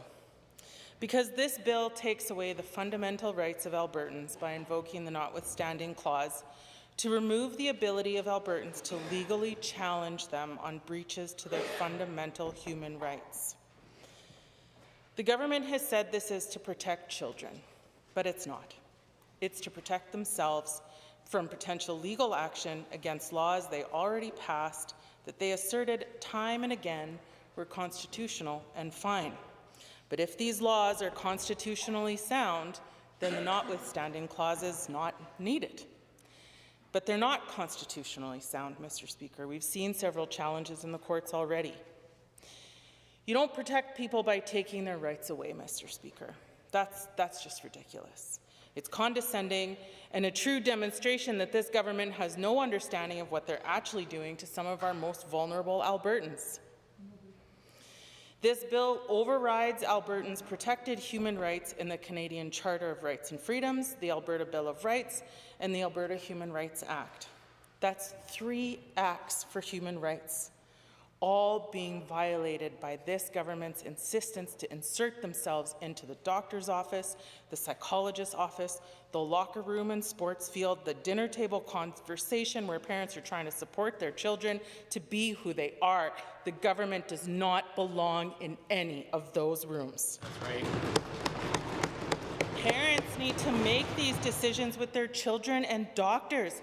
They don't need the government to share their opinion, especially through legislation. Last year, when we debated these bills, I really focused my debate on Bill 29, the Fairness in Sports Act, because I come from a very athletic part of the province. The Bow Valley has more Olympians per capita than any other community in the country. And although that's intimidating as heck when I'm at the Canmore Nordic Centre trying to cross-country ski, it's also something that I really love about my town. This whole community is sporty. It's so sporty. It's maybe too sporty. If you think you're good at an outdoor sport, come to Canmore, and you will see that you are not good at it at all. I love that about the Bow Valley. It's always challenging. We're always pushing the boundaries. We're always finding new ways to get your heart rate up and enjoy the beautiful Rockies. People move to Canmore and quickly spend all of their disposable income on gear, multiple bikes, ropes, skis, boots, packs, and more, because the amount of fun that is to be had in the Rockies is boundless. We make plans to go outside and climb and hike and bike and ski and paraglide and boat and paddle, and the list goes on and on. And we do that with anyone who wants to go outside with us. It doesn't matter what gender they are or how they identify, or whether they were a competitive swimmer in school or whether they just started the sport last week. But it hasn't always been that way, and we are still growing as a community. And tonight I want to share the story of someone who has recently inspired me in many ways. The story of Juliana Howitt, one of my unknown heroines. Juliana Howitt shared her love for the mountains and sports as a guide for more than 40 years, all while hiding her transgender identity for fear of losing her career, her friends, and everything that she had grown around her. In that career, she guided hundreds of people, but perhaps most significantly to me, she was one of the pioneers to develop sport climbing at the back of the lake in Lake Louise. The back of the lake is one of the prettiest climbing crags I've ever climbed in my life. And Juliana set those climbs, all while pretending to be somebody else. It breaks my heart to imagine how difficult that was.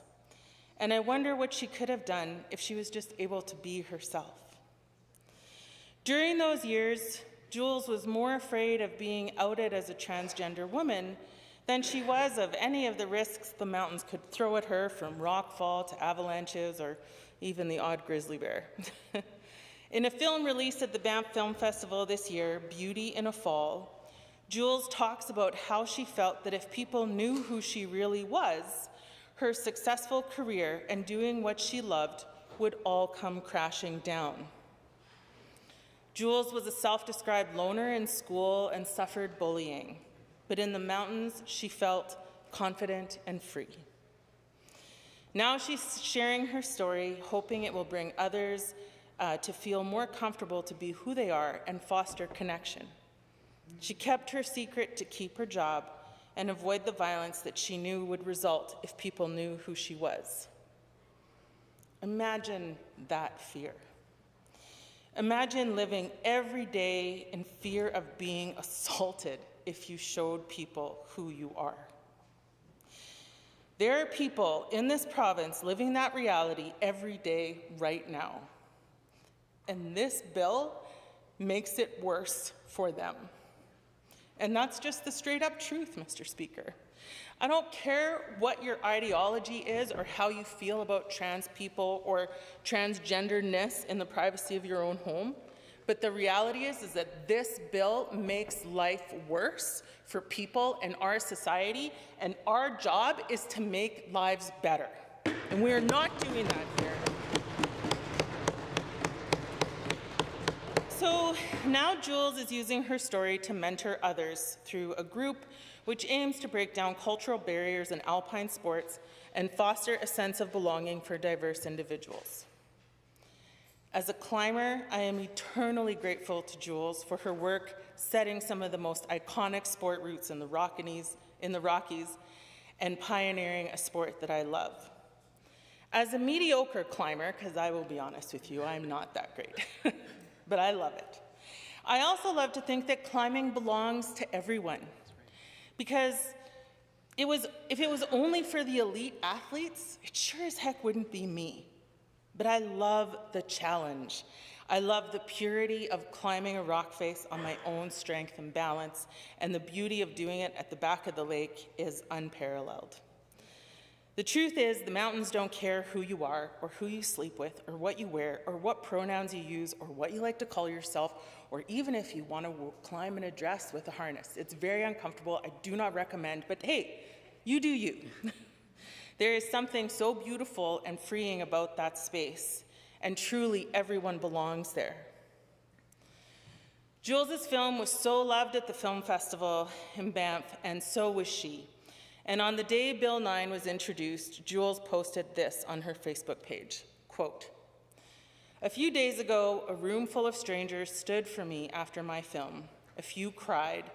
They held my story with such kindness that I felt for the first time in my life what it is like to be fully seen as a transgender woman and welcomed without conditions.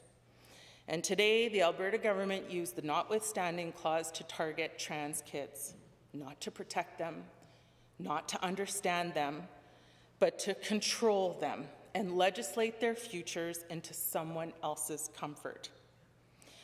I need you to hear this from someone who was once a trans kid herself. This kind of legislation is not neutral, it's cruel. It tells a child that something about them is unwanted, and that the only way to stay loved is to hide who they are. I survived that message, barely. Not everyone does. So tonight I'm holding two truths that do not belong together: the beauty of a room rising in kindness, and the cruelty of a government trying to erase kids who haven't even had a chance to stand up yet.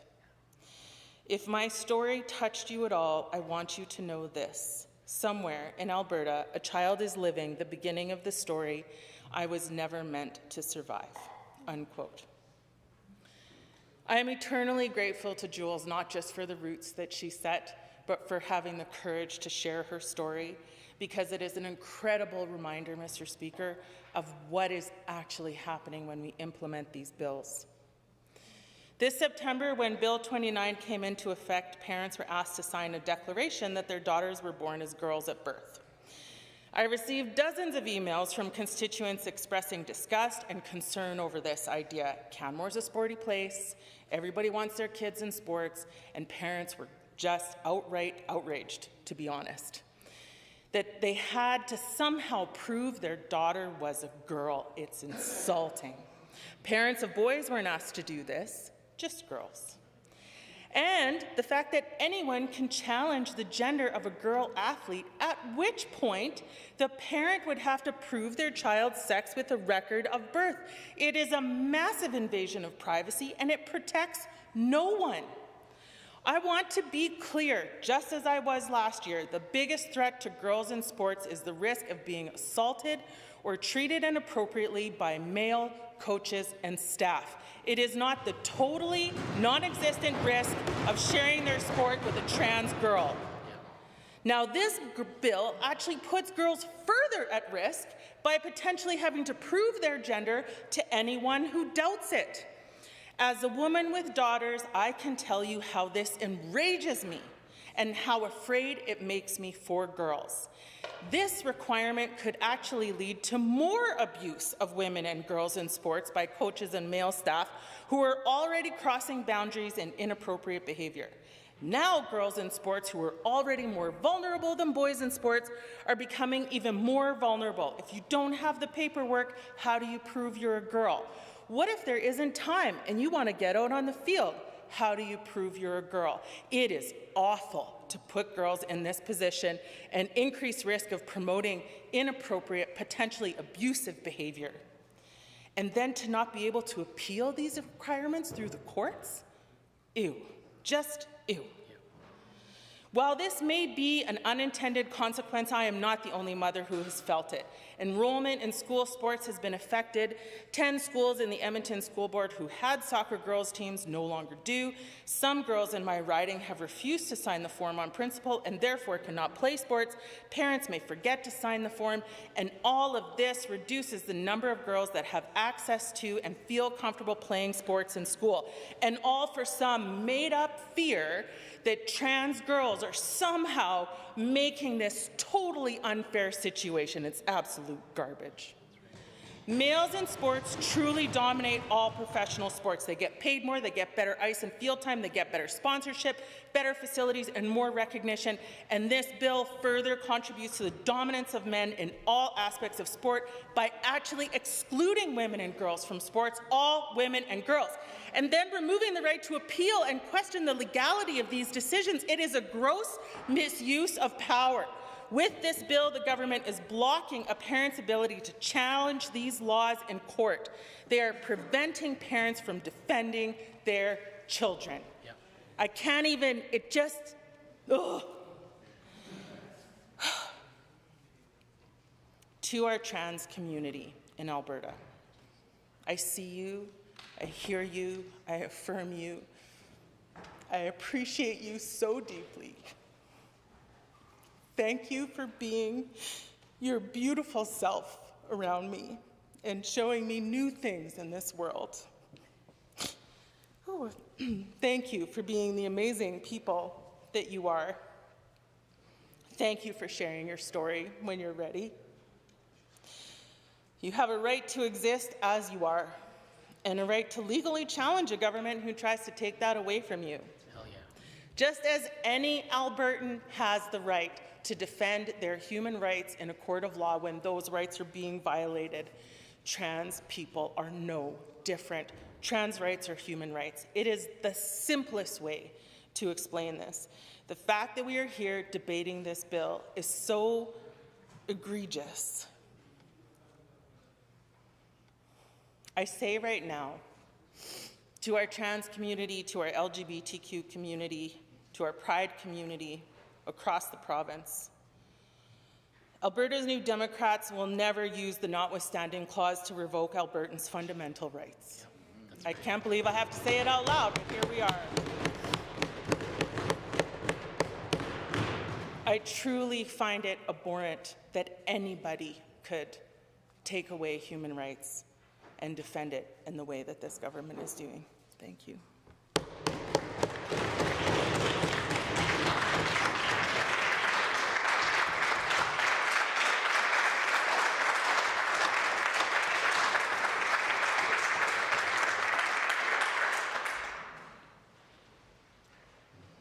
The honourable member for Edmonton Manning.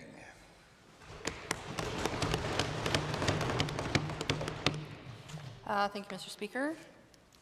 So I rise to speak to Bill 9, Protecting Alberta's Children's Statutes Amendment Act. Titled, it does none of the things, and is totally a smokescreen for a rhetoric that this government has decided to try to use to justify basically taking away the rights of individuals to have due process within our court system. And in fact, I would say, does the opposite of what this government is pretending that it does. I can't believe we're here having this conversation. I am extremely disappointed in the government that over the last 6 weeks that we have been here, all I have seen is legislation after legislation after legislation that has targeted communities and individuals, that has deliberately taken away the rights of different groups that this government disagrees with, that has actively inflamed rhetoric to try to justify the attack on communities. I think we need to start with the fact that we have currently, or we have 2 now, but we had 3 bills in this legislature that have been introduced in the last 6 weeks. The first was Bill 2 with the notwithstanding clause for teachers. They were looking for binding arbitration, a court process to come up with a legal contract with the government on their salaries, on their benefits, and on their working conditions. A court process that would have been ratified and would have been a binding contract. Government, we're going to put a bill in and we're going to take that right away. We're not going to let that happen. We're not going to let you have dual process in that process.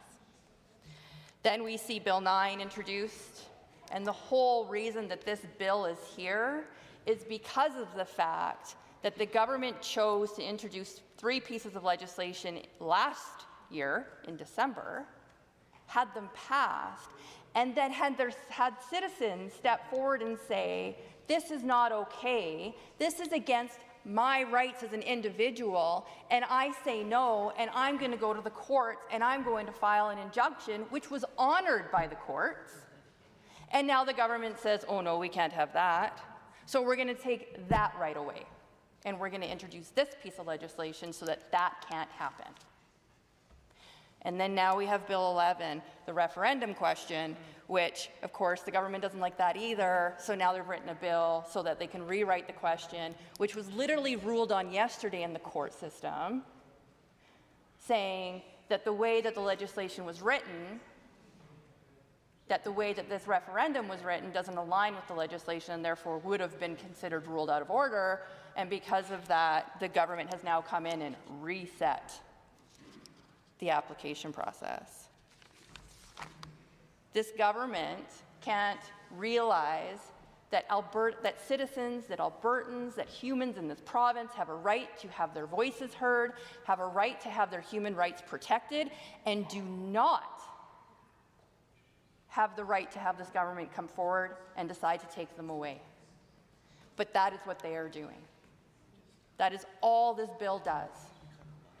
Because the parents of the children that this bill is supposedly going to protect did exactly what parents do. They say, this does not protect my child, this takes away my child's rights, and I'm going to stand up and protect my child, and I'm going to go to court, and I'm going to make sure that these 3 pieces of legislation that are removing my child's rights are struck down. And the government just couldn't have it. Because they are so fascinated with this.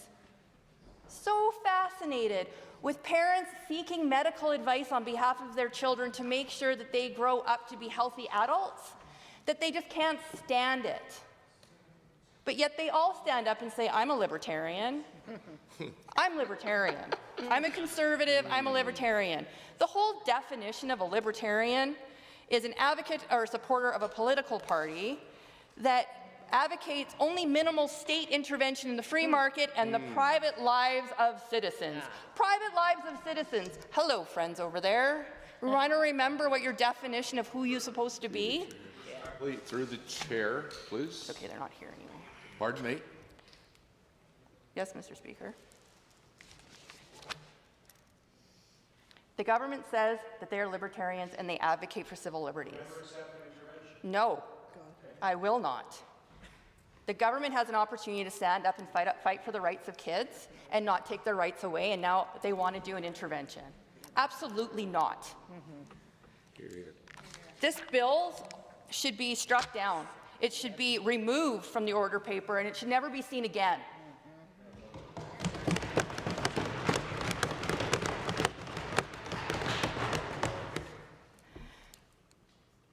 My whole career before I got elected was making sure kids were safe. I saw the worst of the worst when it came to when we had to do intervention services for children. I saw kids getting kicked out of their home for telling their parents that they were gay and having to find places for them to stay so that they were safe. I pulled a girl off the high-level bridge because she was going to jump, because she got kicked out of her home for being who she truly is, and this government wants to tell me that this is protecting kids? Shame. Shame. No idea. Absolutely none. No idea what children who are trying to grow up to be adults, to be their true selves, actually deal with on a daily basis. Yes. The amount of risk that they are at when they come out to their parents who do not believe of who they truly are. It is dangerous. It is absolutely fundamentally dangerous. And these bills put kids at risk. Yes. This bill will hurt children. Yes. It absolutely will. And the government can shake their head at me all they want. I have seen it. I have seen what will happen to children when their parents will not stand up and protect them. And this doesn't do it. It absolutely does not. What does is parents having the right to seek medical attention for their children to make sure that they have the medical supports that they need to be able to grow up, to be adults, to not be at risk, to be able to get mental health supports, to be able to get hormone therapy if that's what their doctor deems that they should have. It's not up to me to decide what a doctor does in a doctor's office with a family to talk about the medical needs of an individual. And it isn't anybody's business in this room, period. Hear, hear. And this takes it away. Protecting children. Good gracious. You know, we have an act in this province. It's called the Child Youth Enhancement Act. You know what it does? It protects kids when they're at risk of abuse or harm and a variety of things. And I can tell you, the only time I ever had to get involved with a family is when they put their child at risk for abusing them because they came out as being gay. Not because they told their parents they were gay and their parents were like, let's find you some medical assistance to make sure that you get to grow up to be a healthy adult. In fact, I would have high-fived those parents. Thank you for worrying about your child's development, about their emotional development and about their physical development. I loved parents like that. It was parents that neglected their children's medical needs that I was concerned with. That was child abuse.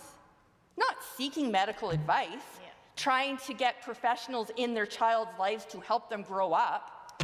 How is that a problem? This government is flawed in so many ways.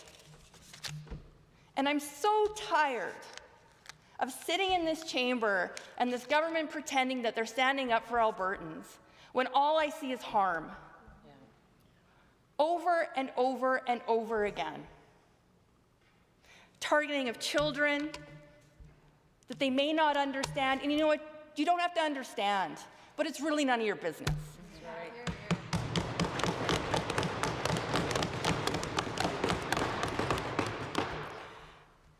There is such a theme this session. And it is about power. And it is about creating a division, and it is disallowing the voices of Albertans to stand up for themselves and to have due process. That is authoritarianism.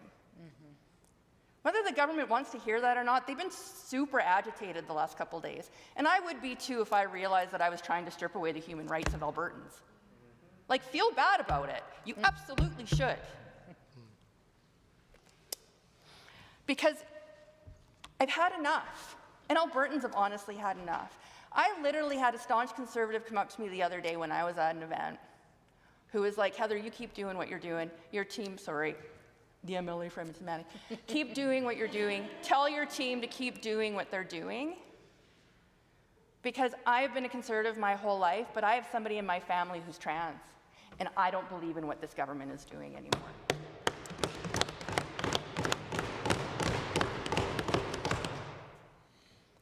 Wrong side of history. Yeah. Absolutely wrong side of history. And the government is smiling over there. It's not a joke. It's actually really disrespectful.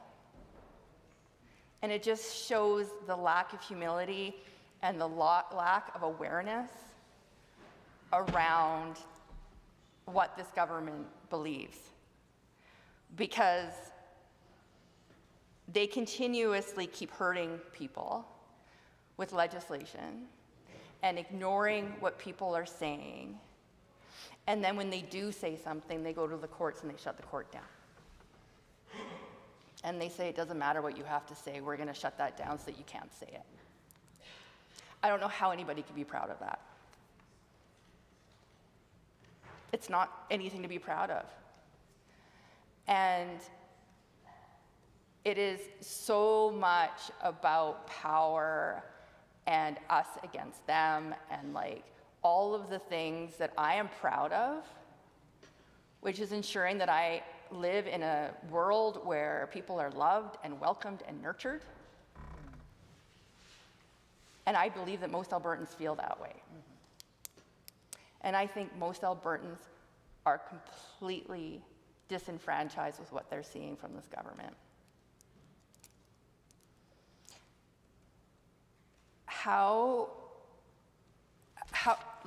I can't even. You know, it is a big deal to think about the families that are impacted by this bill that actually were courageous enough and stood up and went to the courts and said, I'm going to fight for this. I'm going to fight for my children and make sure that their voices are heard. And for this government to say, we're going to introduce a piece of legislation and we're going to shut down your process. The reality of it is that you can shut it down, but people aren't going to stop standing up and fighting. That's right. Yes. Because unfortunately, we've seen a history like this before. But you know what always happens in histories like this? The people that are the ones that are being told to sit down and stop talking are the ones that always stand up and win. Yeah. Yes. And we will win this one.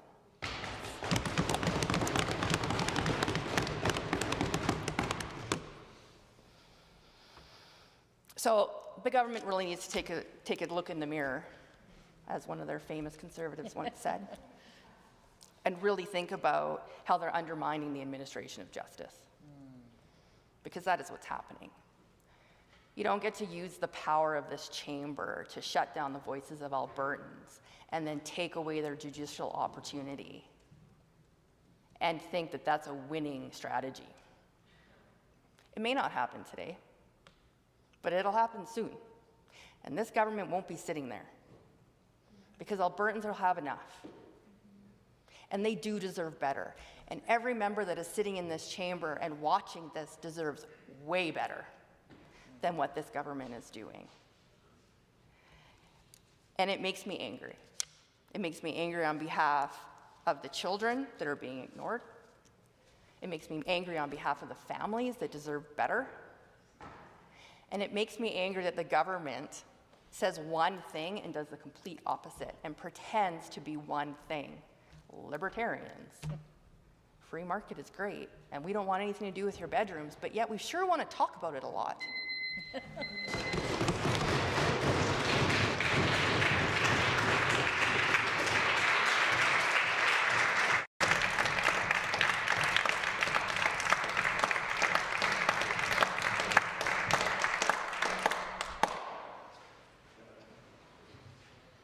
The Honourable Minister of Hospitals.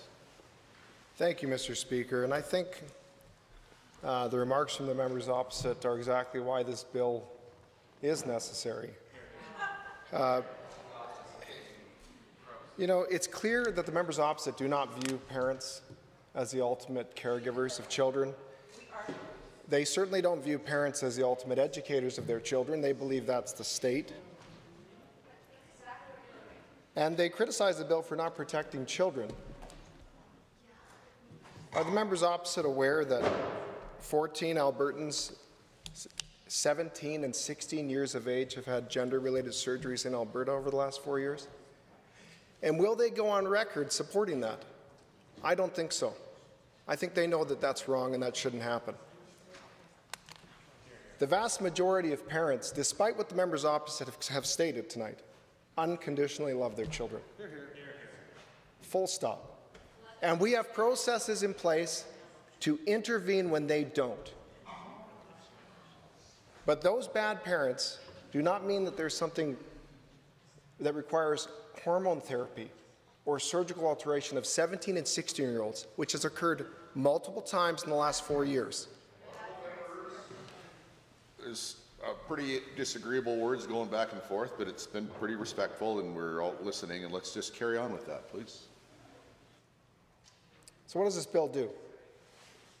This bill protects girls and women, preserves their opportunities, gives them space. It enshrines parents as the ultimate educators and caregivers of children, and it protects children, 17 and 16-year-olds who in this province, the members opposite, if you want to go on record supporting 17 and 16-year-olds having gender surgery in Alberta, you can do so. I will support this bill and stop it. And you could show me a poll that showed 100% of Albertans would oppose it, and I would still support this because I'm going to protect children every day that I'm in here. You can enter the debate. Mr. Speaker, the member opposite can join the debate if she's... I really am hoping not to get advice. When I stand, you got to stop talking. The member who is talking needs to go talk to the chair, and the member on the other side needs to stop talking altogether until the turn comes. And let's try that. So thank you, Mr. Speaker. I think we can all agree that 17 and 16-year-olds in Alberta do not require surgical alteration. And that I think we can all agree that the vast majority of parents unconditionally love their children in this province.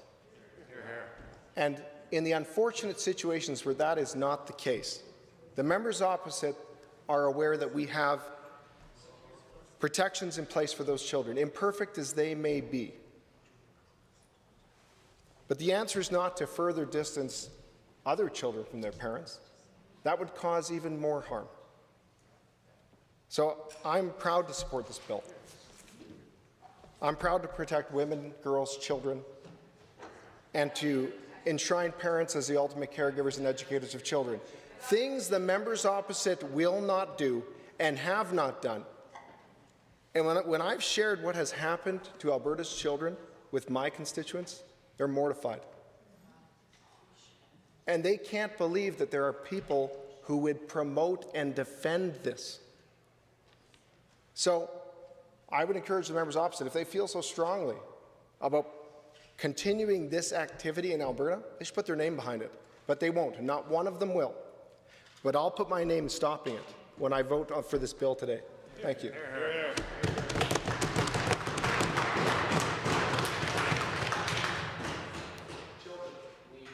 16.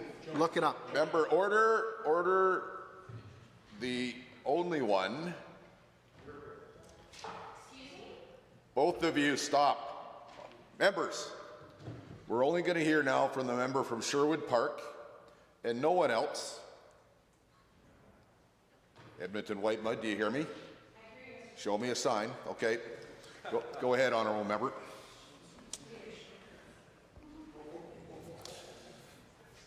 Mr. Speaker, I don't know if I have a chance to speak up again in this House, so let me just take this moment to say Merry Christmas to all the people in Sherwood Park. To start off my debate on Bill 9, I'd like to talk about the tyranny of the anecdote. Watch a story on Fox News, ban automated ballot counters in municipal elections. Hear a story about a doctor in Ponoka who's billed too much, blow up the billing system for family doctors, and while you're at it, blow up the whole Alberta healthcare system. Heard a story about a person collecting AISH that doesn't look disabled. Let's cut back all of the federal disability payments, put that into general revenue, and create a two-tiered AISH system in Alberta while we are at it. Know a story about a boyish-looking girl that was playing high school basketball, set women's rights back 100 years, and override the rights of a select group of Albertans. Why is it so important to defend the rights of trans people, even if someone disagrees with the way they present themselves to the world? I think because people refuse to think about the bigger principle involved. Because if you're allowing the government to take away the rights of someone that you disagree with, you allow the government to usurp the rights of everyone. And they may come after your rights next. And that is exactly what we have seen this year. The UCP manufactured the teacher strike with our school kids as pawns. They took away the rights of teachers for free association, which include the right to strike, which is just a group of people withholding their labor, as is their right, along with the workers they are associated with. The UCP took away the rights of teachers in a situation that did not require the use of the notwithstanding clause to circumvent the courts and eliminated the traditional check on the Premier's power. Some say they did it to normalize the use of the notwithstanding clause in Alberta, so they now could bring forward legislation that takes away human rights for a minority group. So to the trans kids in Alberta, I want you to know we are adults and we're going to fight for you. We will fight to keep you safe in your community. We will fight to allow you to thrive in Alberta. Your journey and your struggle for identity is difficult enough. No government has the right to legislate intolerance. They have the power, and that is a problem. Their abuse of power will be their undoing. But they do not have the right to intrude into your life, oppress you, and make you feel unwelcome or unsafe. To girls playing sport, I want you to know we are adults, and we will fight for you.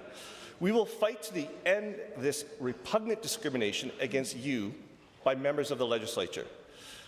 It is astonishing to me that this government has required girls, not boys, only girls, to the humiliating requirement that they attest to their gender identity in order to play sports.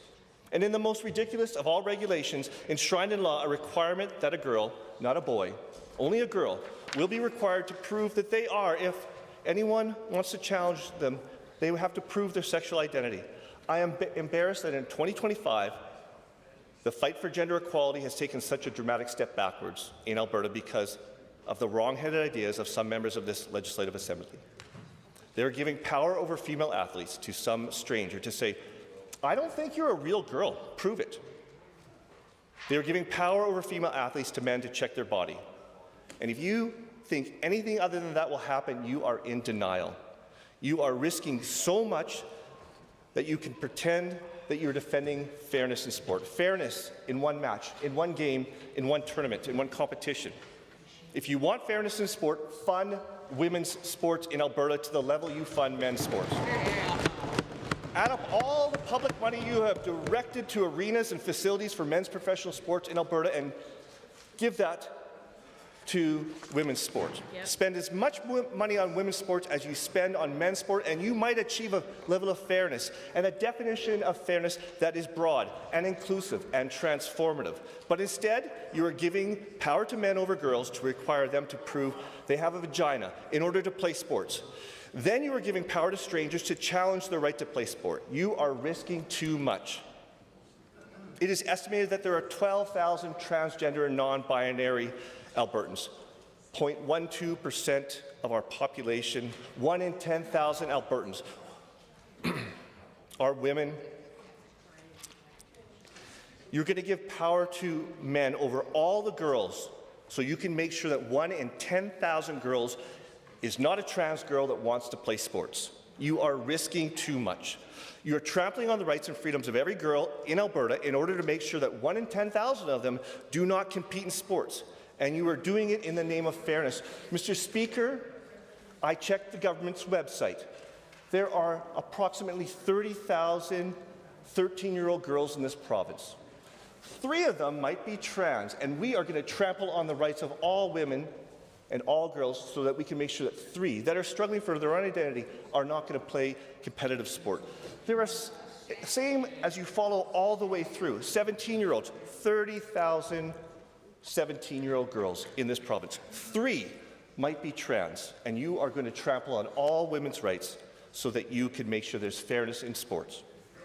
And you can invest an equal amount as you do into men, and you would achieve so much more, and it would be so much better for Alberta.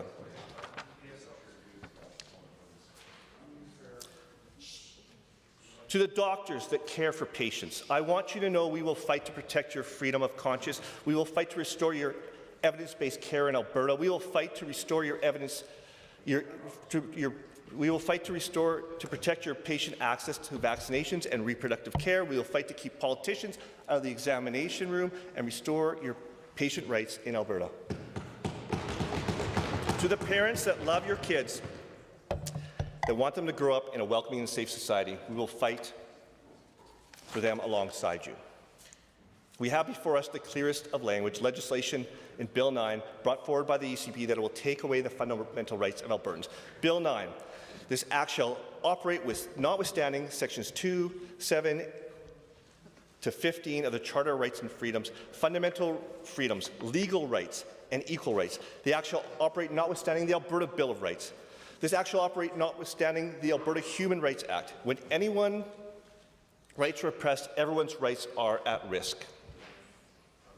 Every unionized worker in Alberta, every woman, every girl is on notice. The rights you enjoy are being oppressed. You can be discriminated against. Your opportunities in Alberta can be limited. I've talked in this House before about the journey from intolerance to affirming. Well, the UCP is affirming in legislation. It is affirming intolerance into legislation, and it is infuriating because they do not have the right.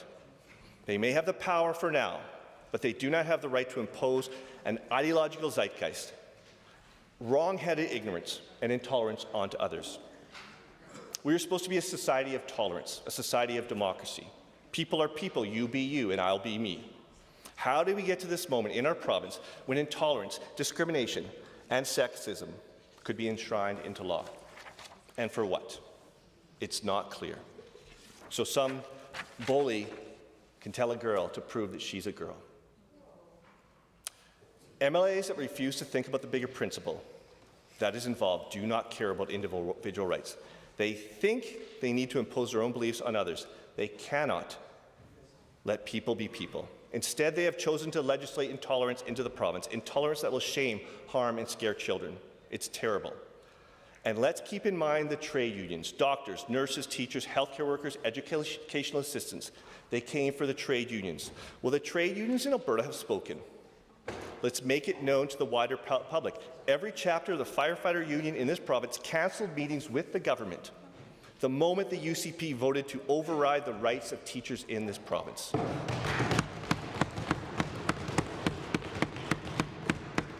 The government took away the right of association. It took away the constitutional right to strike from teachers, and the firefighters stood up. Our heroes stood up to stand alongside teachers, to stand alongside vulnerable children, to stand alongside girls. Firefighters are standing up for their principles because they understand that when you allow the government to take away the rights of someone you disagree with, you allow the government to usurp personal rights, and this government has proven they will take away the rights again and again. Let us go to the people of Alberta. Let us find out, do they want authoritarianism that has creeped in from the other side of the House to govern this province with malice, with incredible incompetence, without integrity, and without accountability? Or do Albertans want an ethical, competent government now? Let's test the voters. Stop hiding. Because it's clear, if you thought you could take away people's rights with no consequences, you are not fit for government, not in Canada.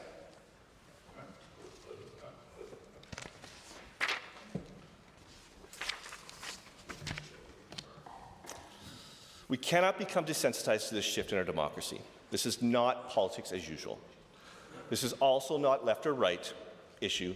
Conservatives and progressives in Alberta are equally concerned about the direction that the UCP is taking our province, because there does not seem to be any space for reasonable people in the UCP political tent.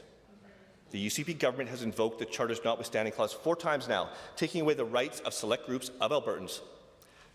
They did this to shield undemocratic laws from court challenges. On occasion, when judges determine that a law created by elected representatives is unconstitutional, they are doing the job that elected representatives gave them. Judges play a critical role in the iterative process of our democracy. We need checks and balances. It's a problem if a law is found to be unconstitutional by judges because it means it's unenforceable. It is then sent back to the government to decide if they want to fix it or pass the law, notwithstanding the fact that it overrides a person's charter rights. That is a big problem for the UCP. They don't like opposition, even though it is a part of our healthy democracy. They don't like reasoned debate. They don't like to be held accountable for their policies and decisions. Our democracy is something that we make, is something that we invest in and work on every day. We choose our direction forward. We need competent, ethical provincial government that represents the priorities of Albertans and values democracy. Thank you, Mr. Speaker. Hear, hear.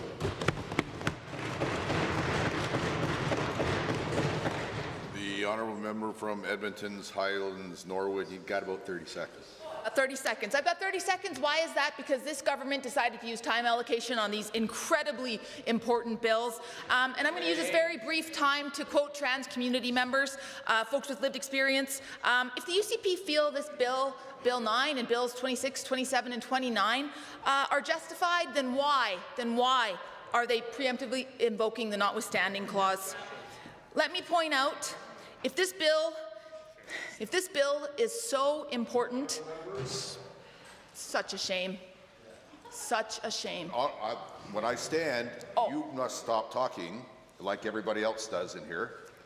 Pardon me. Thank you. Pursuant to Government Motion 18, agreed to on December 4th, 2025, not more than 1 hour shall be allotted to any further consideration of Bill 9, protecting Honourable Member.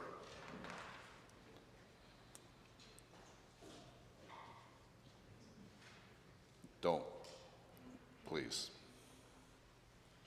Pursuant to Government Motion 18, agreed to on December 4th, 2025, not more than 1 hour shall be allotted to any further consideration of Bill 9, Protecting Alberta's Children's Statutes Amendment Act 2025 in second reading. All those in favour of the second reading, please say aye. Aye. All of those opposed, please say no. No. The ayes have it. The division has been called. Ring the bells.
Honourable members, all those in favour of second reading of Bill 9, Protecting Alberta's Children's Statutes Amendment Act 2025, please now stand. Honourable Mr. Sigurdsson, Honourable Mr. Nicolaides, Honourable Ms. Schultz, Honourable Mr. Williams, Honourable Mr. Glubish, Honourable Minister Lagrange, Honourable Mr. Horner, Honourable Mr. Scow, Honourable Mr. Ellis, Honourable Mr. Amory, Honourable Mr. Newdorf, Honourable Mr. Lowen, Honourable Mr. Wilson, Honourable Mr. Jean, Honourable Mr. Dreeshen, Honourable Mr. Nixon, Mr. Rosewell, Mr. Wright, Mr. Rosewell, Honourable Mr. Turton, Honourable Mr. Yassine, Honourable Ms. Furr, Honourable Mr. Jones, Honourable Mrs. Sawney, Honourable Mr. Hunter, Honourable Mr. Nally, Honourable Mr. Long, Honourable Mr. McDougall, Honourable Mr. Boychenko, Mr. Stephan, Mr. Van Dyken, Ms. Pitt, Mr. Sear, Mrs. Johnson, Mr. Wiebe, Mrs. Sawyer, Mr. Getson, Mrs. Petrovic, Mr. Lunty, Mr. Yao, Mr. Dick, Honourable Ms. Armstrong-Hominick, Mr. Young, Mr. Bouchard, Mr. Singh, Ms. Lovely. Honourable members, all those opposed to second reading of Bill 9, please now stand. Mr. Nenshi, Member Al-Maliki, Member Arkan Paul, Honourable Mr. Savir, Honourable Member Hoffman, Mr. Haji, Honourable Mr. Egan, Honourable Ms. Gray, Ms. Pancholi, Member Ellingson, Member Callaghan Stonehouse, Mr. Shepherd, Ms. Sweet, Ms. Wright, Honourable Mr. Guthrie, Ms. Renault, Ms. Chapman, Member Hoyle, Member Aramenko, Mr. Kozowski, Honourable Ms. Ganley, Member Gurinder-Brar, Mr. Ip, Member Irwin, Member Batten, Member Tejada, Member Boprai, Honourable Mr. Schmidt, Mr. Dale, Mr. Gurtejbrar, Honourable Ms. Lori Sigurdsson, Ms. Goring, Mr. Dack, Dr. Metz. Mr. Speaker, total for the motion 45, total against 34. Motion is carried and so ordered. Bill 9, Protecting Alberta's Children Statutes Amendment Act 2025 is now read a second time. Under government motions, government motion number 15, Honourable Mr. Scow. The Honourable Government House Leader. Thank you, Mr. Speaker. I rise to move government motion 15 on the order paper. Do you want me to read the entire motion? Yes, please. Sure.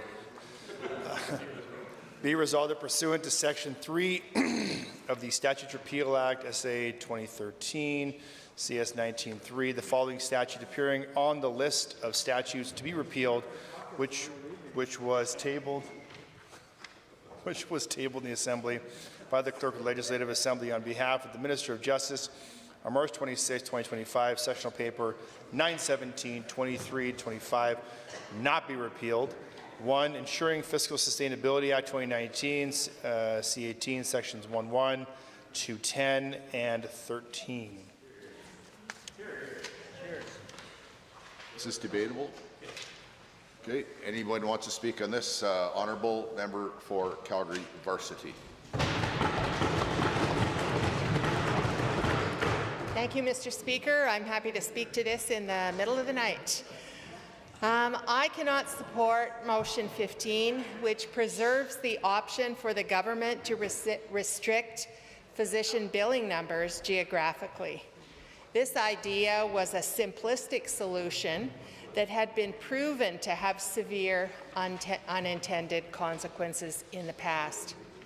This plan to restrict billing numbers geographically was part of Tyler Shandro and the UCP's very effective strategy of chasing away doctors in 2019, which has left us where we are now, but it can always get worse. The section of the bill supported by current members of this government— Order. Just, folks, it's just easier if the person that's recognized can be heard. The section of this bill, which was supported by current members of this government, is well known to be totally ineffective in building the rural workforce, which was the intent. In fact, it reduces the overall workforce, so new physicians simply go elsewhere where they won't face these restrictions.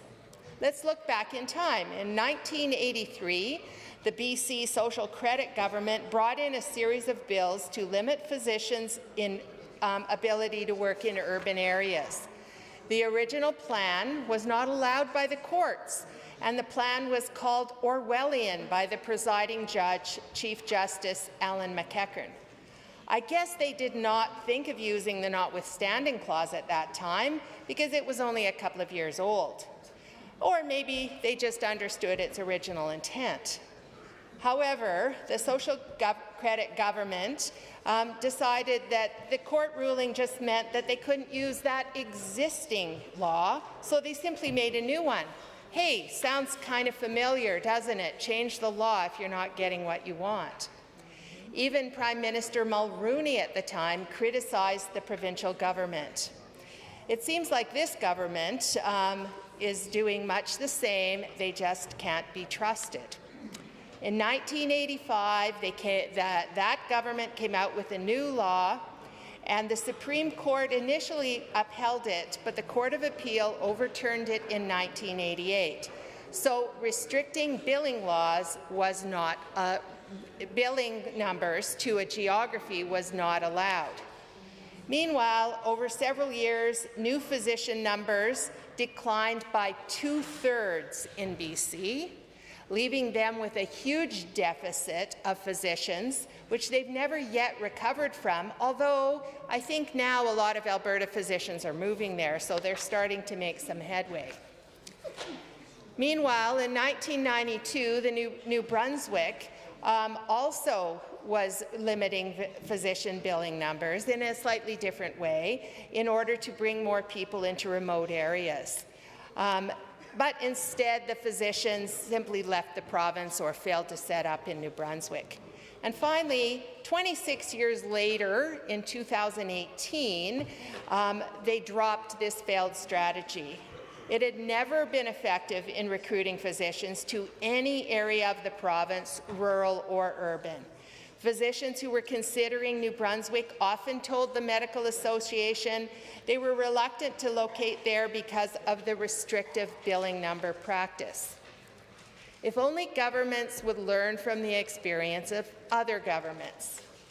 But New Brunswick and Nova Scotia decided that they would have tried this failed strategy, and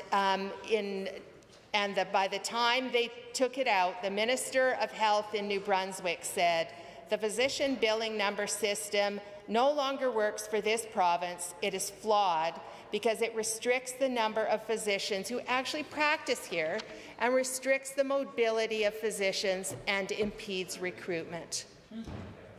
New Brunswick was not able to recruit using this measure. It was a bully tactic. It's a way to exert control. However, physicians simply react with their feet and go elsewhere.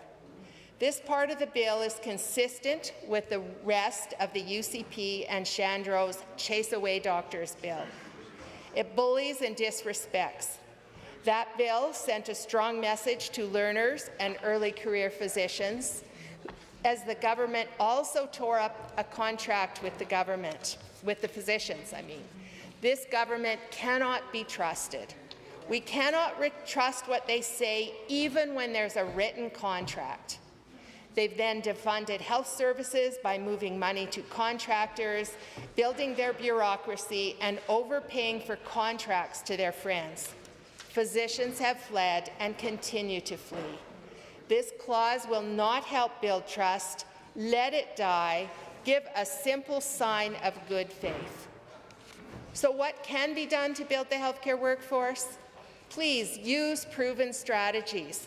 There are many that are well known, and they apply to nurses, paramedics, and allied health professionals, as well as to physicians.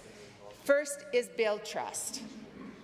Well, I'm sure that it's a bit too late for that in the healthcare circles, but it is a proven strategy, and the rest of us will continue to work on, will build trust and have a strong basis for that. Maybe you can recruit in the future. Go easier if you do it through the chair. Okay. Second, develop a plan. If you fail to plan, you plan to fail. Restricting billing numbers is not a plan. You need data. The uninformed answer to all workforce questions that we ask simply state the number of registered physicians without looking at the change in the population, and more important, looking at the rate of patient attachment to primary care providers.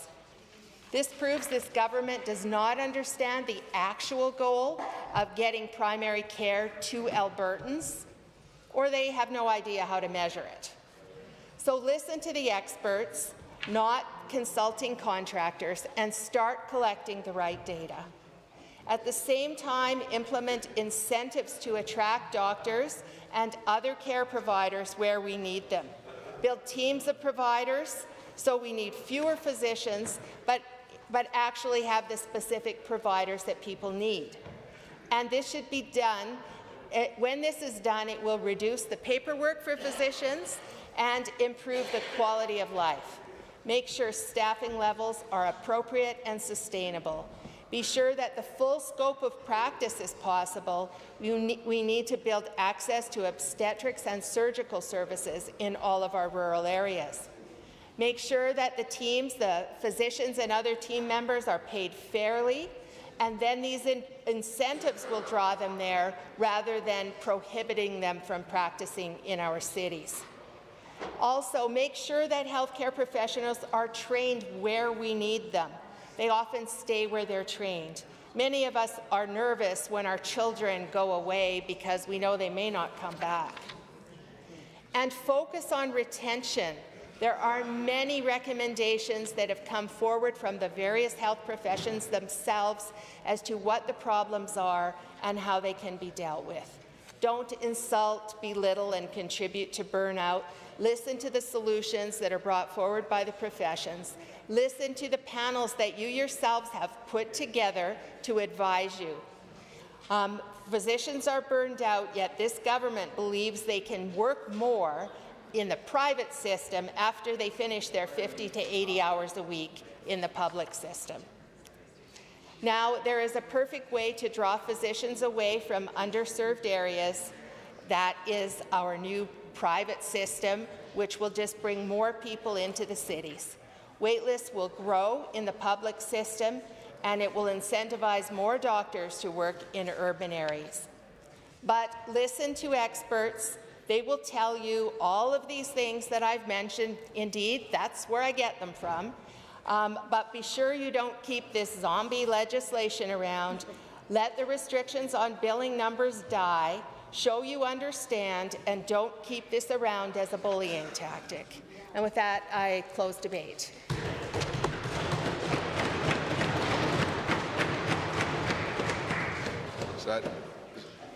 That's a motion to close debate.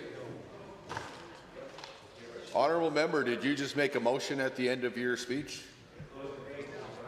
Oh, do I? No.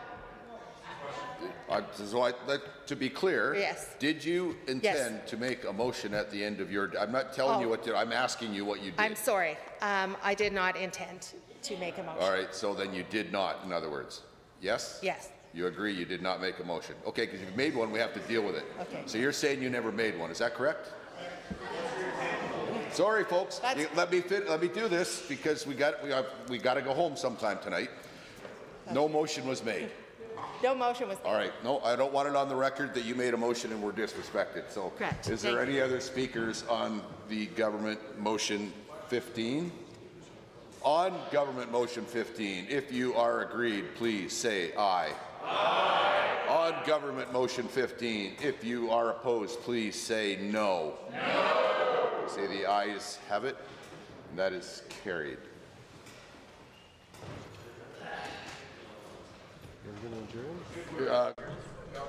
Government Justice Minister. Thank you very much, Mr. Speaker. I move to adjourn debate until tomorrow at 1:30 p.m. You mean adjourn the House? Is that what you meant to say? Meant to. It is very late. Folks, order. Just, you know what? Let's just. What did you actually intend to say? Mr. Speaker, it's very late tonight. I apologize. I move to adjourn the Assembly until tomorrow at 1:30 p.m. So the motion is to adjourn the Assembly till 1:30 on later today. On the motion to adjourn, are we agreed? Are there any opposed?